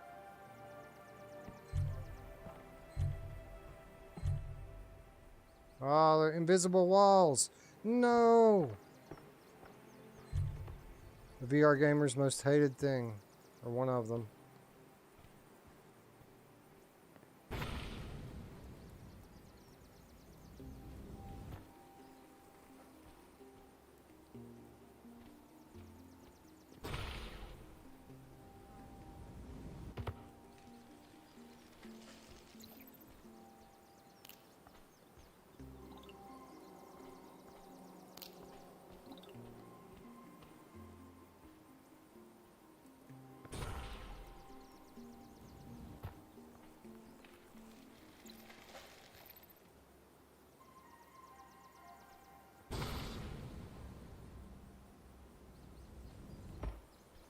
Was it this one?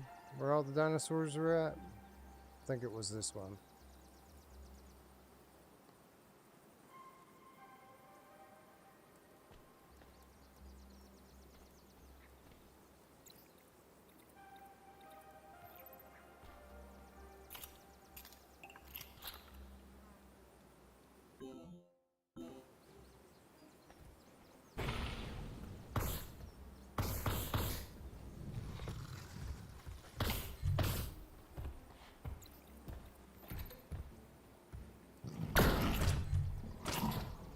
Get off me, bro. Warning. Fuck me, dude. I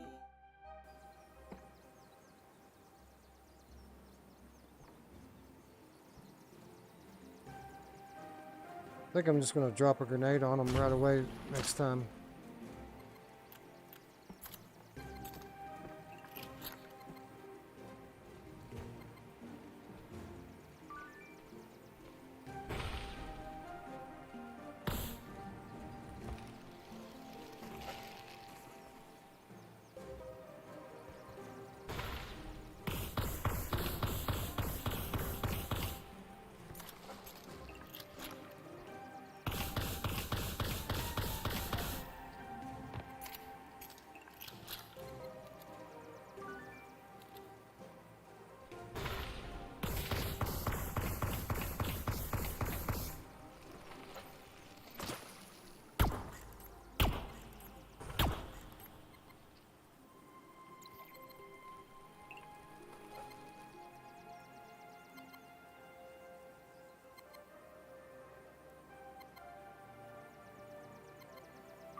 So they don't even spawn up there. Like, I can't pick them off from distance. Because they don't even spawn.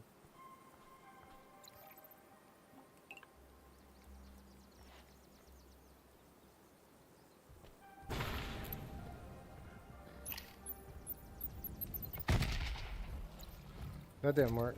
It was worth a try though.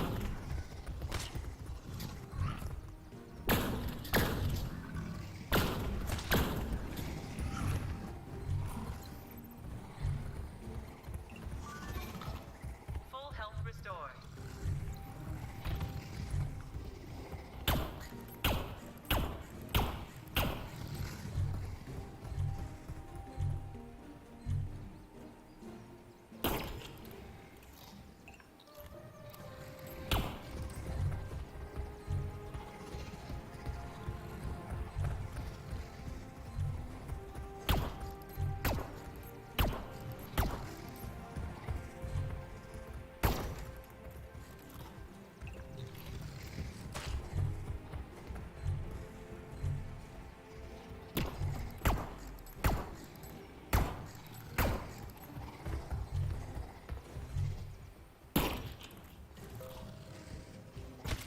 Oh, fuck.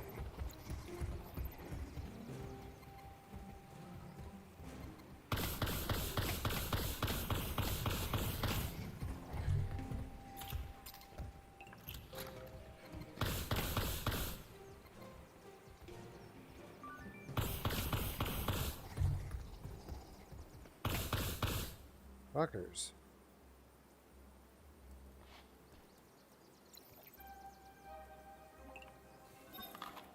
Full health restored. Did I already eat? I thought I had 2 of those. Son of a bitch. Oh well. At least we killed them.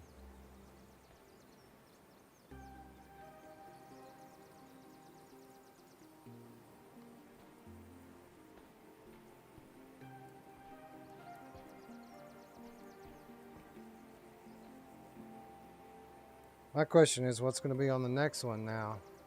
Right? Like, holy shit.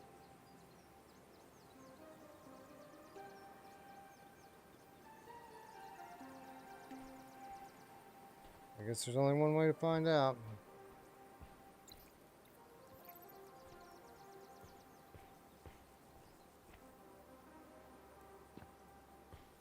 Where's this tagging man?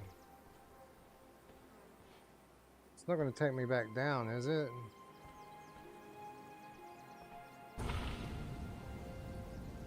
Nope.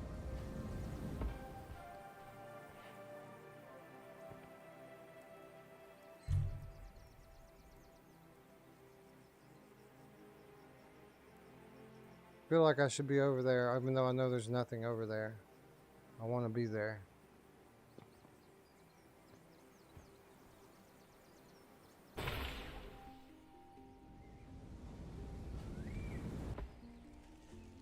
Okay, so I'm over here now.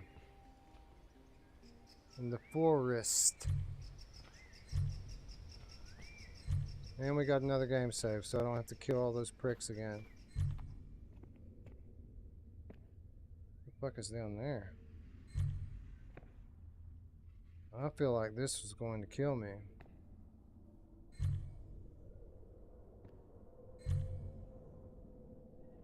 Oh, there's bugs down there. It's a den.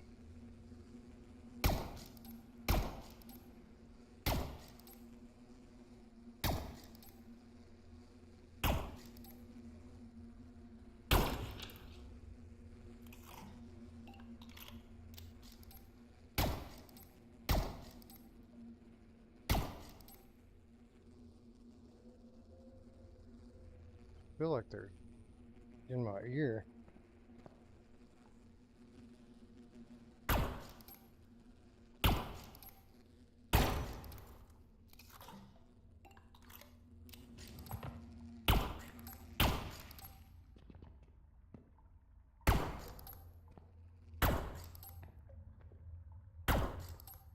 I thought that this was just a side path, but this might actually be the way I'm supposed to go.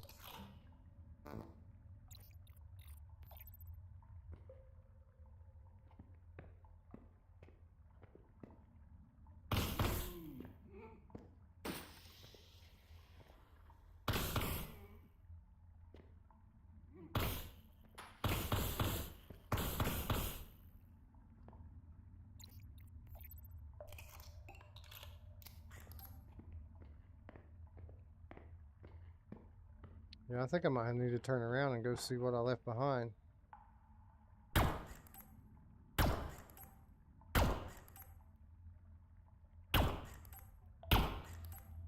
Alrighty, jeez.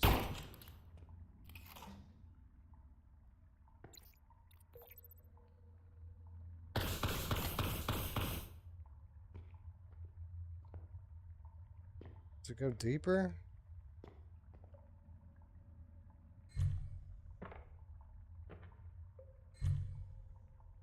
It does. All right, I'm turning around. I'll come right back here, but I don't want to just leave everything behind because there was another way up top.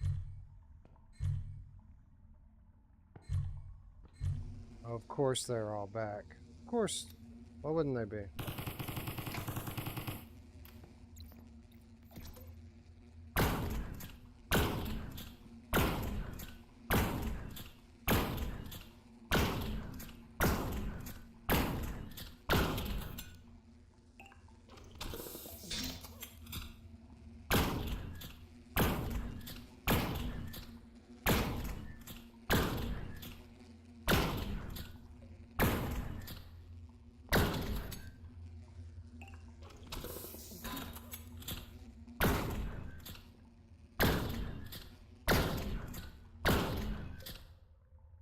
I hate bees. I hate them in real life. Not bees. I hate wasps and hornets. Bees are okay, I guess. But there isn't a more evil creature on planet Earth than a fucking wasp. I mean, just look at those things. They look like aliens. And they're evil. They die after they sting you, but they do it anyway. Because they want to hurt you that bad. This is what I wanted to see. Like, I didn't want to leave this. Because I thought this is the way I'm supposed to go.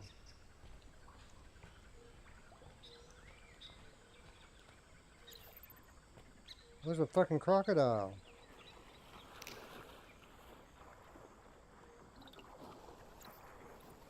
Can I kill it?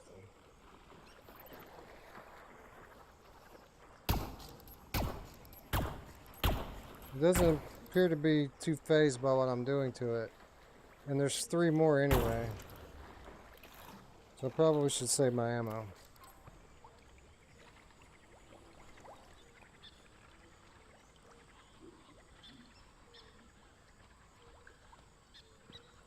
So which way is the side path and which way is the way I'm supposed to go? I mean, seriously.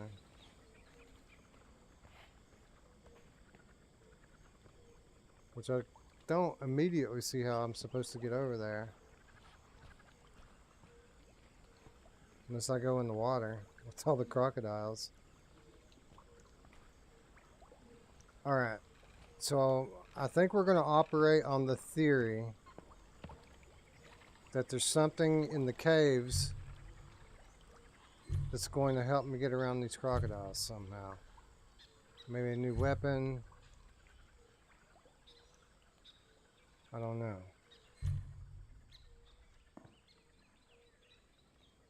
But I gotta get over there, and I don't see a way to do that without getting in the water.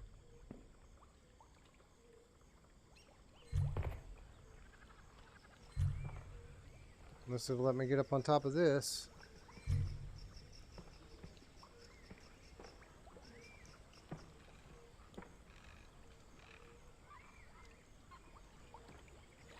It's gonna put me right in the fucking water, ain't it? Shenanigans. Shenanigans. Where do I go?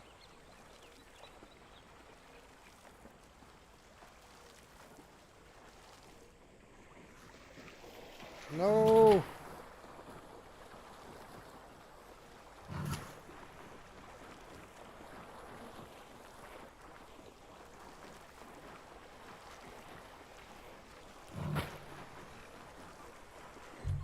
Holy crap.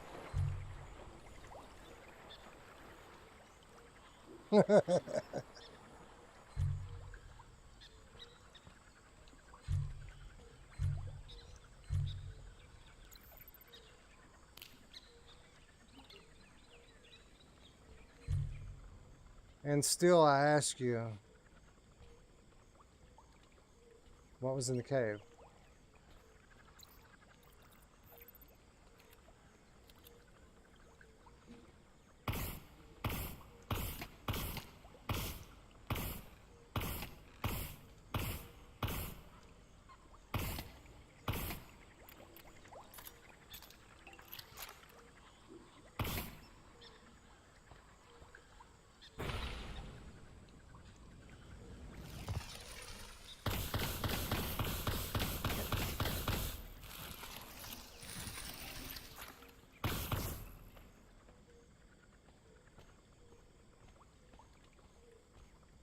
Oh, look at that.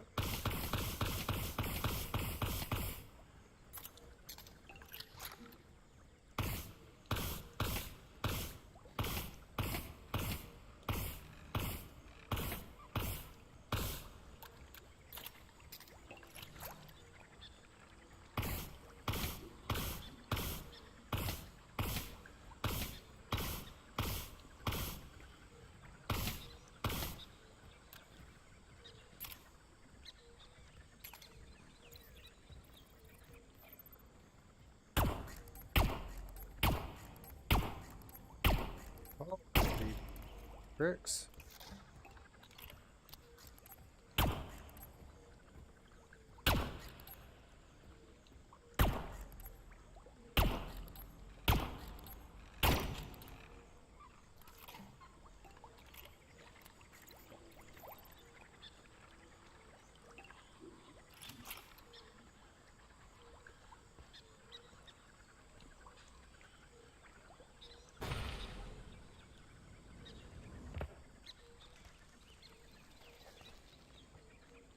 So was all that for an encyclopedia entry? Looks like it could be the case.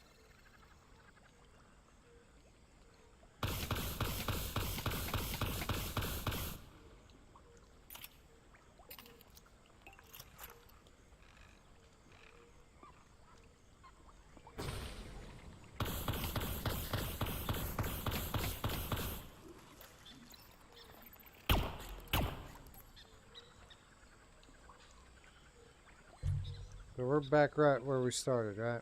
Okay, so this was the side path. We figured it out. By accidentally falling in the water and almost being eaten alive by man-eating crocodiles. But we figured it out. Now we know. Honestly, I thought there would be something cooler than an encyclopedia entry at the end of all that, but it is what it is.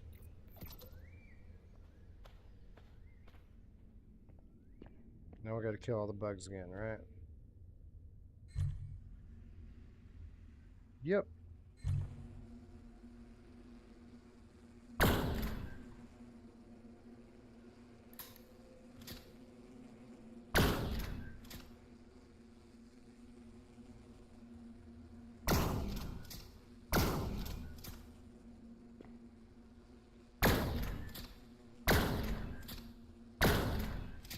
Crap.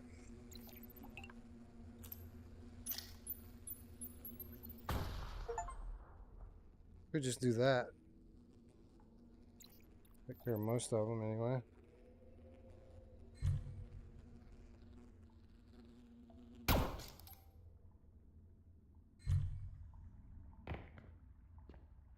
Alright. And we're back.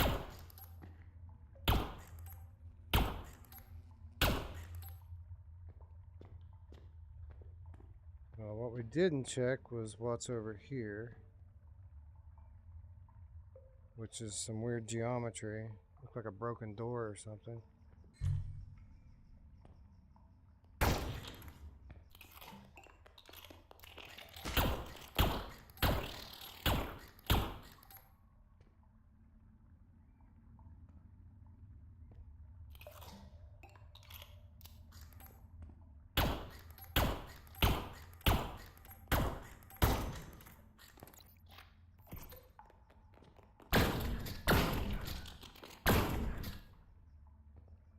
We're in a den. And there's more of them.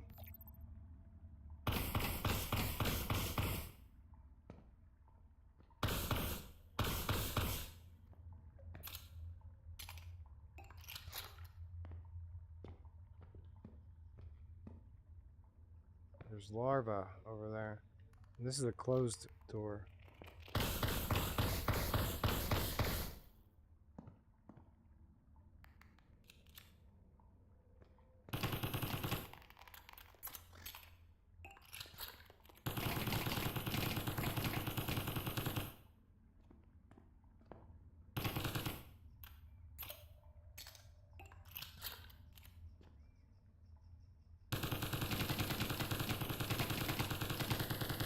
Who doesn't like slaughtering babies?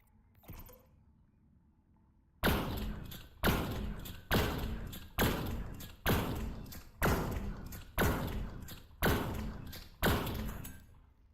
not sure they even all die. Ugh, yeah, they're staying dead, I guess.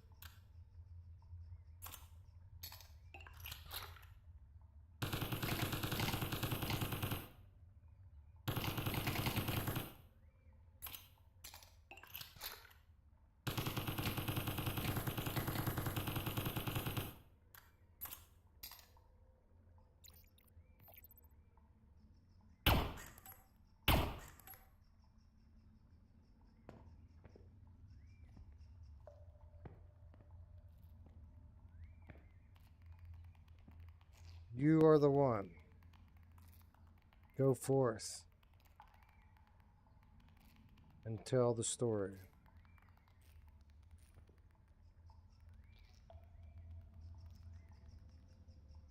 So there's nothing here except for a hieroglyph and a family, or what used to be a family.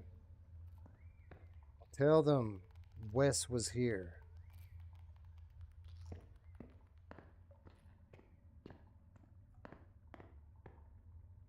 I've given the gift of life. I feel good.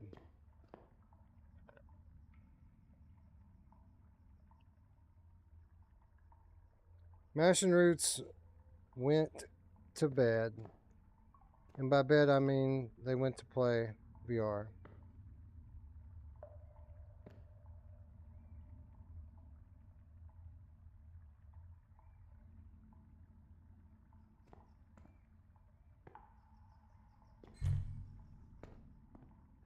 But I'm still here, and I'm still going. Murdering babies since 1963.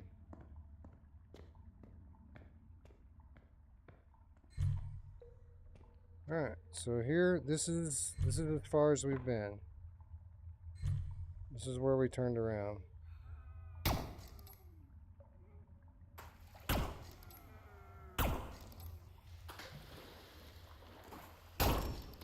It's not how it works. It's not how throwing is supposed to happen, you turds. Where'd they go? They're gonna make me drop down there, aren't they?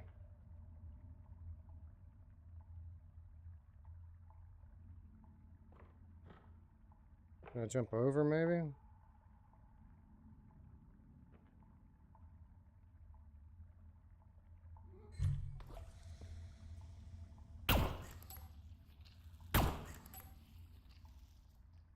Death from above.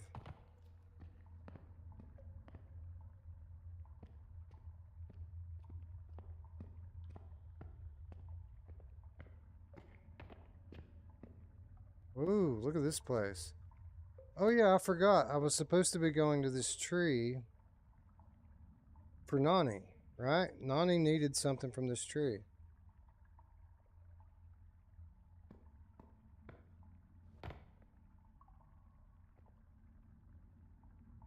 It was funny. I forget what he needed, but it was funny. Let's see if there's like a thing that tells me what I'm supposed to be doing. Like missions or whatever. Nope.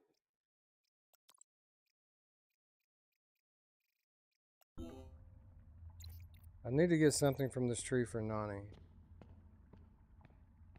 Because Nani's been holding up that big fucking thing.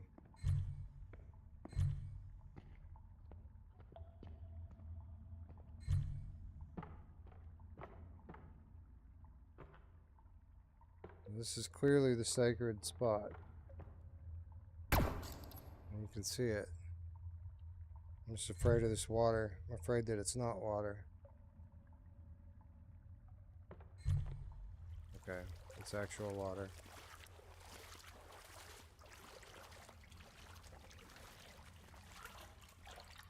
You'll remember when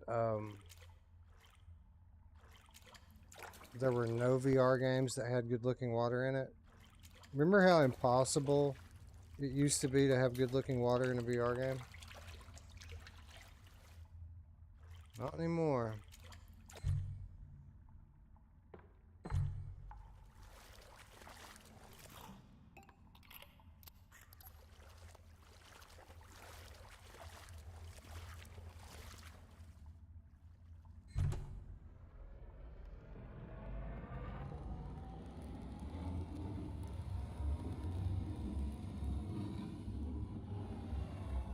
It's a tree levator. What kind of fucked up wood monsters are going to be in here? What's the heart of the tree?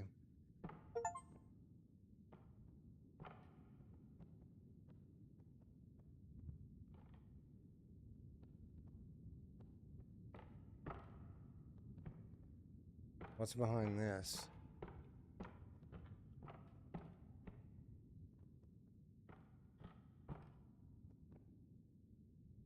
Alright, well, this is a very fucking interesting visual.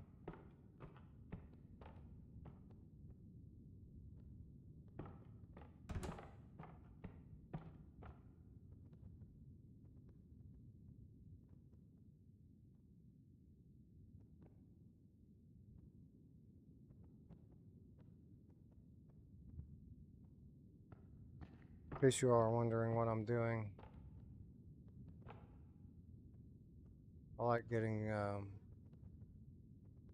unique shots for videos, like the intro, for example. I'm going to do a new intro. Maybe I'll put this shot in the new intro, because that is something that is very strange. I knew there would be wood monsters.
You're gonna shoot me through this fucking hole?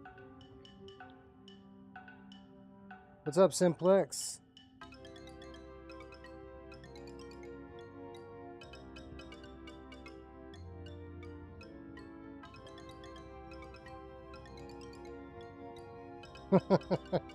Corporate zombie.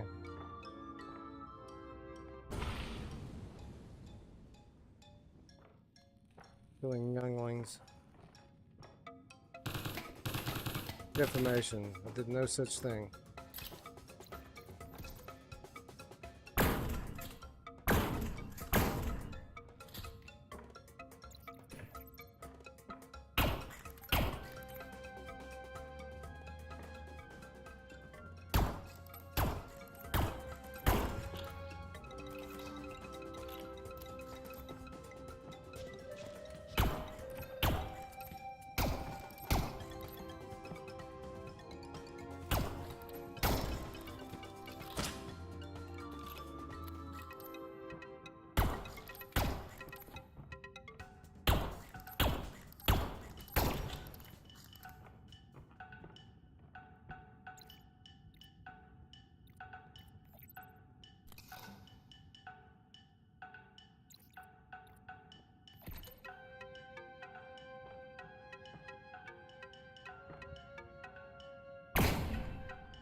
Had to try.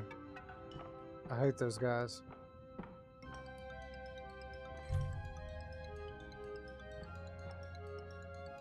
Won't let me up there.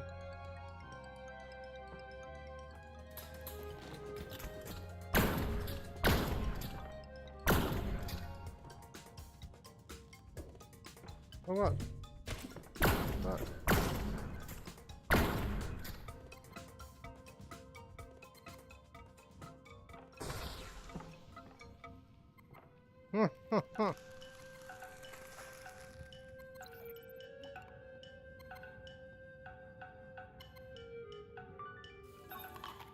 Full health restored.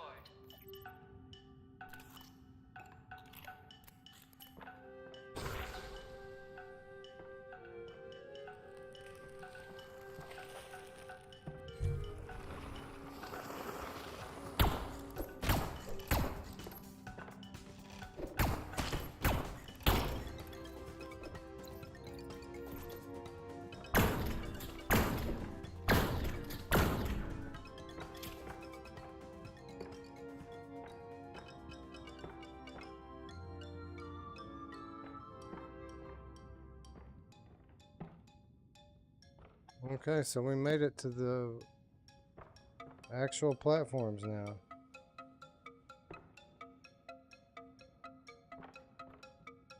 Like I saw these from way down there and thought to myself, how the fuck am I ever going to get up to that?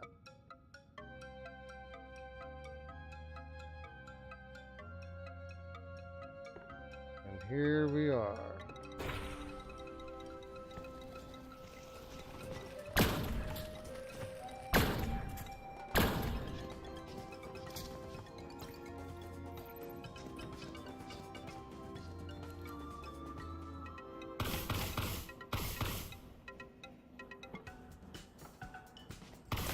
Oh fuck, they've got guns too. They've got blowguns.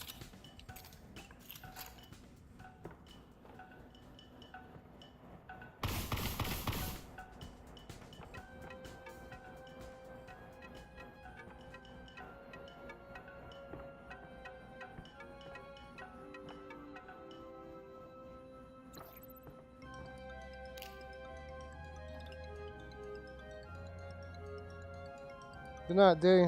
See you tomorrow.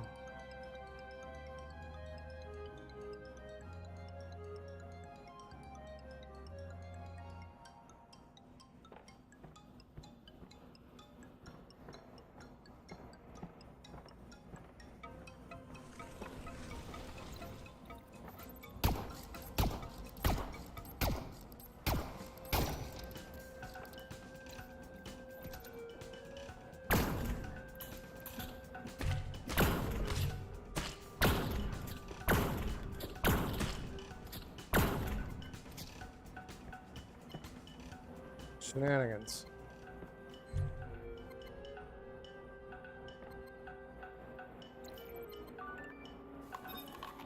Full health restored.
Yeah, she does.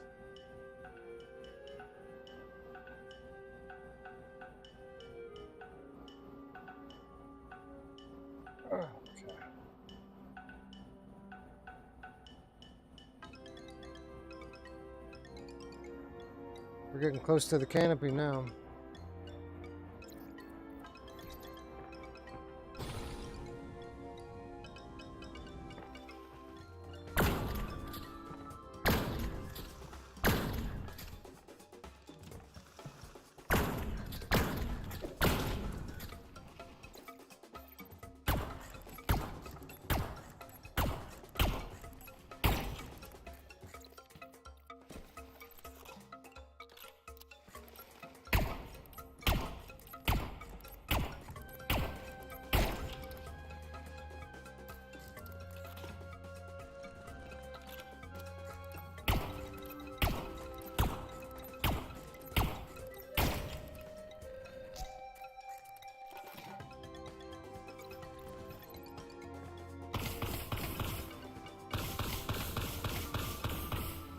I think it's endless. I don't think there's any winning this.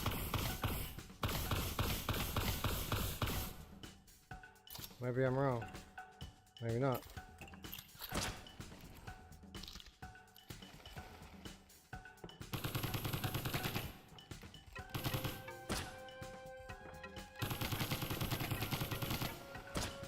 Yeah, I think I'm gonna have to just fucking move. Oh crap. Full health restored.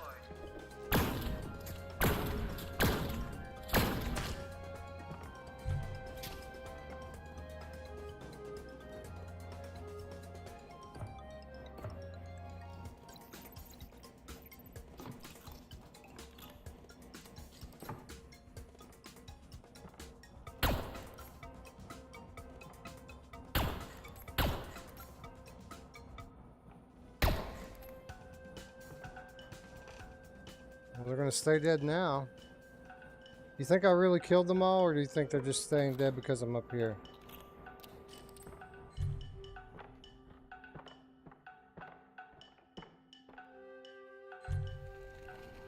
Yeah, that's what I thought.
We did it.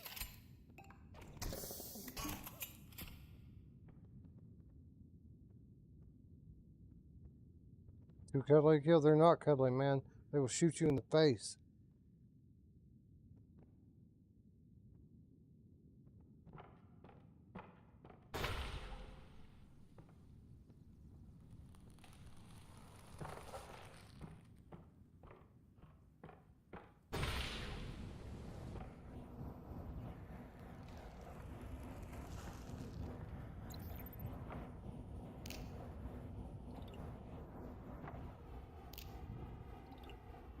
Well, we're doing pretty good on health.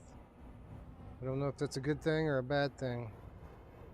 Normally when the game loads you up on health, It's because you're about to need it.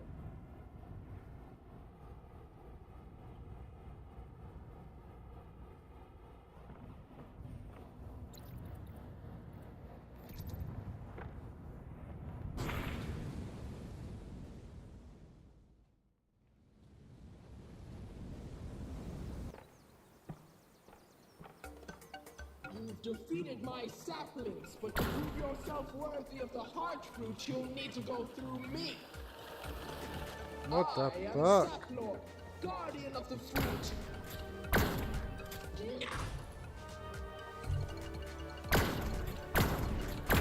Few who climb this tree return. You shall not number among them.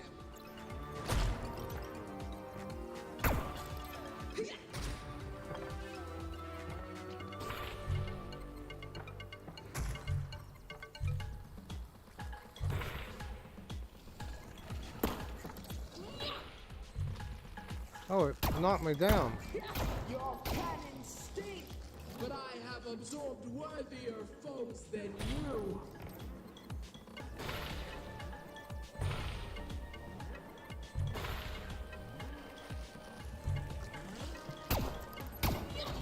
There's got to be a trick, right?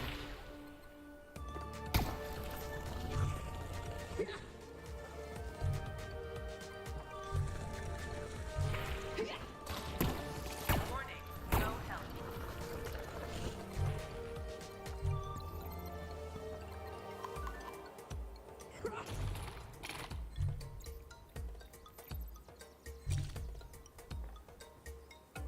Why is it not letting me move?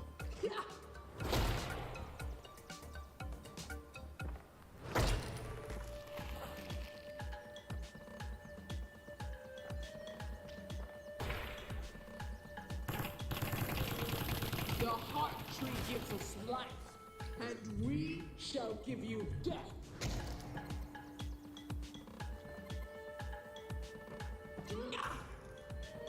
I don't know why these fucking things don't work all the time. Why is that? Alright, now I'm confused.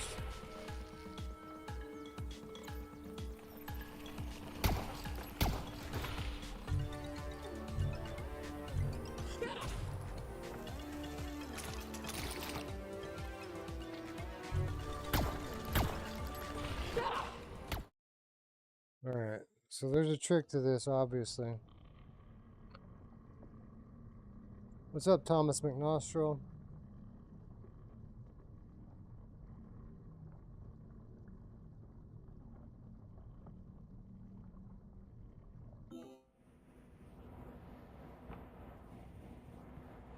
Alright.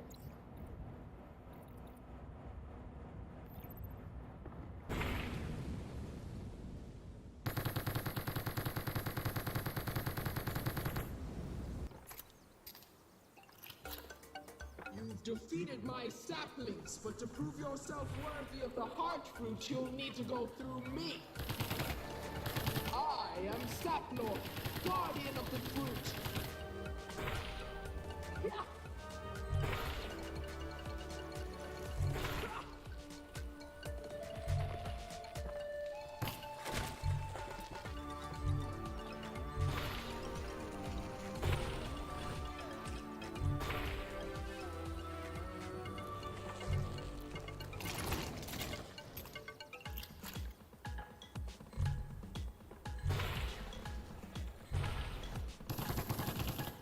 Few who climb this tree return.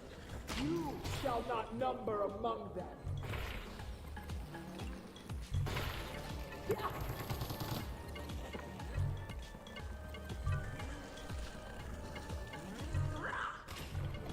Warning, no help.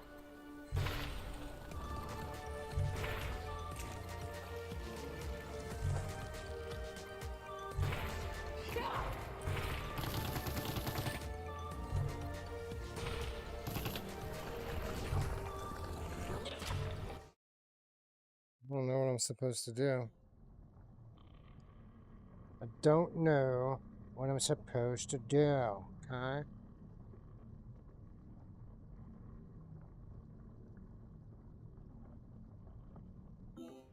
I mean, I can put some bullets on that thing if I really try. but it didn't show any apparent signs of taking damage.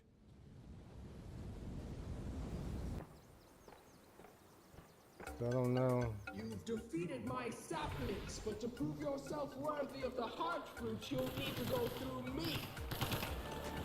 I am Saplord, guardian of the fruit.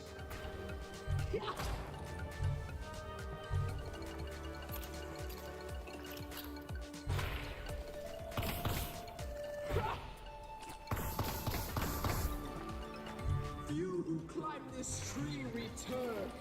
You shall not number among them.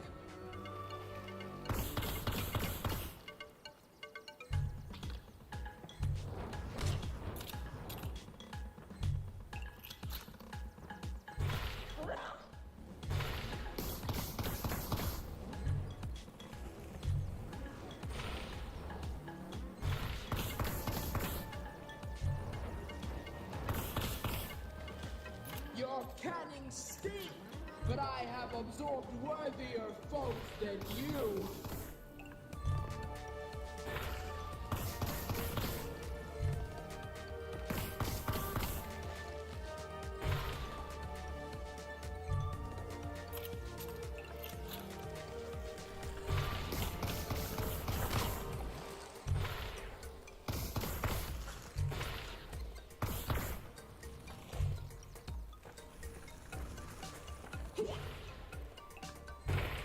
The heart tree gives us life, and we shall give you death.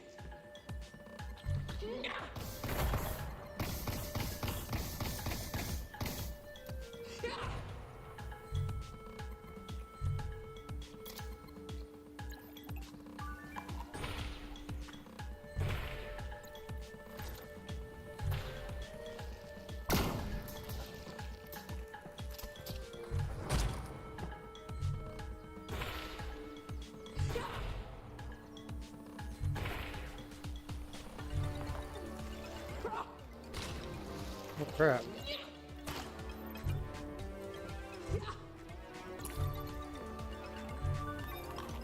Full health restored.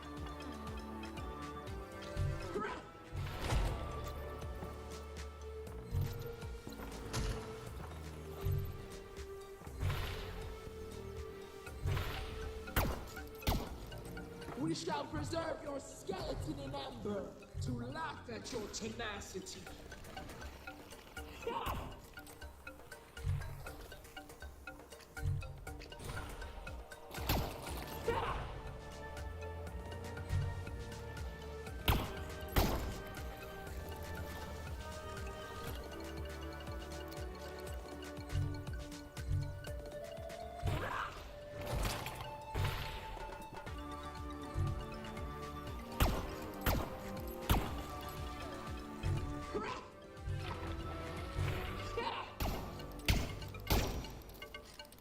If you keep jumping around like a grasshopper, I will crush you like one.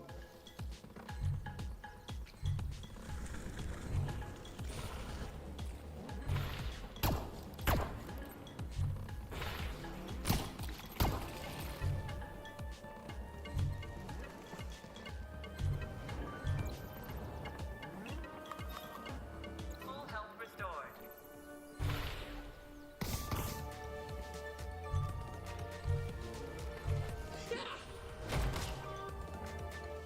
Oh, you got me.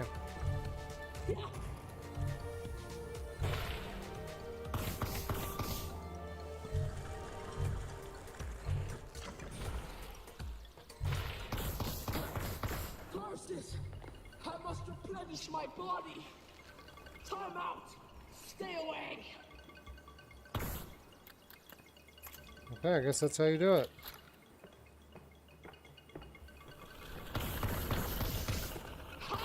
You fool! Now I have replenished. Your death will be swift.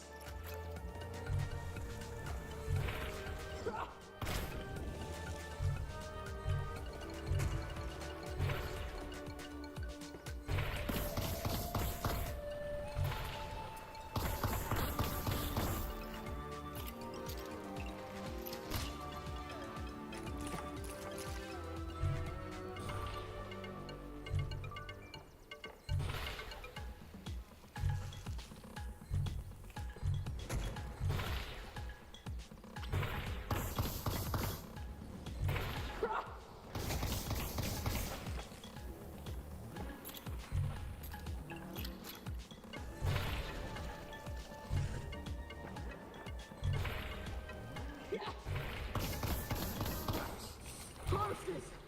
I must replenish my body! Time out! Stay away! Ah! My eye socket! You do not respect the rules of time out! Very well! If you will play dirty, so will I! My saplings, kill the interloper!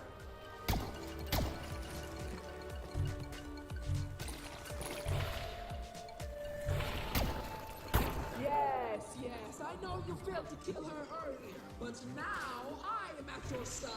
Stop complaining.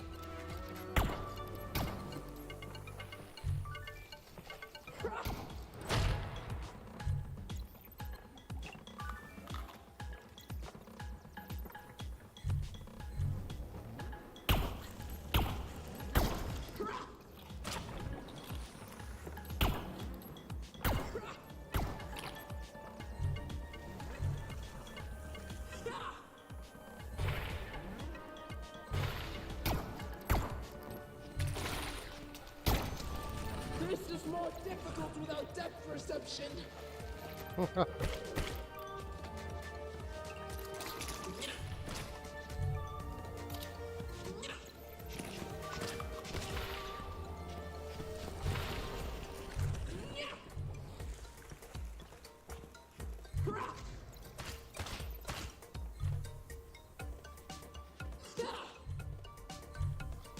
Don't let me jump.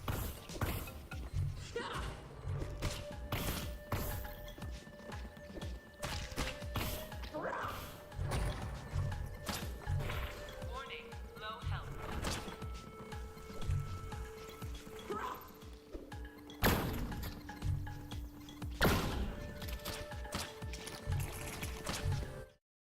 Fuck. All right.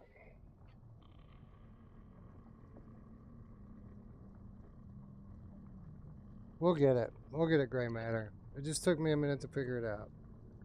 But now we've got it figured out. We know what to do.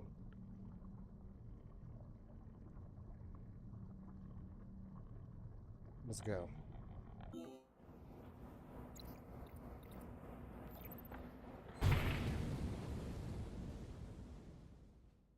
Oh, they're set.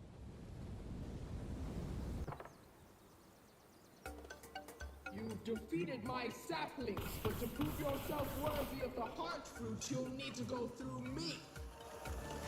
I am Saplord, guardian of the fruit.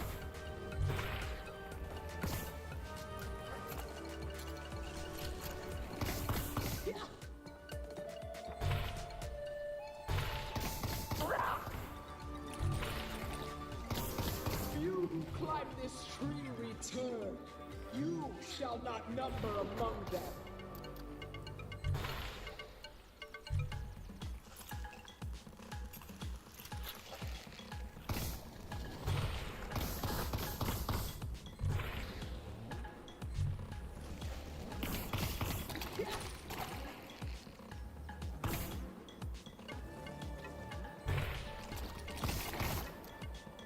Your cannons stink, but I have absorbed worthier foes than you.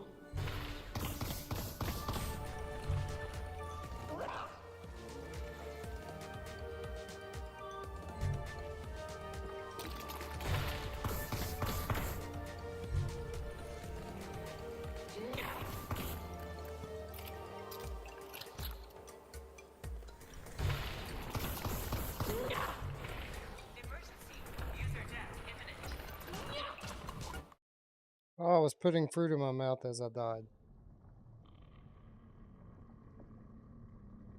I need to find a way to catch a breath and let my health regenerate.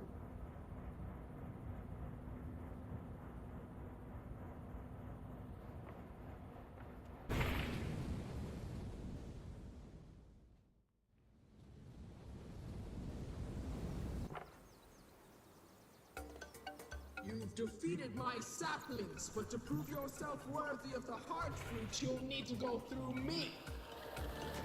I am Saplord, guardian of the fruit.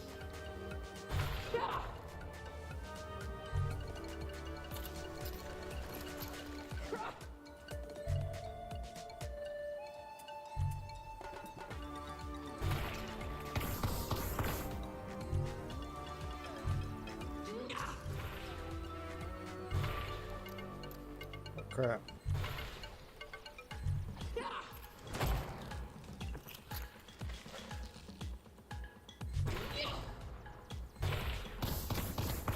You who climb this tree return. You shall not number among them. That was bullshit.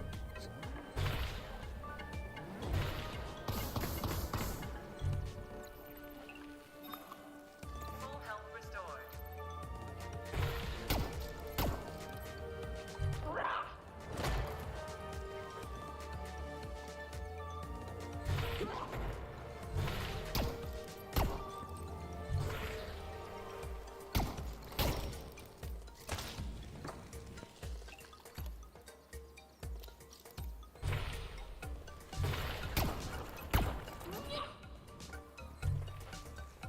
Your cannons stink, but I have absorbed worthier foes than you.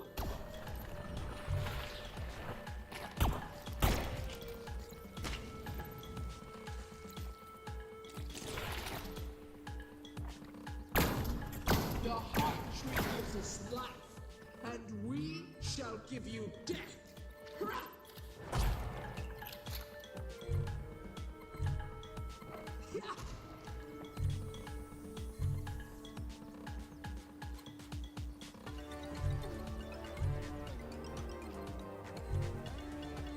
Just gotta move around and let my health come back.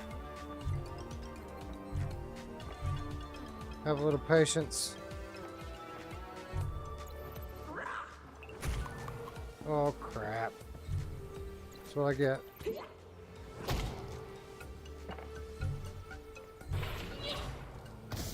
Oh crap.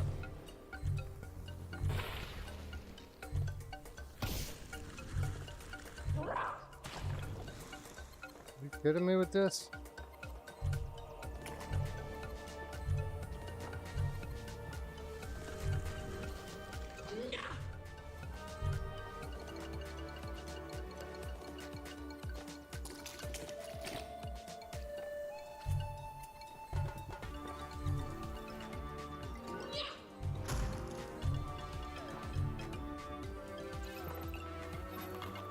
Full health restored.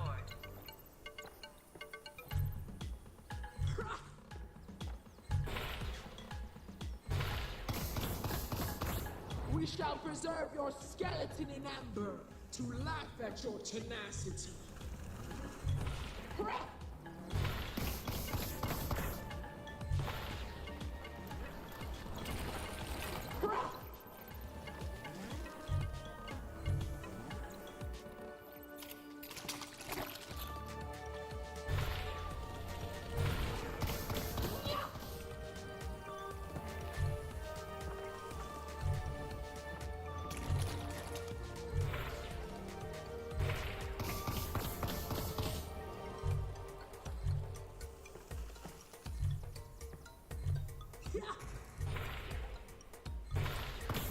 If you keep jumping around like a grasshopper, I will crush you like one.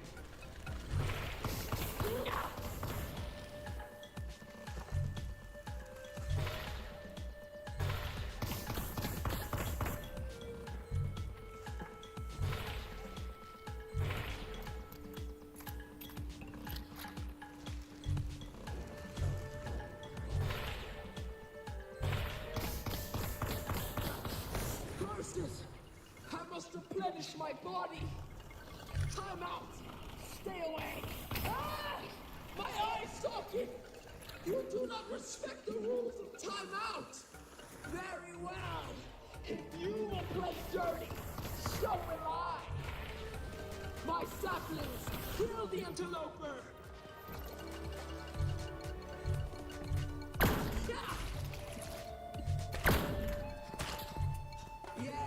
Yes, I know you failed to kill her earlier, but now I am at your side. Stop complaining.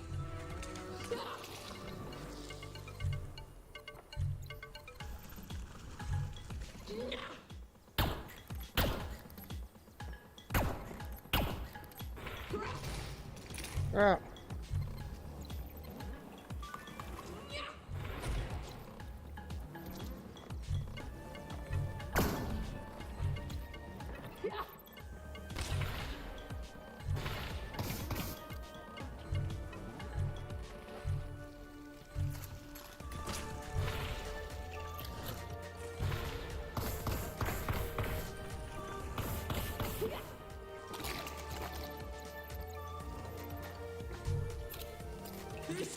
difficult without depth perception.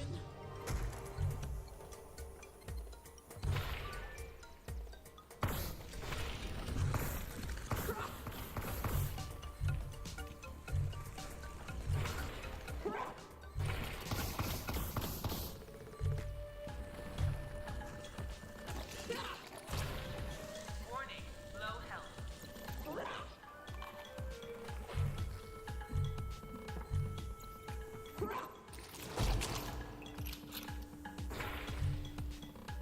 Crap.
Warning, low health.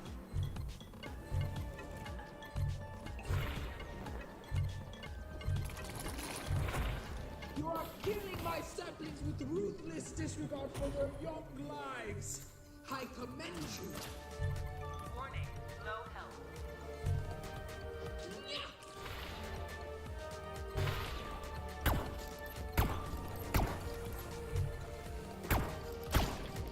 Warning, low health.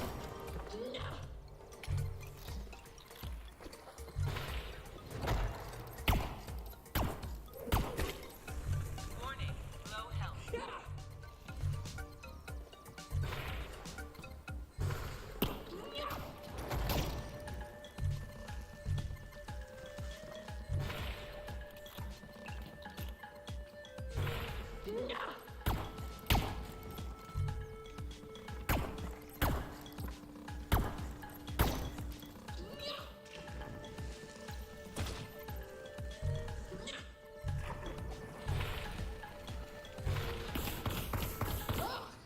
Not again! My body drained! Yeah, bitch. That was close. Holy crap.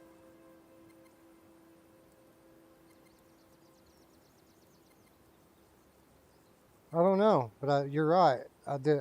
You shot it. You can shoot these things and they... Yeah, I don't know.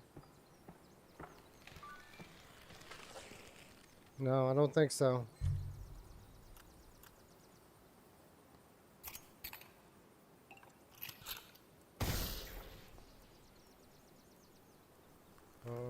No, it just passes through your head. Good thought, though. But hey, we did it. We killed that thing. It only took like 4 tries.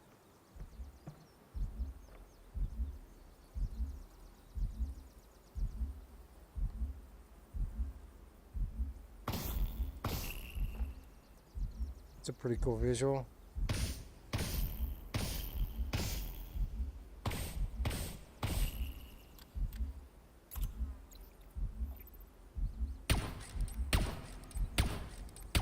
Black Heart.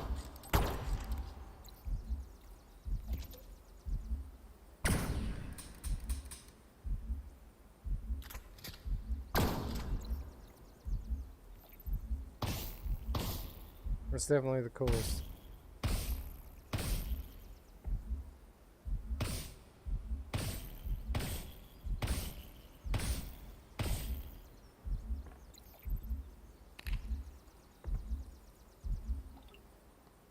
Heart fruit. That's all Nani needs is some heart fruit, yo. I need something, man. They ain't gonna give me any health. What'd I do all this for?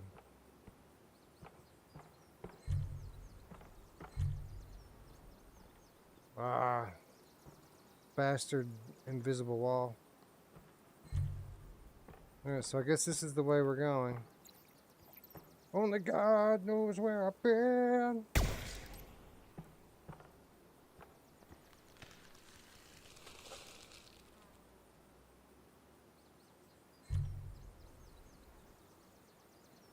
So over there is where we started at.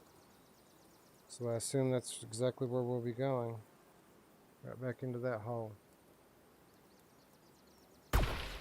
Alright, I'm gonna request that everyone hang tight for 60 seconds while I go and get some water to drink. I'll put on some propagation to entertain you while I step out of the room. I'll be right back.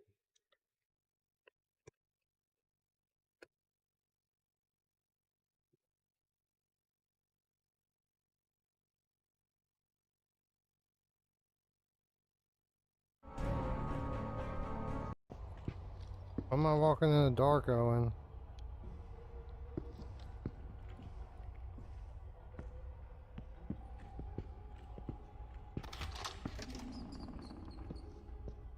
What a mess.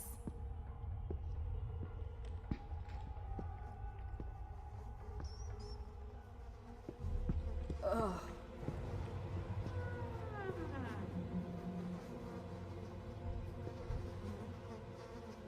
And this stuff's pretty detailed. Like, it's a good looking game. It's not bad at all. Hey, stop it. They'll hear us. It's clear he's already dead. I thought he moved. I'm sorry. We'll see what we're leaving back here, Owen. I don't want to just leave a whole hallway unexplored.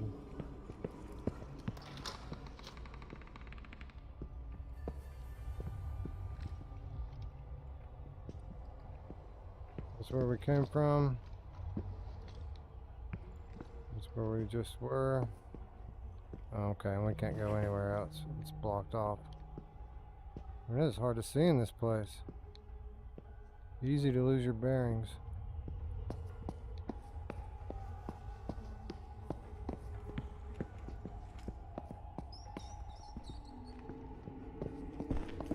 Hey, look. We can go through this vent. Get in. I'm right behind you. The guy with the gun could be going first. I mean, seriously, dude. What a pussy.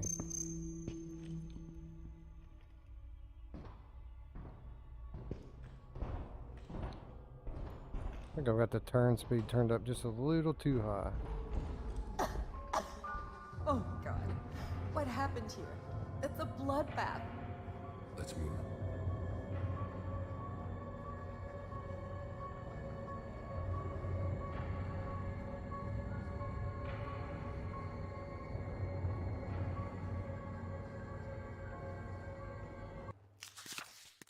Let's go to settings. I'm gonna turn subtitles off.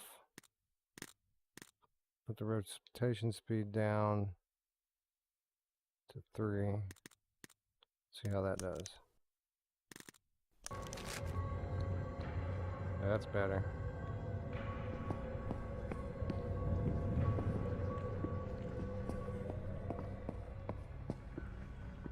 I'm scared I'll recognize people I know. Don't get too close. We don't know if they're infected. I hope they'll find a way to cure them. Yeah, me too. But in the meantime, let's try not to end up like them. Wait, I'm gonna lift this so we can go under it.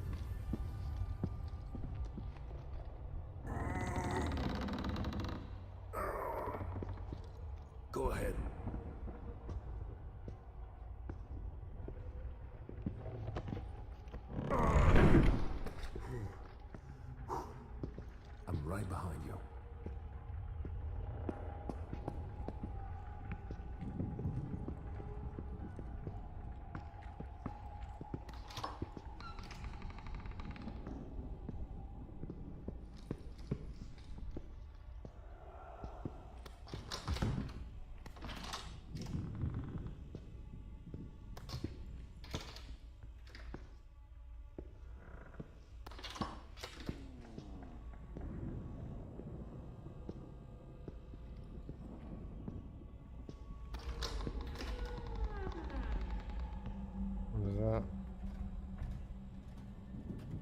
What's a sponge?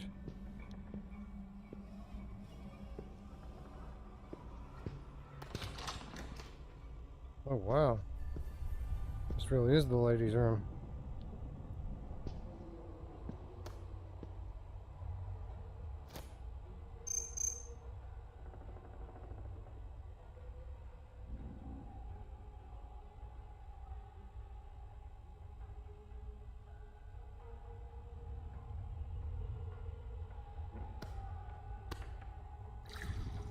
Oh, that's nice.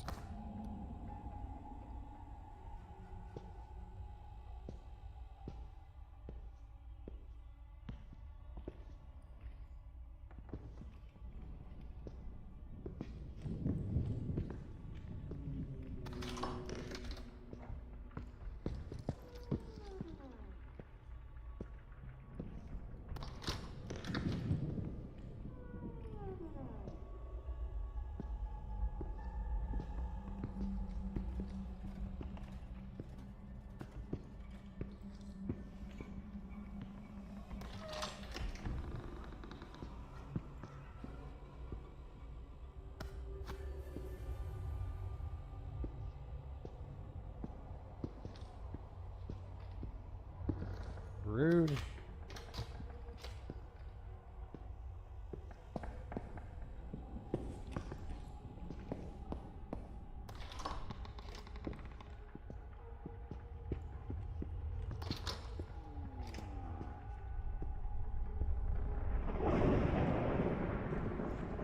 It's so strange. It's never that quiet here usually. It's even a little too quiet, if you want my opinion.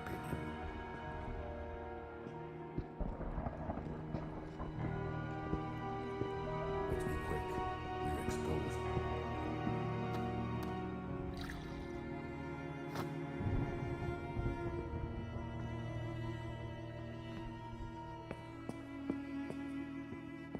I need to find my own weapon, Owen.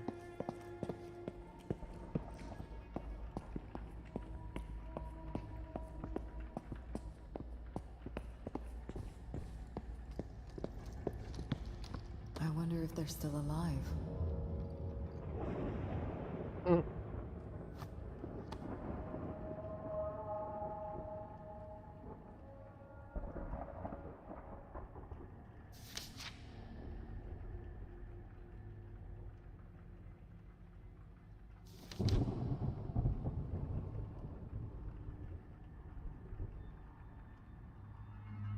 I bet that these wrestlers, Tweedledee and Tweedledum, are going to be bosses. They're going to be infected, turned. Those are going to be bosses.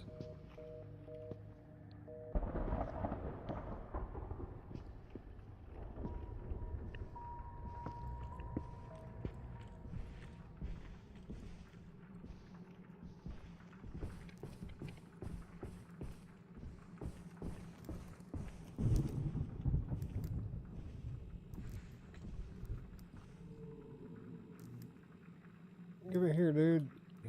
What the hell? I need that. And I can reach it. Even sitting in my chair, I can reach that, but still, it won't let me have it. It's dark in here. All right, ladies and gents. Thank you Go up there and get for it, I guess. indulging me and allowing me This to door's locked. Yeah, do let's go people get it, man. things, take in water and release it. But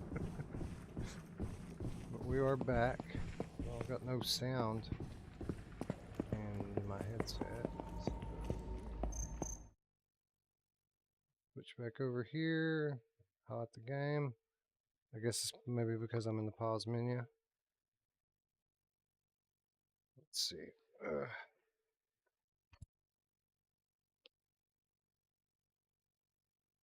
Thank you, Rogue TR. Yeah, I should eat the fruit, right, Shades?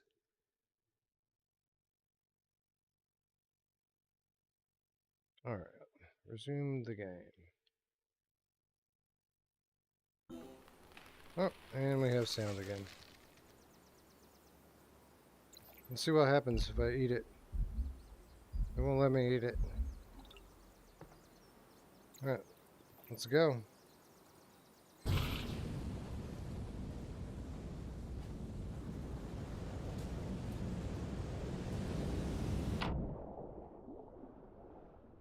Oh crap, look at that fish. Swim.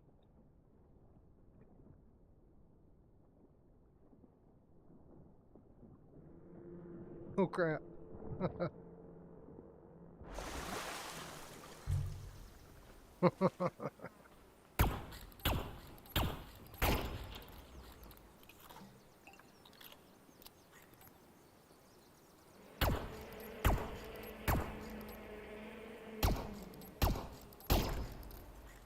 don't think I can kill it. Ladies and gents. That's alright though. We just got to get back to Nani. That's all we really need to be concerned with.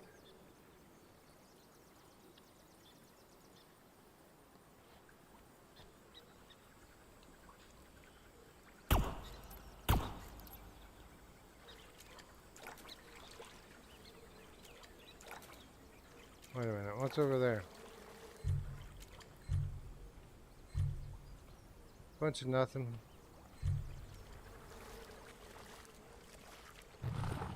Oh, fuck. Forgot about those things.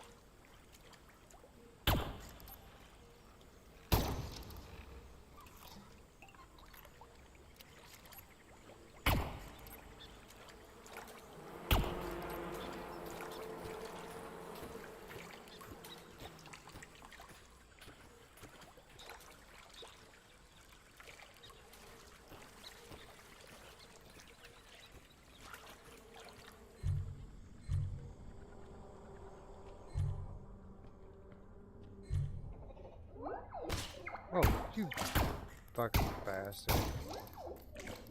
Serious right now? Warning, low health.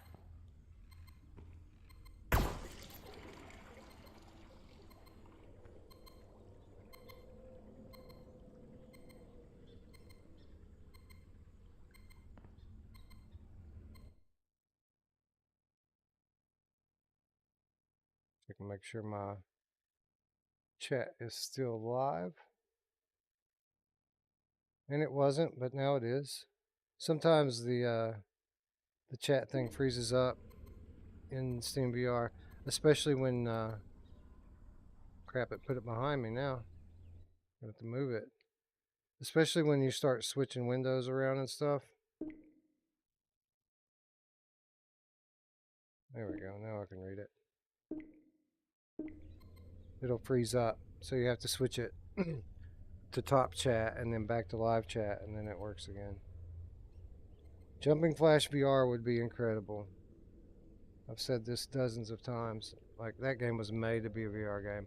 That game used to like give me like vertigo from the height, even though it is a flat game. I need to recalibrate. Even though it is a flat game, like PlayStation 1 era flat game.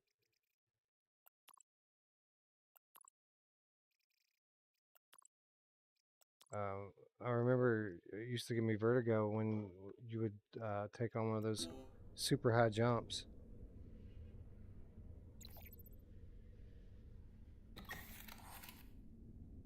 Alright, I barely remember how to do this. Weapon mod synthesizer. Will it tell me? Yes, it will. Alright, so that's the shotgun.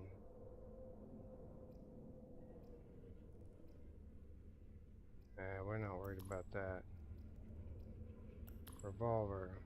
Laser sight. Heat sink. Gyro stock. What does that do? Actively stabilize stock that increases precision. I'm already pretty precise with it.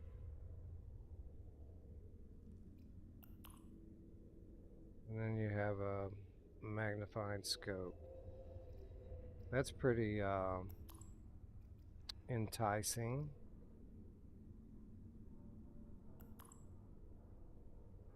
Wave harmonizer.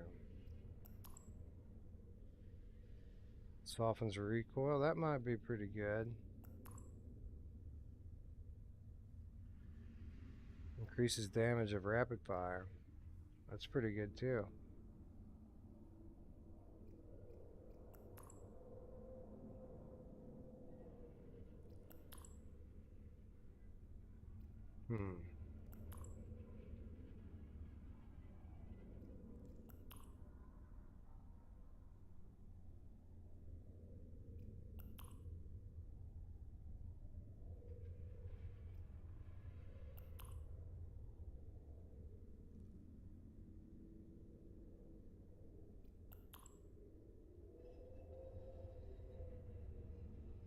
Don't know what I should go for. They all seem so good. Let's go with this one.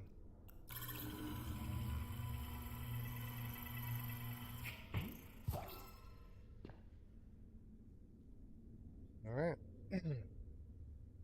Dampens recoil. Alright, how do I open this gate? Pretty sure that's what I'm doing. Or maybe over there is where I gotta go. I wonder if that was there the whole time. Like, maybe that was there before the whole level that I just played. Oh, I hear Nani.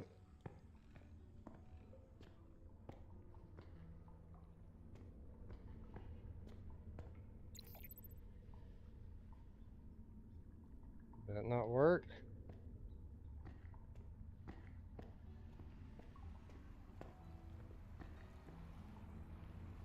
Nani.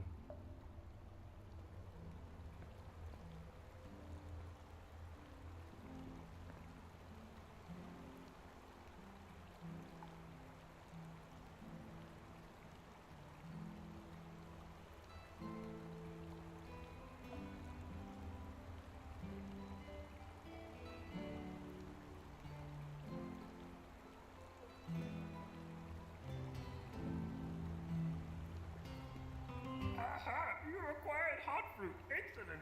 Come. Please give fruit. Please. Please give fruit. Please. Pick it up, bro. Pick it up. No. Magical fruit. This will sustain Nani for 1 week. Okay, you deserve both. Alright.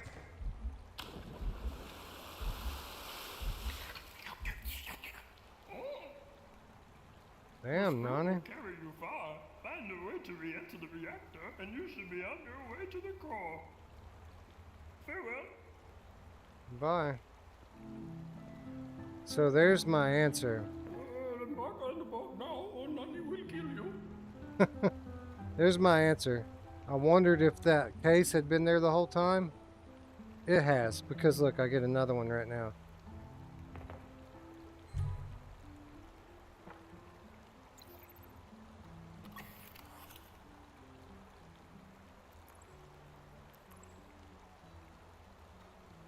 Faster firing without melting the interior of the gun.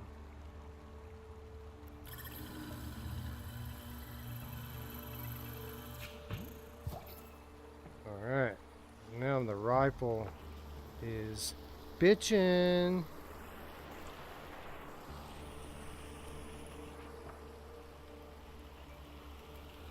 Oh crap.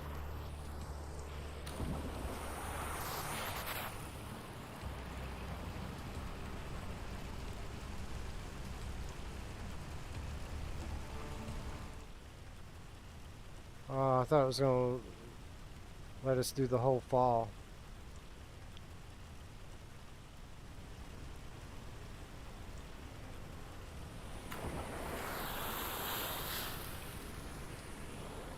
We're here. I remember this from the trailer. This is like a freaking Civil War or something going on here. It's like the Magic Kingdom. Look at that.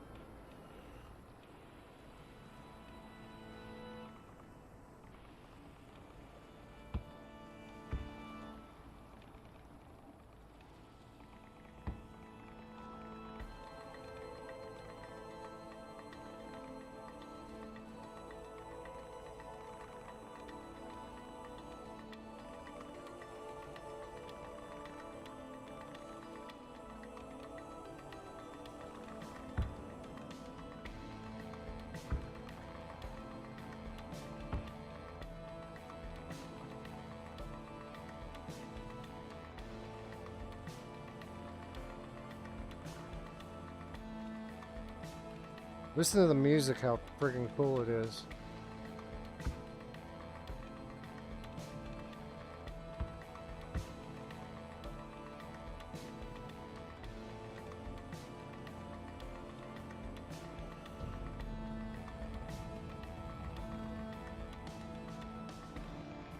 Chapter 10.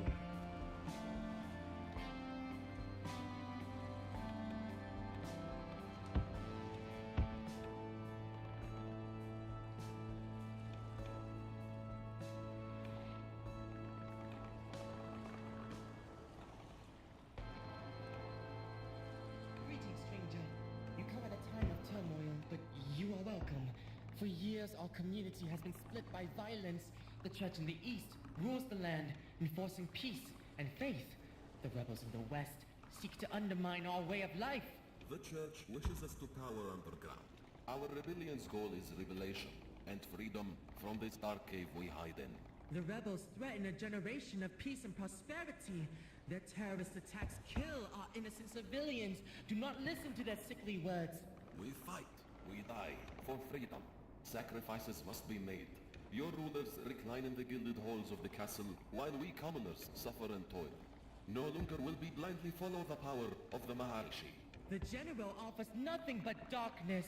Turning away from the light of the holy hypercube will bring a blight on our people. You fool! The hypercube is a natural phenomenon. It is no god. Sacrilege and lies! Oppressor. Rebel filth! Follower of illusions. Communist scum! Fascist plunderer. Blaspheming plasticist! Stuck-up fool. Sacrilege! Follower of illusions. Agent of chaos! Fascist plunderer. Rebel filth! Oppressor. Sacrilege! Follower of illusions. Peddler of madness! Oppressor. Disgraceful! Stuck-up fool. Blaspheming plasticist! Dictating big bad. Agent of chaos! Fascist plunderer. Rebel filth! Follower of illusions. Peddler of madness! By the power of the hypercube, you are a mighty warrior. I believe you could help us. Follow me to the castle. My name is Chronic.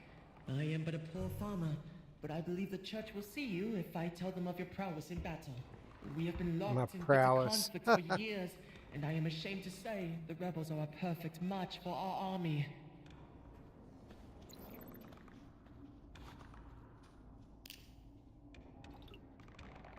Ten times out of 10, I'm going, well, 9 times out of 10, I'm going with the group that fears God. A human? You know if Plague sent you, the Maharishi will destroy you like he did the first Requisition. Chin up, young man. Oh. Okay.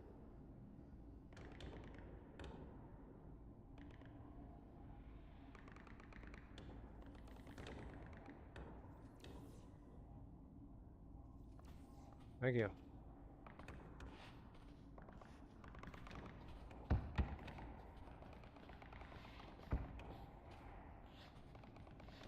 telling you, we should move further east. It's only a matter of time before our house gets hit too. It just feels like giving up territory to the rebels. It's not our job to live on the front line. The church's army is supposed to be protecting us.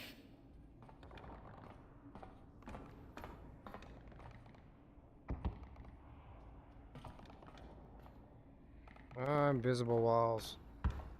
Boo.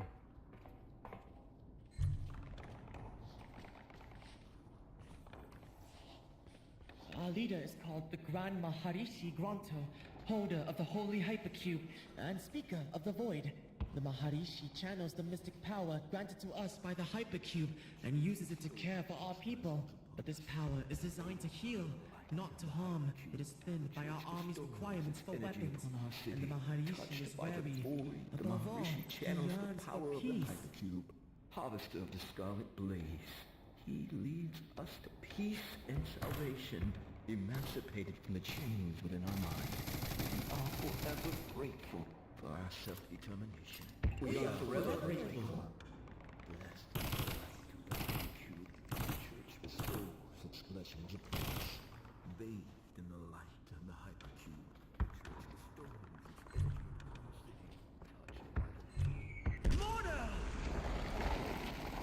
Mordor. By the cube! The rebels use crude and poorly built weapons, but occasionally their shells hit. Usually not this far into the city. Come, hurry! We must reach the church! Strong religious values. The rebels are disrespecting our heritage with monsters.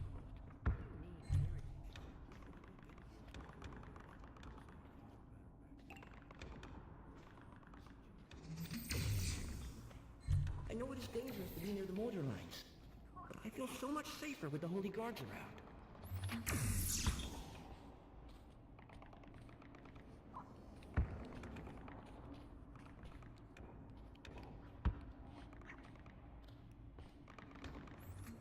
Do you see the power of the hypercube? The Maharishi says it is infelicitous to use it for war, but it is uncannily potent when used in machines of death.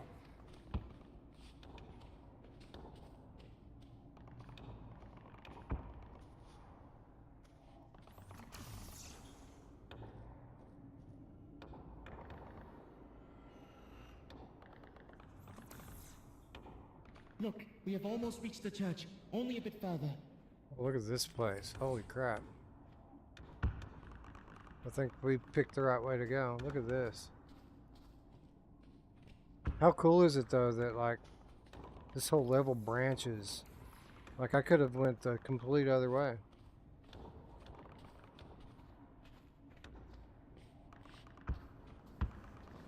Halt.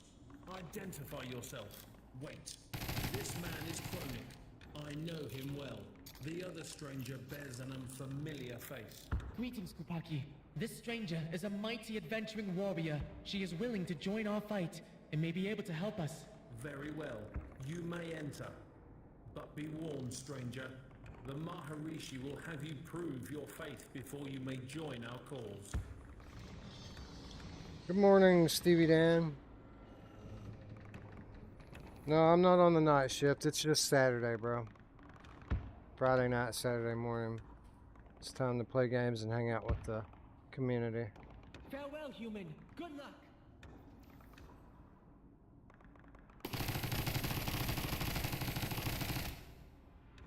The recoil is a bit better, I must admit.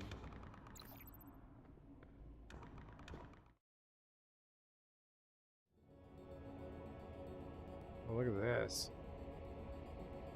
So many great visuals in this game. Just scenes that you could clip and capture.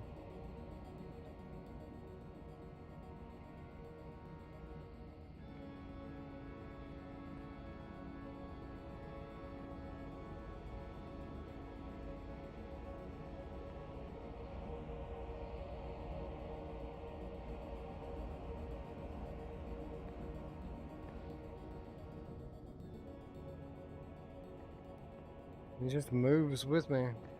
Thought it was a guard.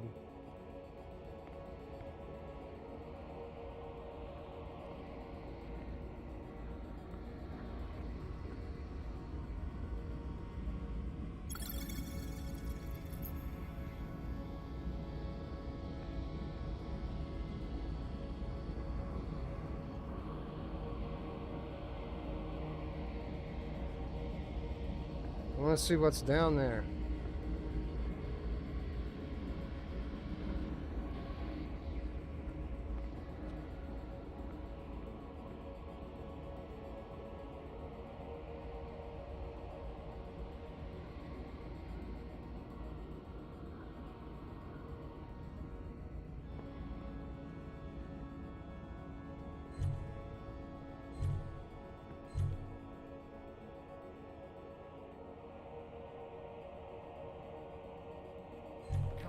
To the center of the room.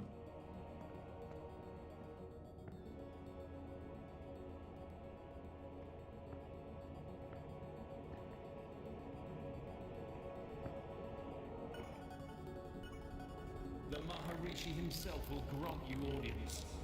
Tread with care and do not provoke him. He is a powerful being.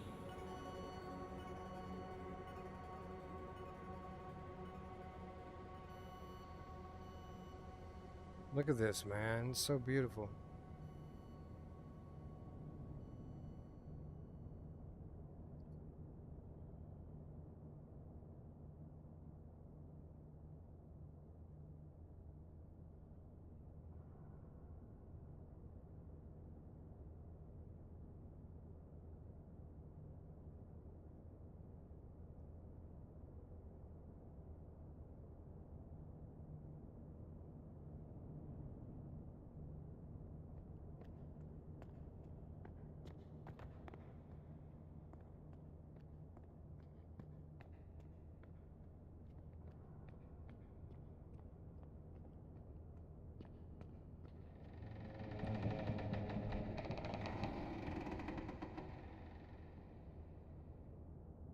enter my chamber, child.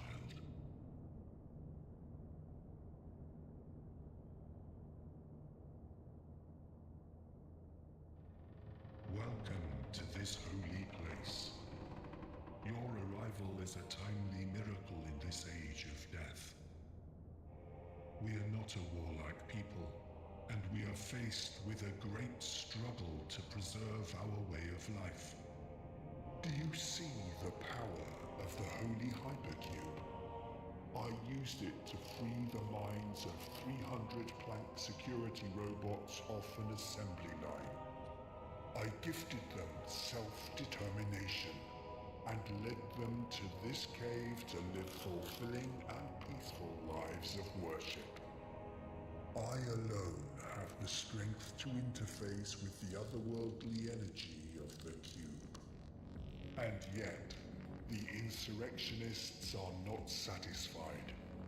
They wish to destroy everything that makes us who we are. Perhaps you can save us. We have been dealt great injustice by humans. But I see by your soul you are not of our world. We bear no malice towards you. If you are willing to help us, drink out of the sacred goblet to prove your faith and commit to our cause.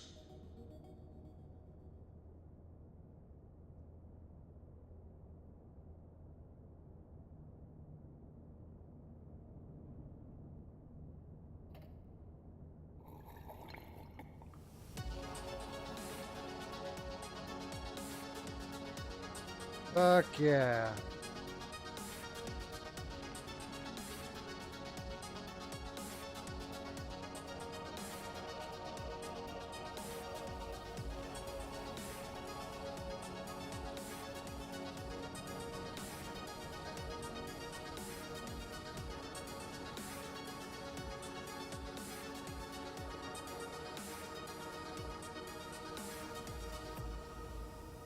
Now you are enlightened. Behold the nature of the universe. Behold the nature of our faith. We channel the power of the ancient god whose vitality lights our world. But it is not enough. You alone can save our people from the vulgar claws of the Automata Collective rebels. My finest warrior shall fight at your side. Now go. Dispose of the wretched general and reclaim the land. Greetings. We are soldiers of the church. The Maharishi puts his faith in you, so we shall as well. Please meet Lieutenant Elrissa. She is one of a kind, built with a plank tactical chip meant for high-ranking reactor security. We defer to her to lead the most important operations. Greetings, human. Today's mission will be straightforward and absolute. The Rebels' headquarters is well fortified, so we will be assaulting the main entrance directly. You will lead our charge. With your combat expertise and our weaponry, I expect this to succeed. General Syntho will be forced into his bunkers, but we will keep our troops pushing deeper into his base, so he is forced to flee through an escape tunnel. Meanwhile, you and I will have circled to the tunnel's exit, and will assassinate him as soon as he emerges. A simple plan, no? Come, observe the layout of the city. We are here, in the castle. We need to fight our way to the front lines. Across the river, through the enemy side of the city, and into the hills. We can't go through the populated parts of the city. We need to avoid civilian casualties. The population is low enough already. Expect heavy resistance, especially on their side of the river. The rebel army is vast and fights viciously. With you on our side as well, we have quite a good shot. They may outnumber us, but we outgun and outsmart them. Speaking of guns, let us arm you with something a bit more powerful than your traditional weapons. This device is called Enlightenment. It concentrates void energy into a focused beam.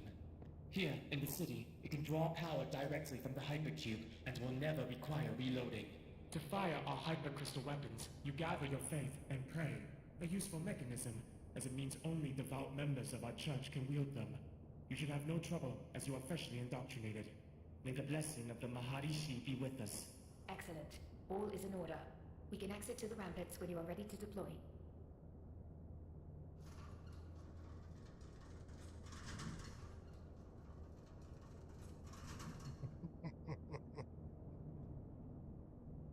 This thing is awesome.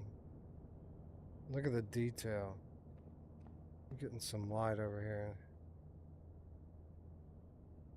Look at it. Oh, I know you can't make it out.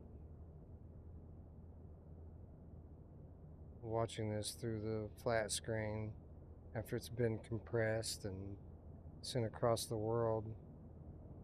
This is incredibly detailed.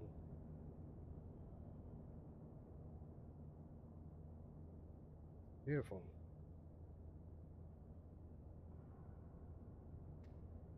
Get out there and look at it in the light.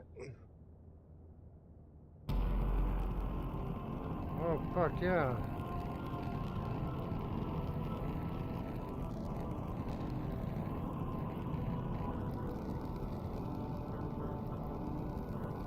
This is a Ghostbusters gun.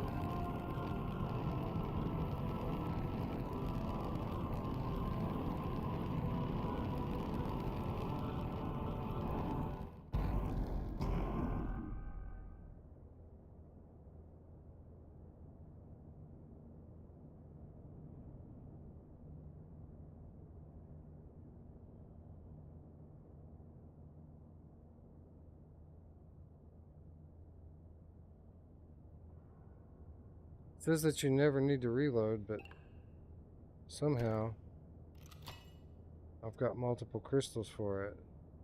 So I don't even know what that means.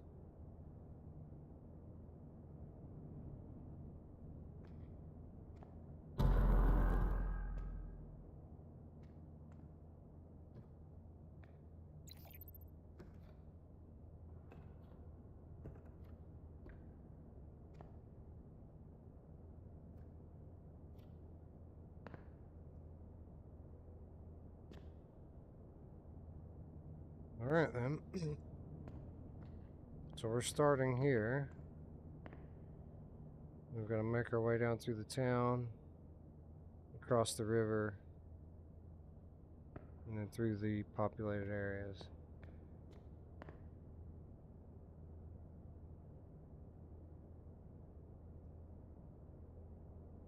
It is cool, Rogue TR. It's so incredibly detailed.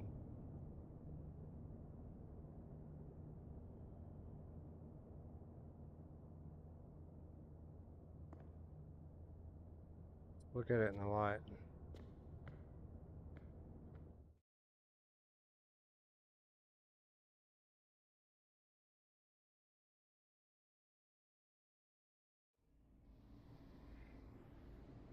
It is a fine day to reclaim our homeland. A Cola squadron, you will follow the human to front our main push.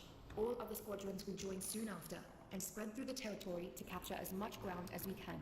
We need to be able to throw everything we have at the rebel headquarters without resistance on the way there. Mortar support will be ongoing to suppress any counterattack, so watch the skies carefully. I will be accompanying the Acola squadron as well, to ensure the assassination of Syntho is carried out as planned. Ready, soldiers? It is time to put an end to this war. Move out! The squadron will follow you. It's the menu screen without the menu. This is where the game begins. Again, just awesome visuals, scenery, snapshot, you know what I mean? It's incredible. Wish these douchebags would get out of my way. Let me capture a scene without moving in it.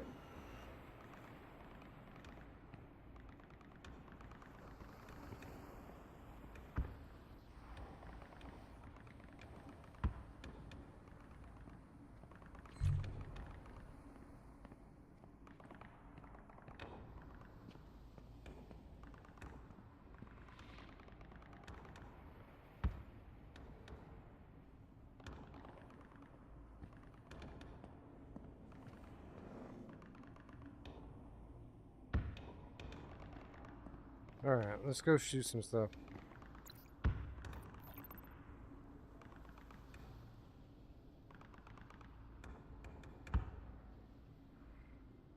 Look at that.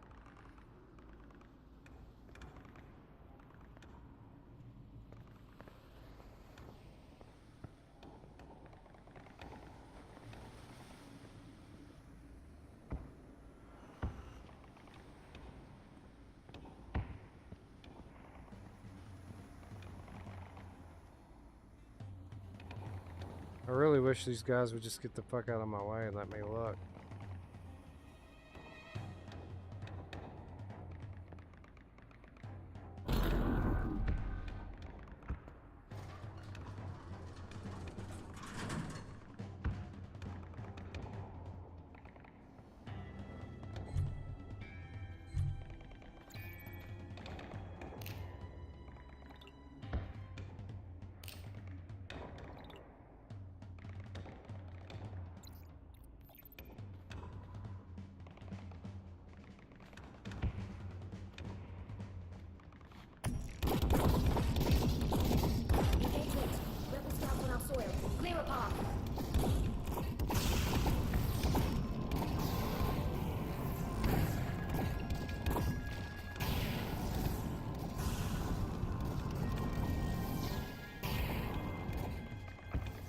Path. 20 on 1.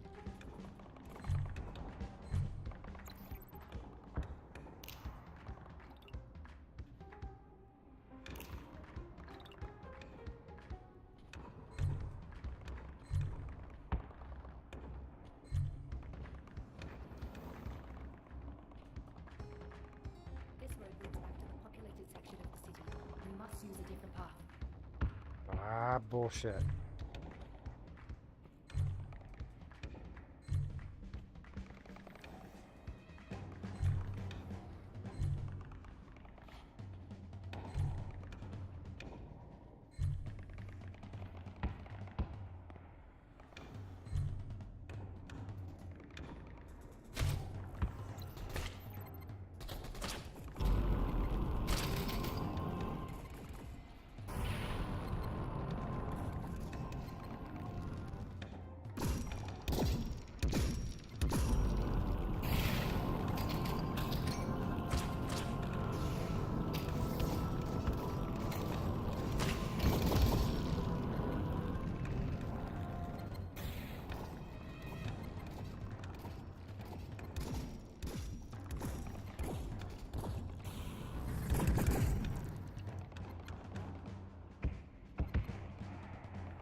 Burst fire works best.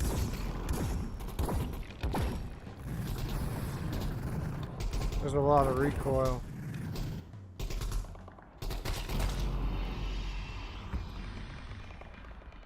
I'm like, watch the beam. The longer you hold it. Man.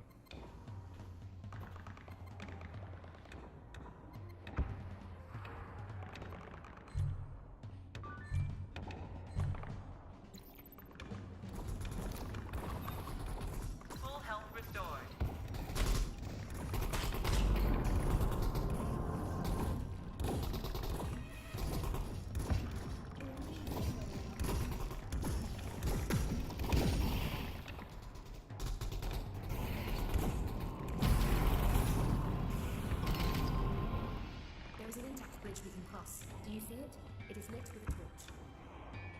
Not yet, but I'll take your word for it.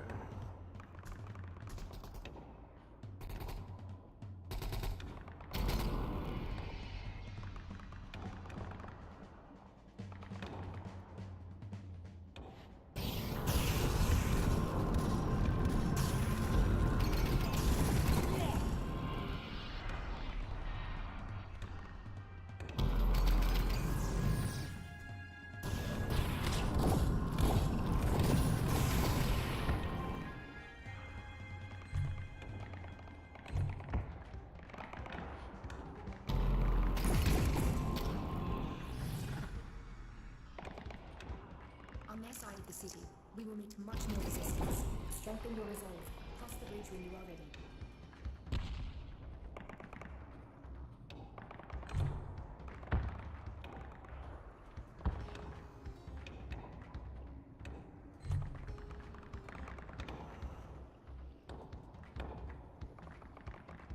I just want to clear them all out, you know? Kill them all.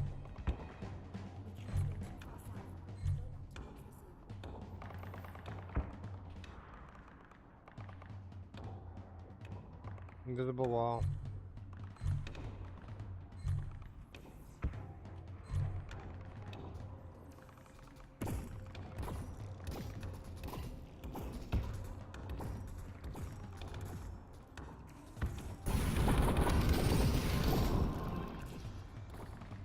We cannot go too far south. Go back towards the sea. Suck it. It's my hot body. I'll do what I want.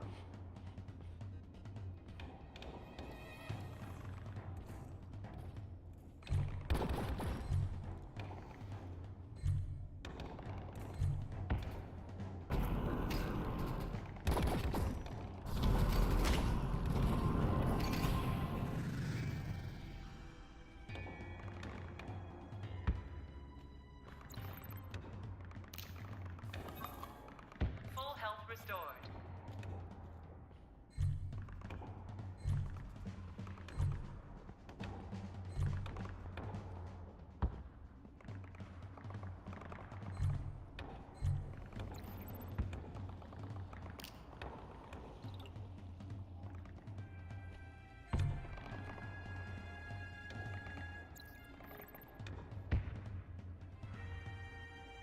Yeah, the friggin' music's sick in this game.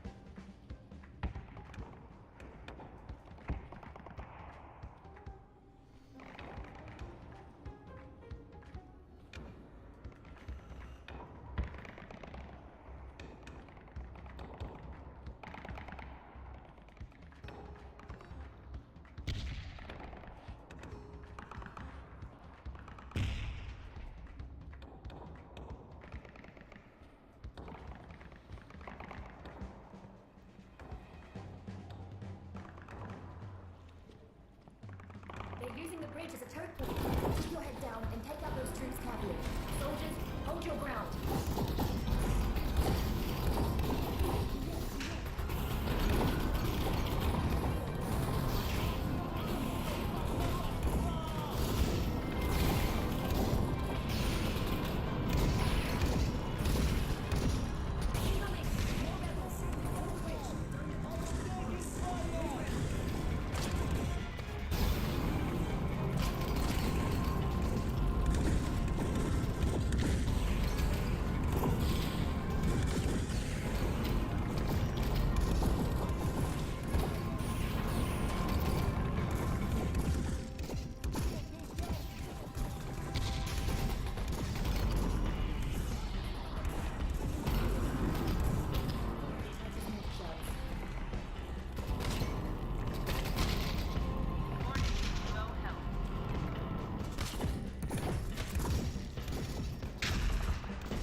Okay, maybe don't sit still so long, huh?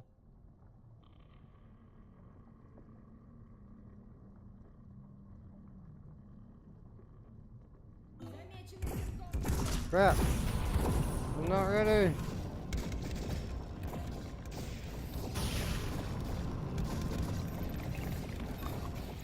Full health restored. All right, let's move.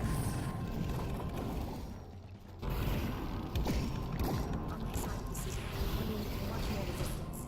Strengthen your resolve. Cross the bridge when you are ready.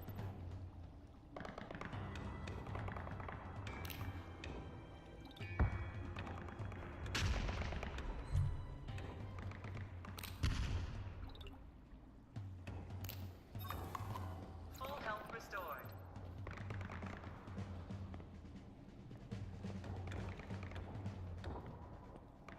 They're using the bridge as a choke point. Keep your head down and take out those troops carefully.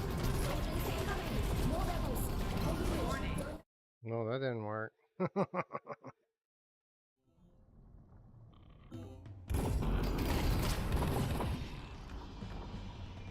On their side of the city, we will need much more resistance. Strengthen your resolve. Cross the bridge when you are ready.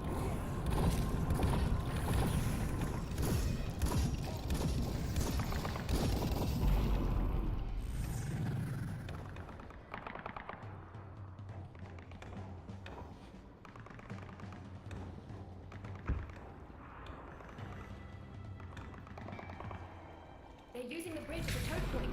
Keep your head down and take out those troops carefully. Soldiers, hold your ground.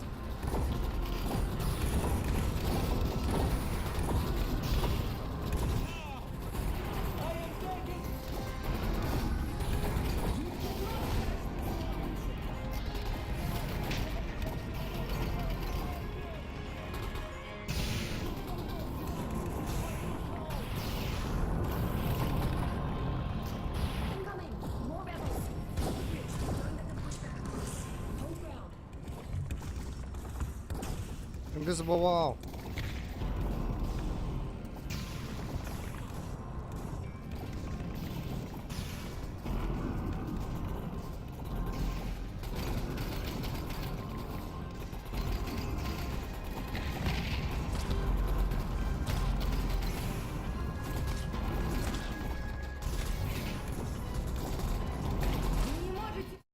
Fuck, man.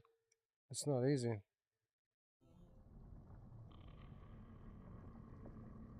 Hold on.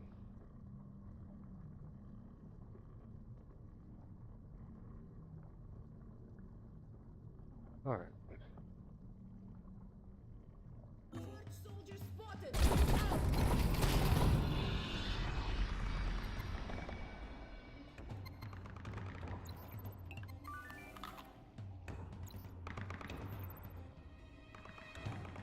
On their side of the city, we will meet much more resistance. Strengthen your resolve. Cross the bridge when you are ready.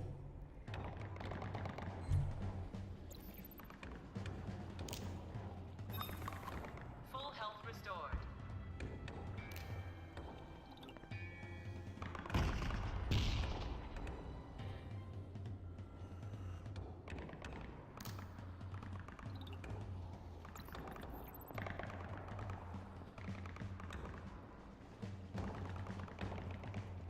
They're using the bridge as a choke point. Keep your head down and take out those troops carefully. Soldiers, hold your ground.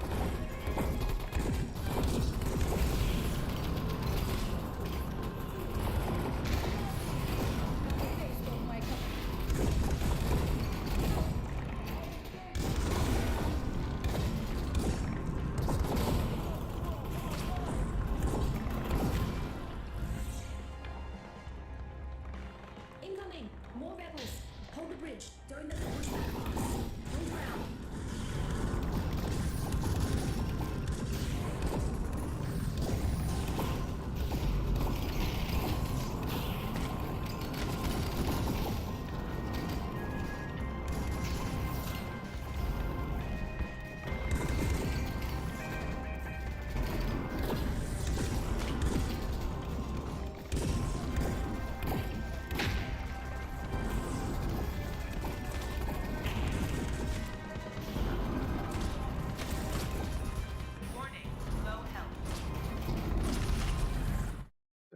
son.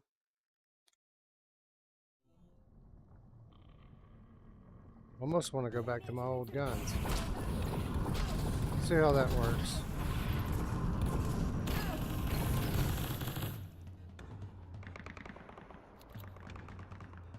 On this side of the city, you will meet much more resistance.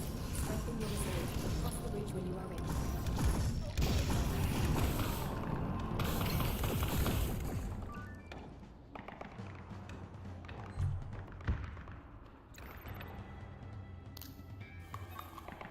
Full health restored.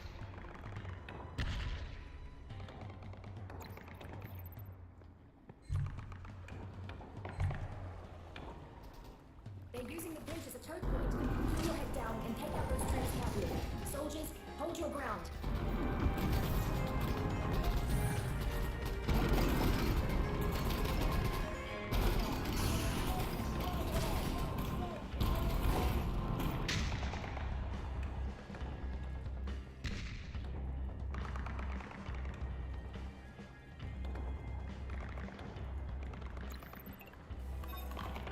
Full health restored.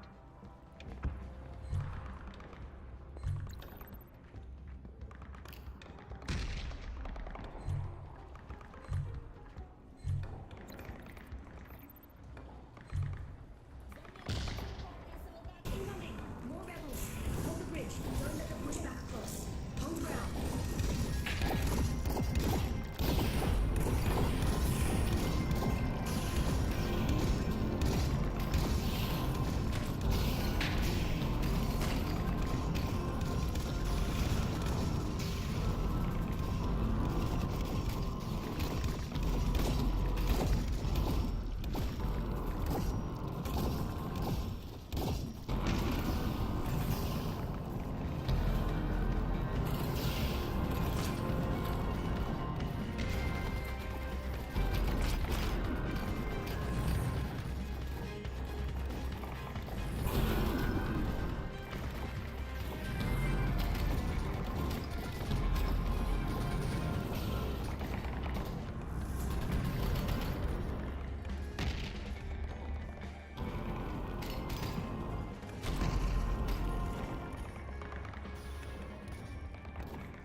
So, don't get too hasty when you charge. And don't give up the high ground when you have it.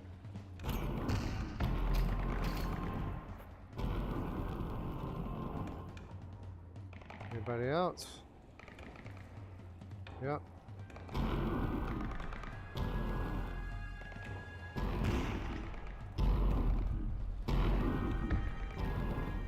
Can't reach them, but I can see them.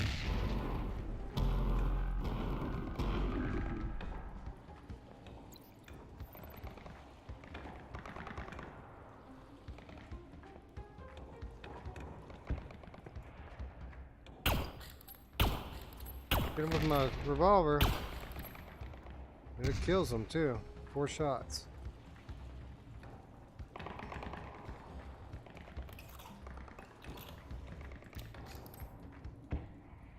Anybody else?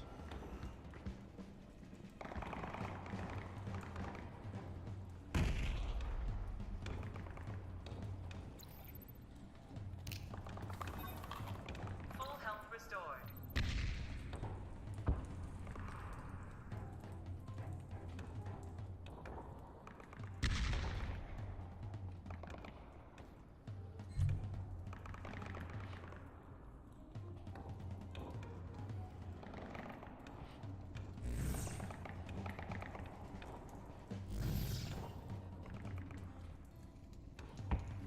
Be careful of the church's mortar shells.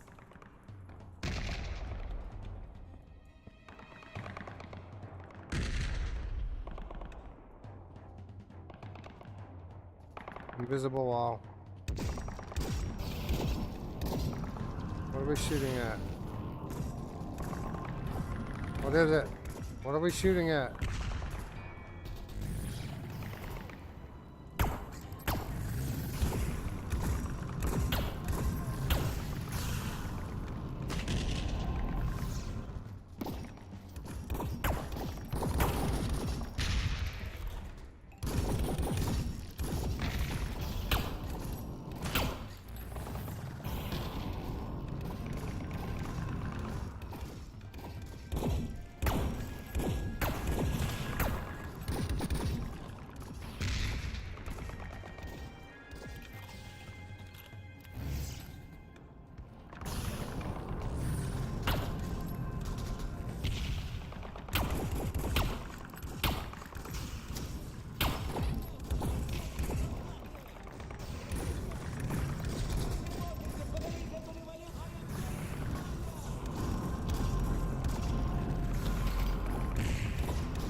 Full health restored.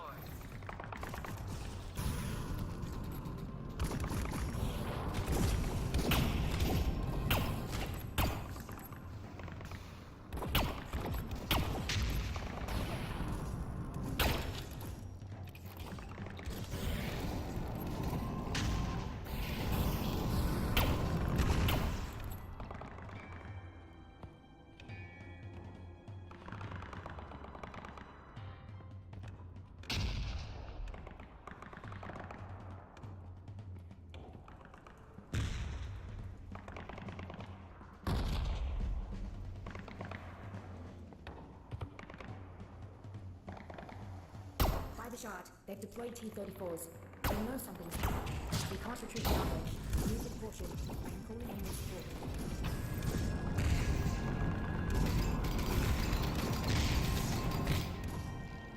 Good.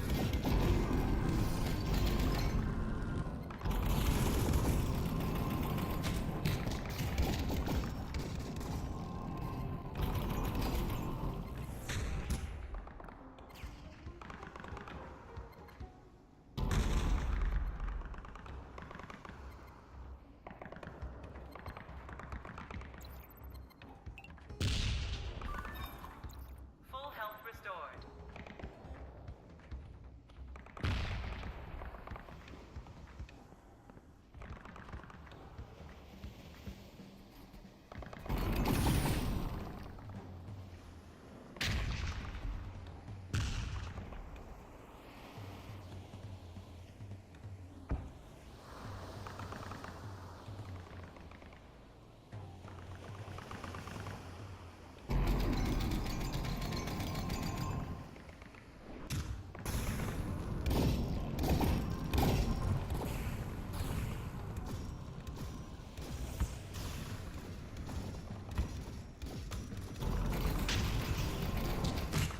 Oh crap.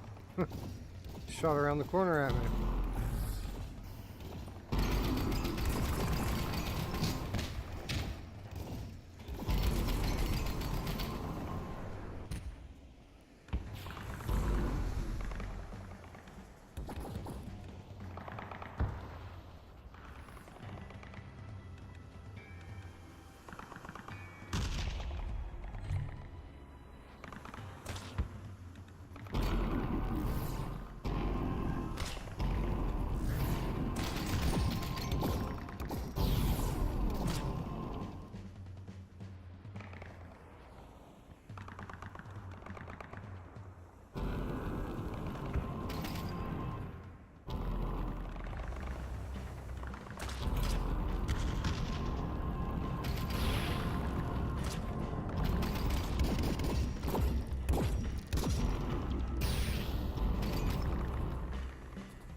I know, right?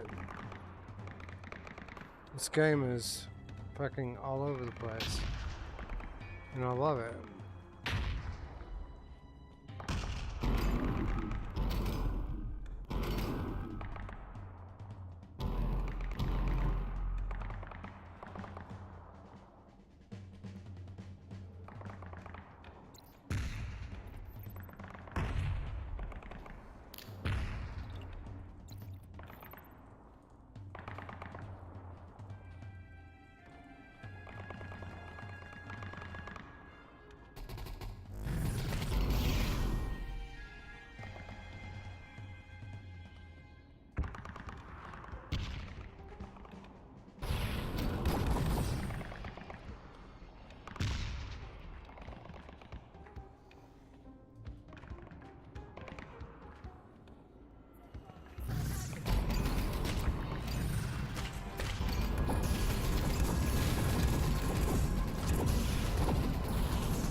That's the way we came, right?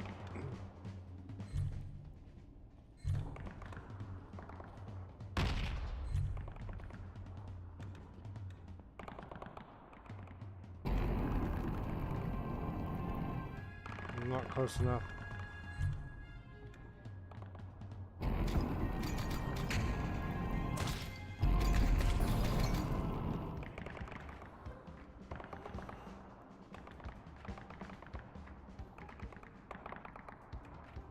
We're close. The entrance is just down this valley. Don't give up now.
headquarters. Victory is within reach. All available church troops are on their way here. If you can breach this gate, victory is all but assured.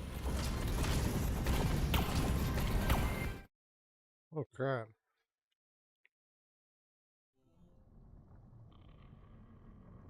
What's up, man, bear, pig, game cat? What's up, black market, honey?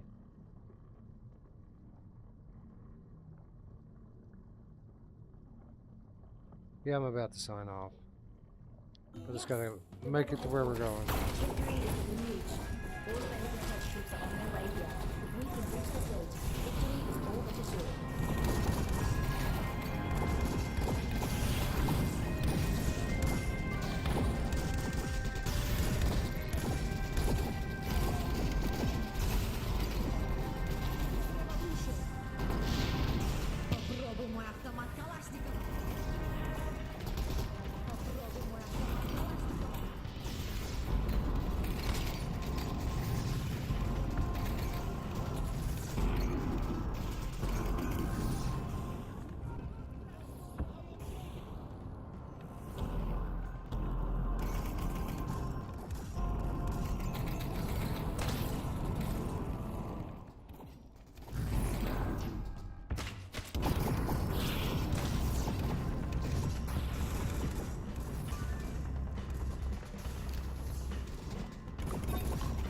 Full health restored.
I guess we just have to clear all the waves. Yes, the rebel headquarters. Victory is within reach. All available church troops are on their way here. Not ready.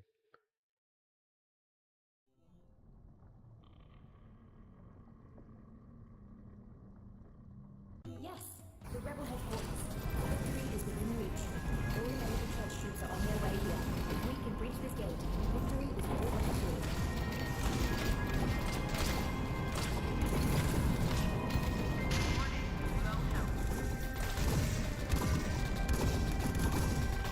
Full health restored.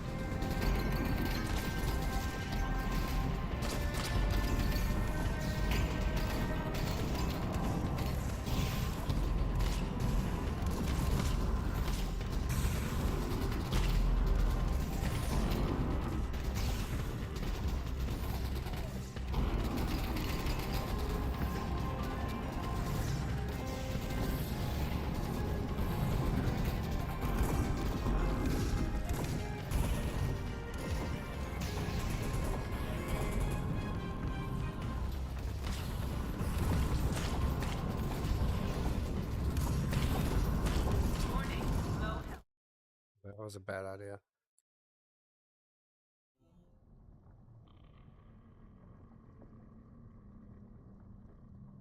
Yes, the rebel headquarters. Victory is within reach. All the men of the church should... On their way here. We have reached the gate. Victory is all but assured.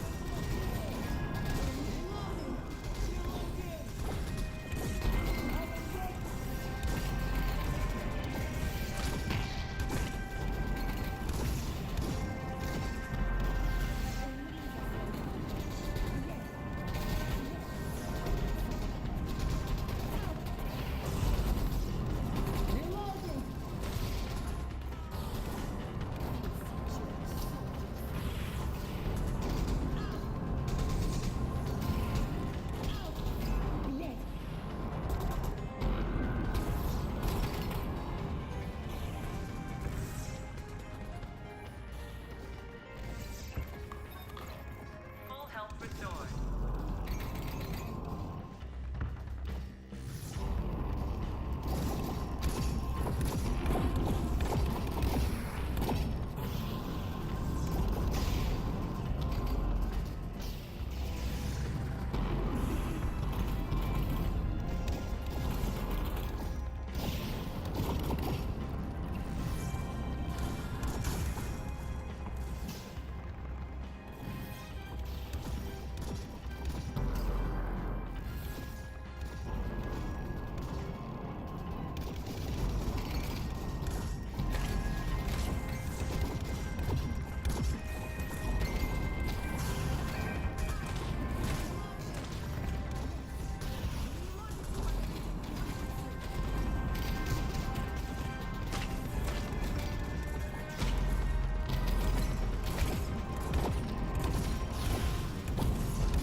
Magnificent. We have taken the entrance. Our soldiers will begin to press inward. You and I need to flank to the location of Simbo's escape tunnel as quickly as possible. Follow me!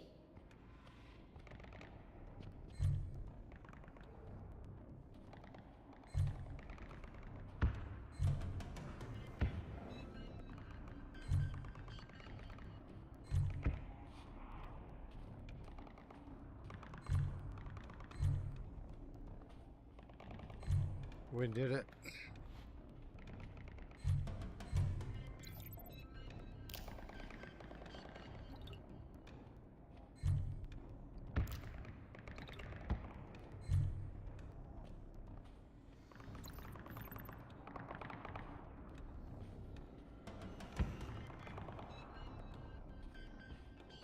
There it is.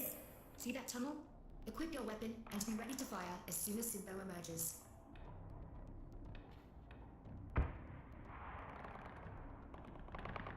I've just received the signal that our troops have pushed into the bunkers.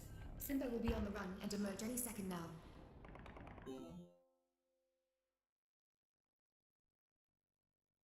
Yeah, pretty intense. What's up, Bad Robo?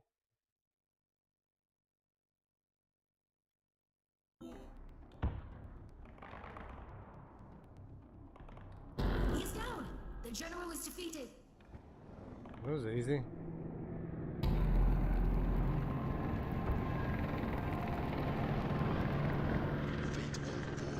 You have shot a body double, and in doing so, you have revealed your location.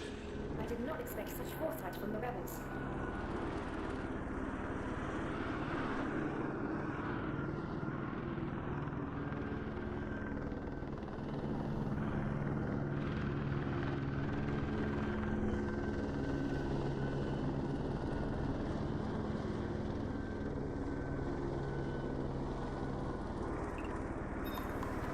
Full health restored.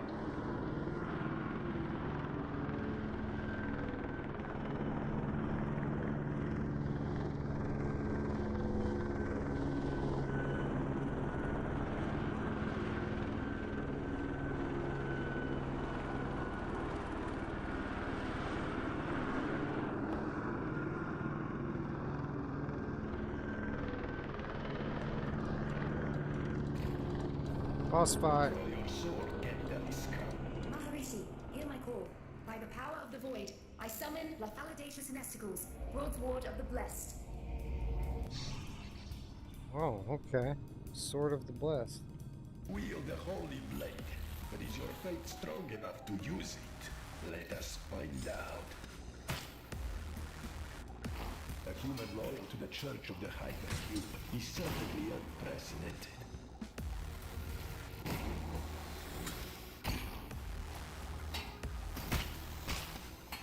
Warning, low health. Oh, crap. Thought I had it, but I guess I didn't.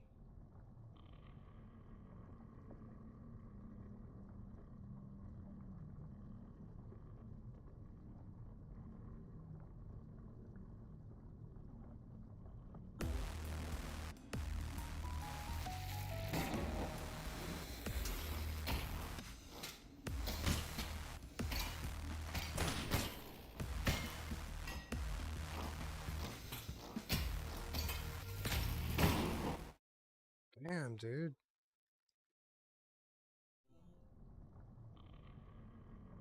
I don't know what I'm supposed to do. I'm sure I'll figure it out, but man.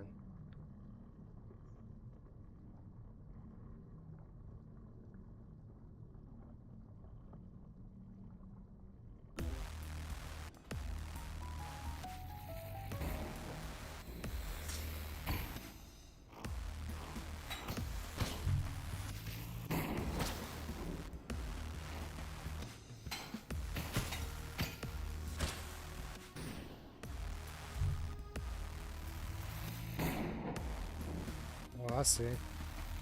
I see how it is.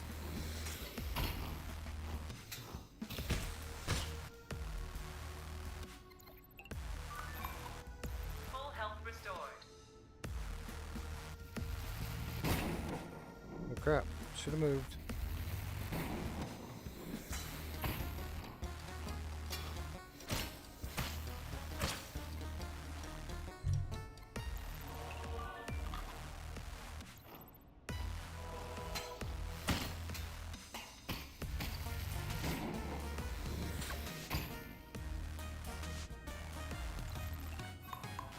Full health restored.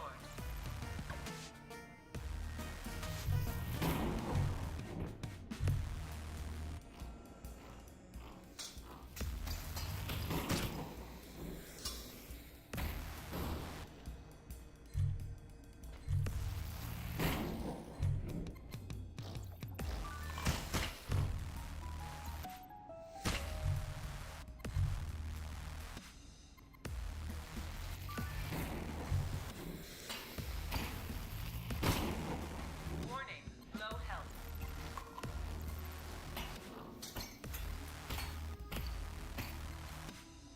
Out of health. That's not good.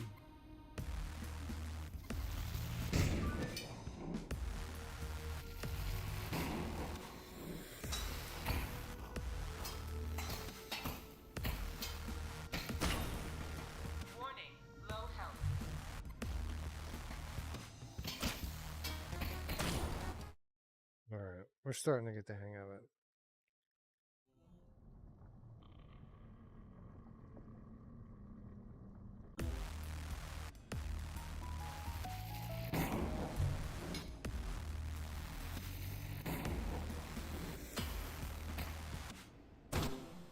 Crap.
Warning, low health.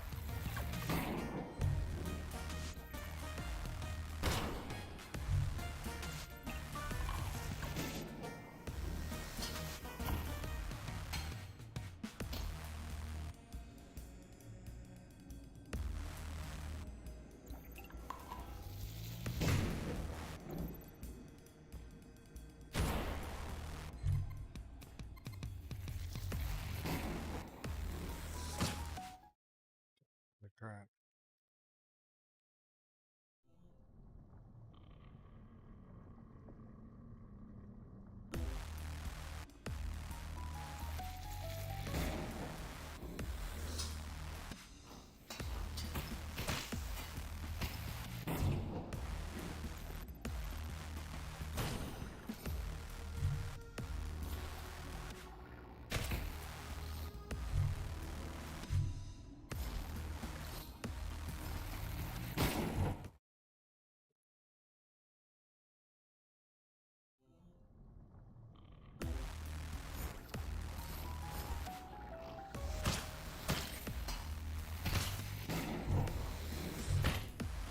Warning, low health.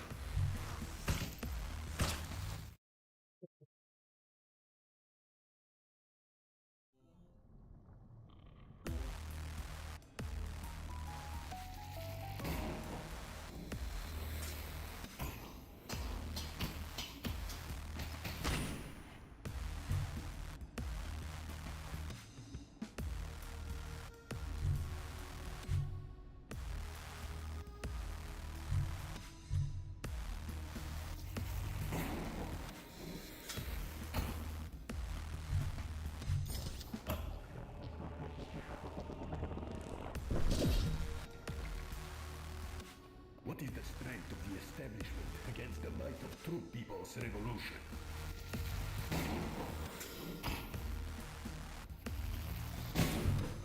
Warning, low health. Ah, we're getting it. We're getting it.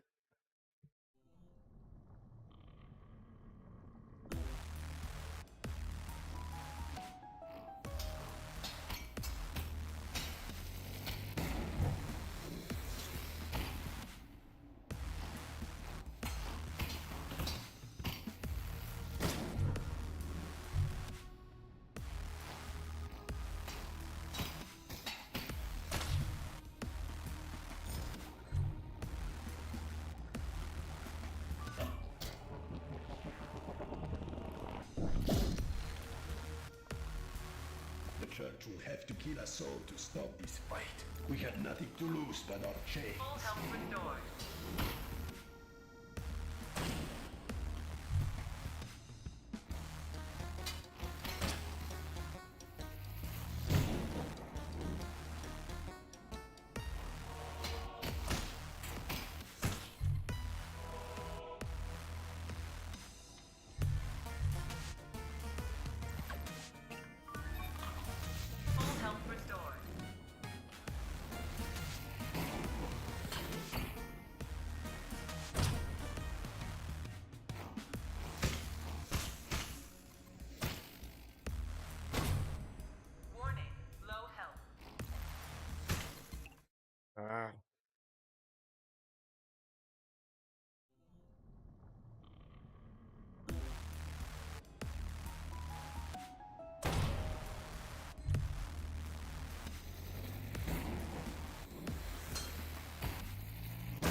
Oh, what the hell? We built a revolution from nothing. Do you think we will not do it again? Warning, low health.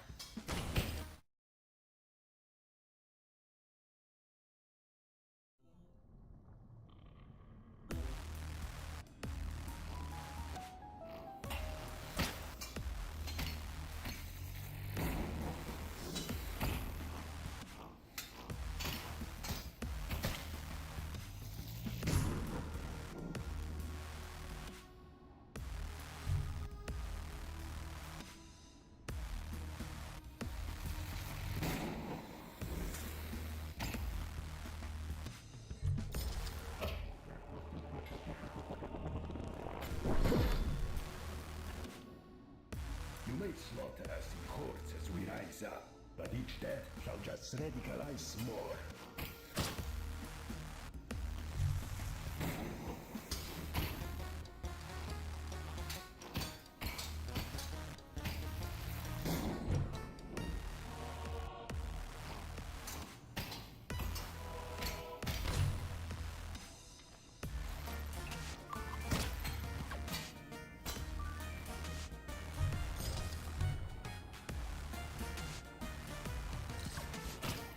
Well, that's bullcrap.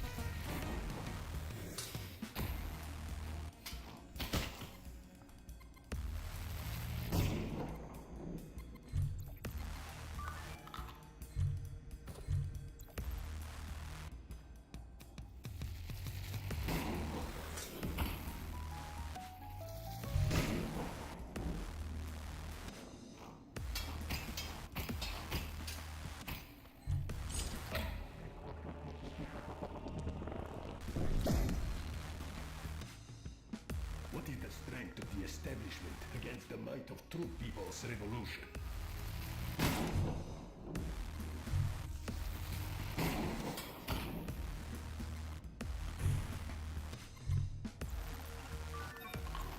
Full health restored.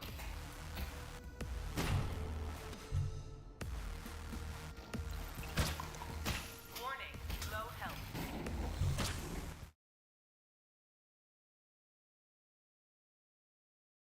No, it is not. It gets faster.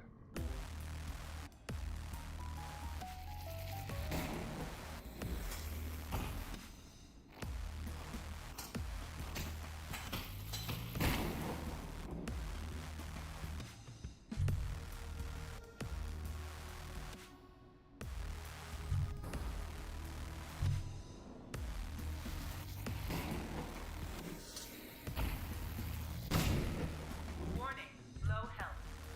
It's hard to get out of the way of, too.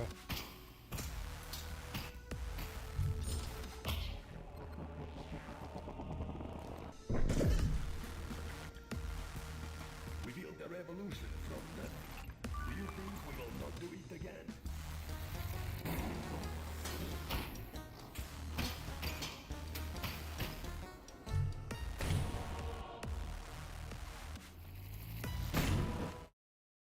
I can't get out of the way of it, man.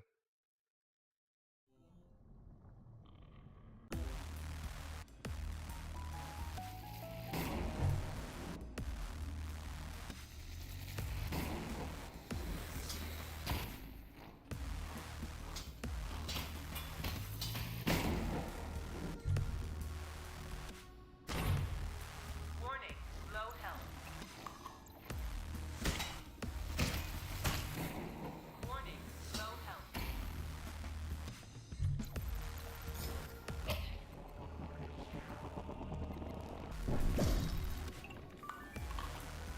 You may slaughter us in hordes as we rise up, but each death shall just radicalize more.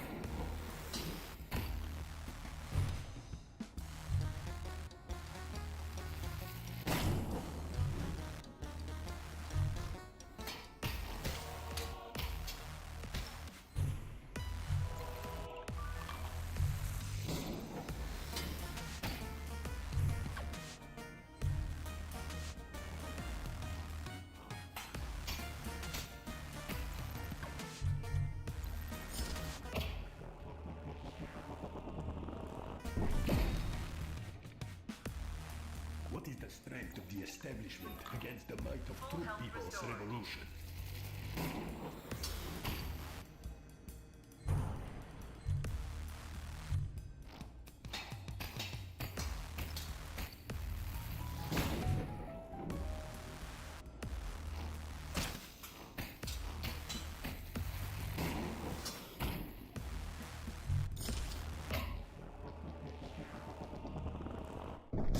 It seems you are, in fact, strong enough to wield the holy blade. Full health restored. Very well.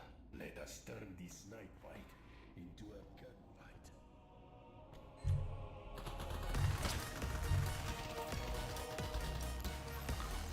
Full health restored.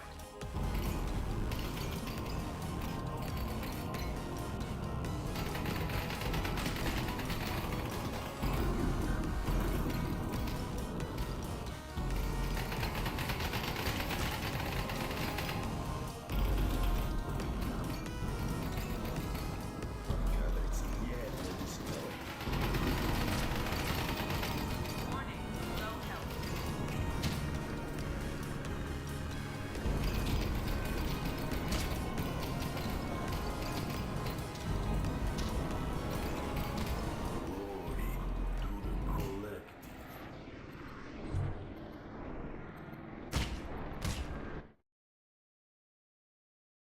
Did I win or did I lose?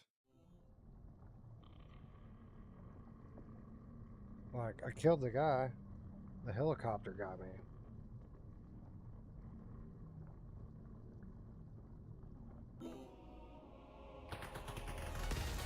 Okay, well at least we're in gunfight mode.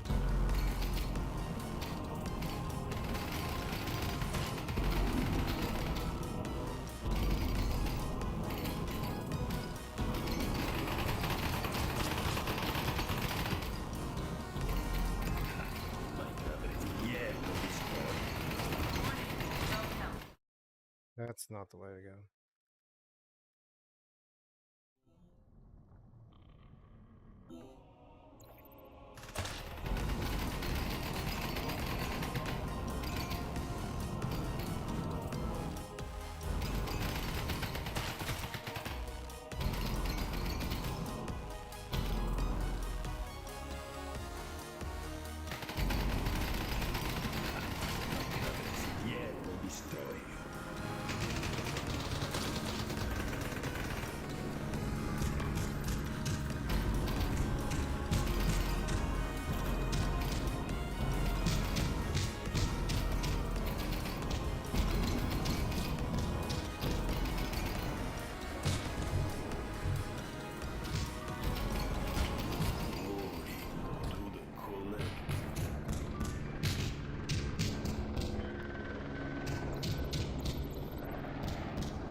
Okay.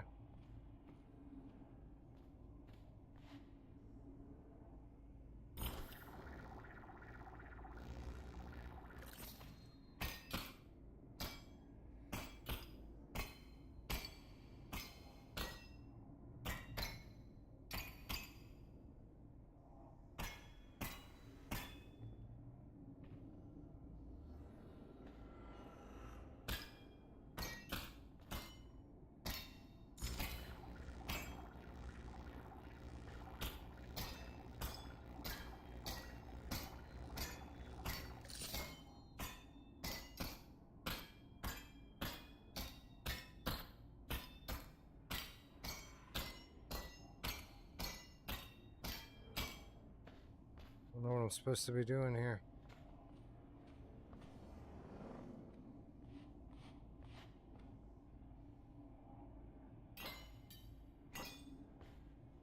What are we doing?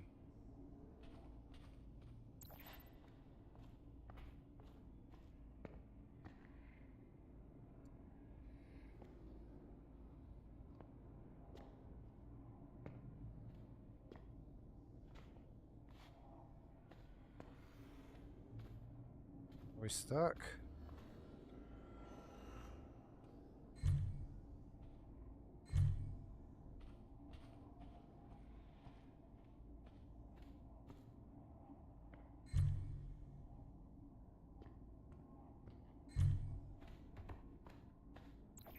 What do I do?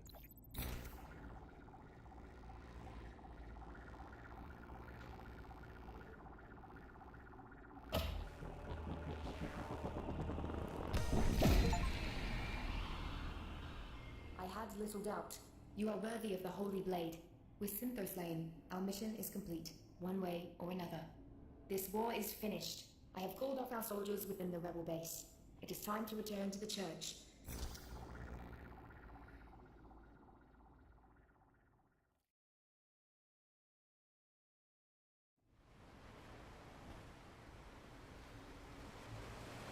You have fought with great bravery and proven yourself a true ally to the Church. As a token of our eternal gratitude, you may keep the Holy Blade Laphalidacious Nesticles. My personal thanks to you as well. You have put an end to this war that has killed so many, citizens and soldiers alike. We will begin rebuilding immediately. You may stay and rest if you wish, but I sense you are part of a greater journey. I wish you well on your travels. A boat waits for you at the docks. You may use it to cross the Great Sea. You will always be welcome in our city. See, now I kind of wish I had taken the other path so I could have fought this guy. I bet that's crazy. Alright, well.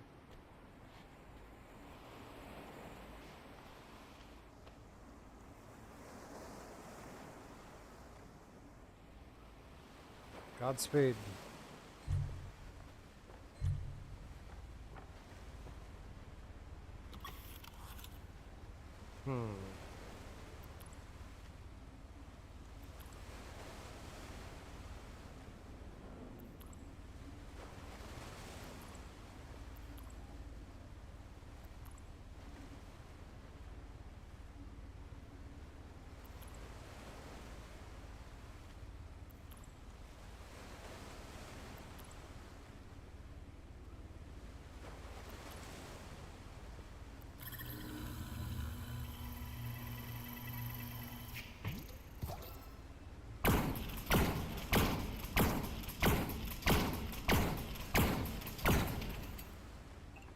Where you at?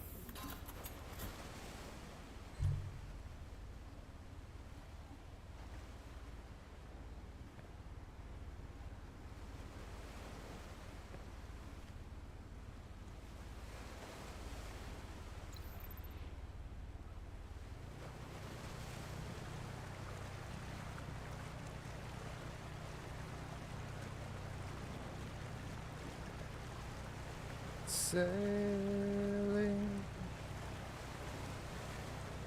I think you're right, Rogue.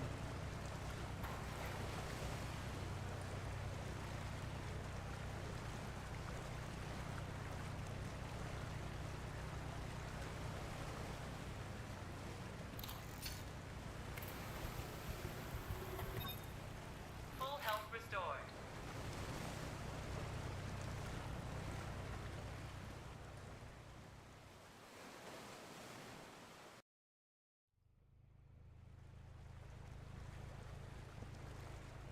We're out in the middle of the ocean now. The Great Sea. You know who loves the Great Sea?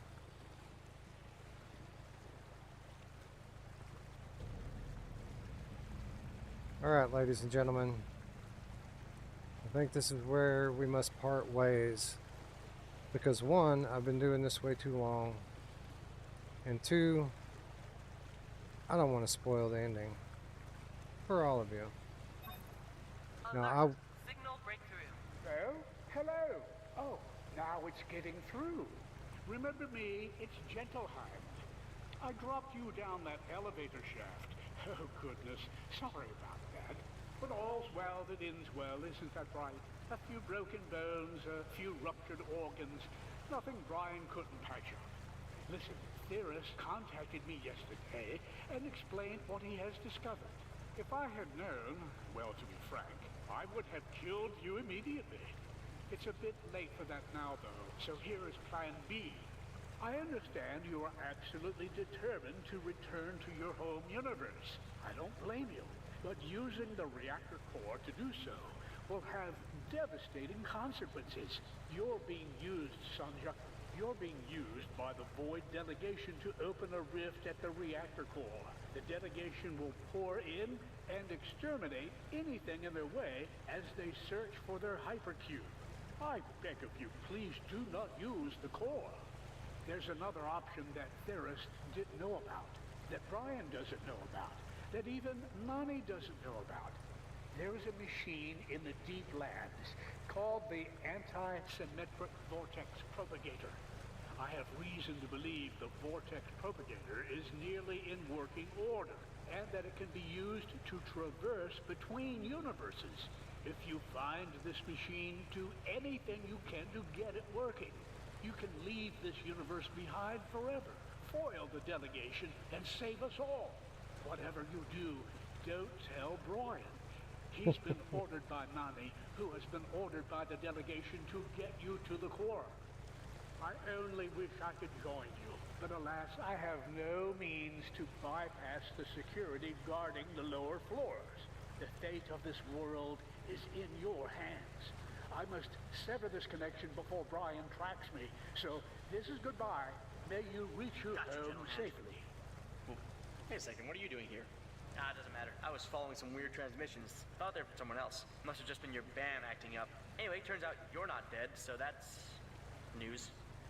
I'll try to come meet you at the far shore. You're still mostly on track to the reactor core, I suppose. Now, I hate to leave you so soon, but I may have been followed out here, and this drone is expensive. Catch you later. Avenge me!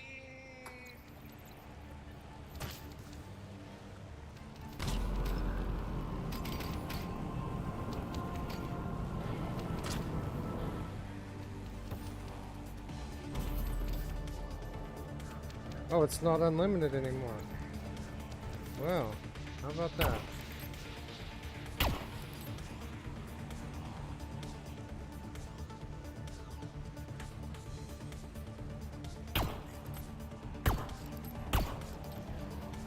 Nope, not today, bro.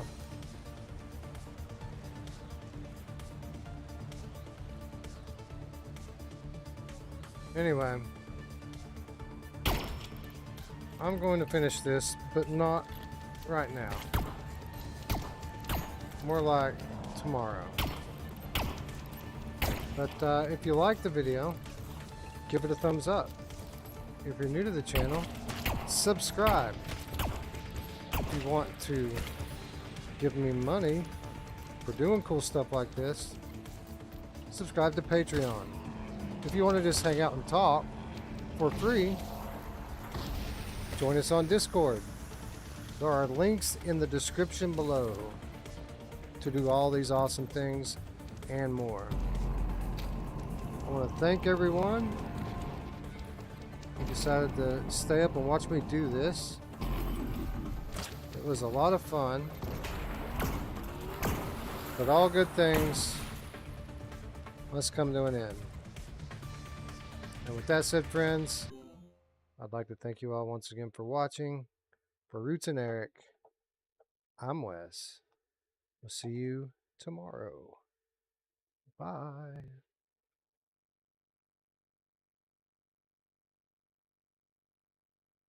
I'll find the button. There's the button. Bye now.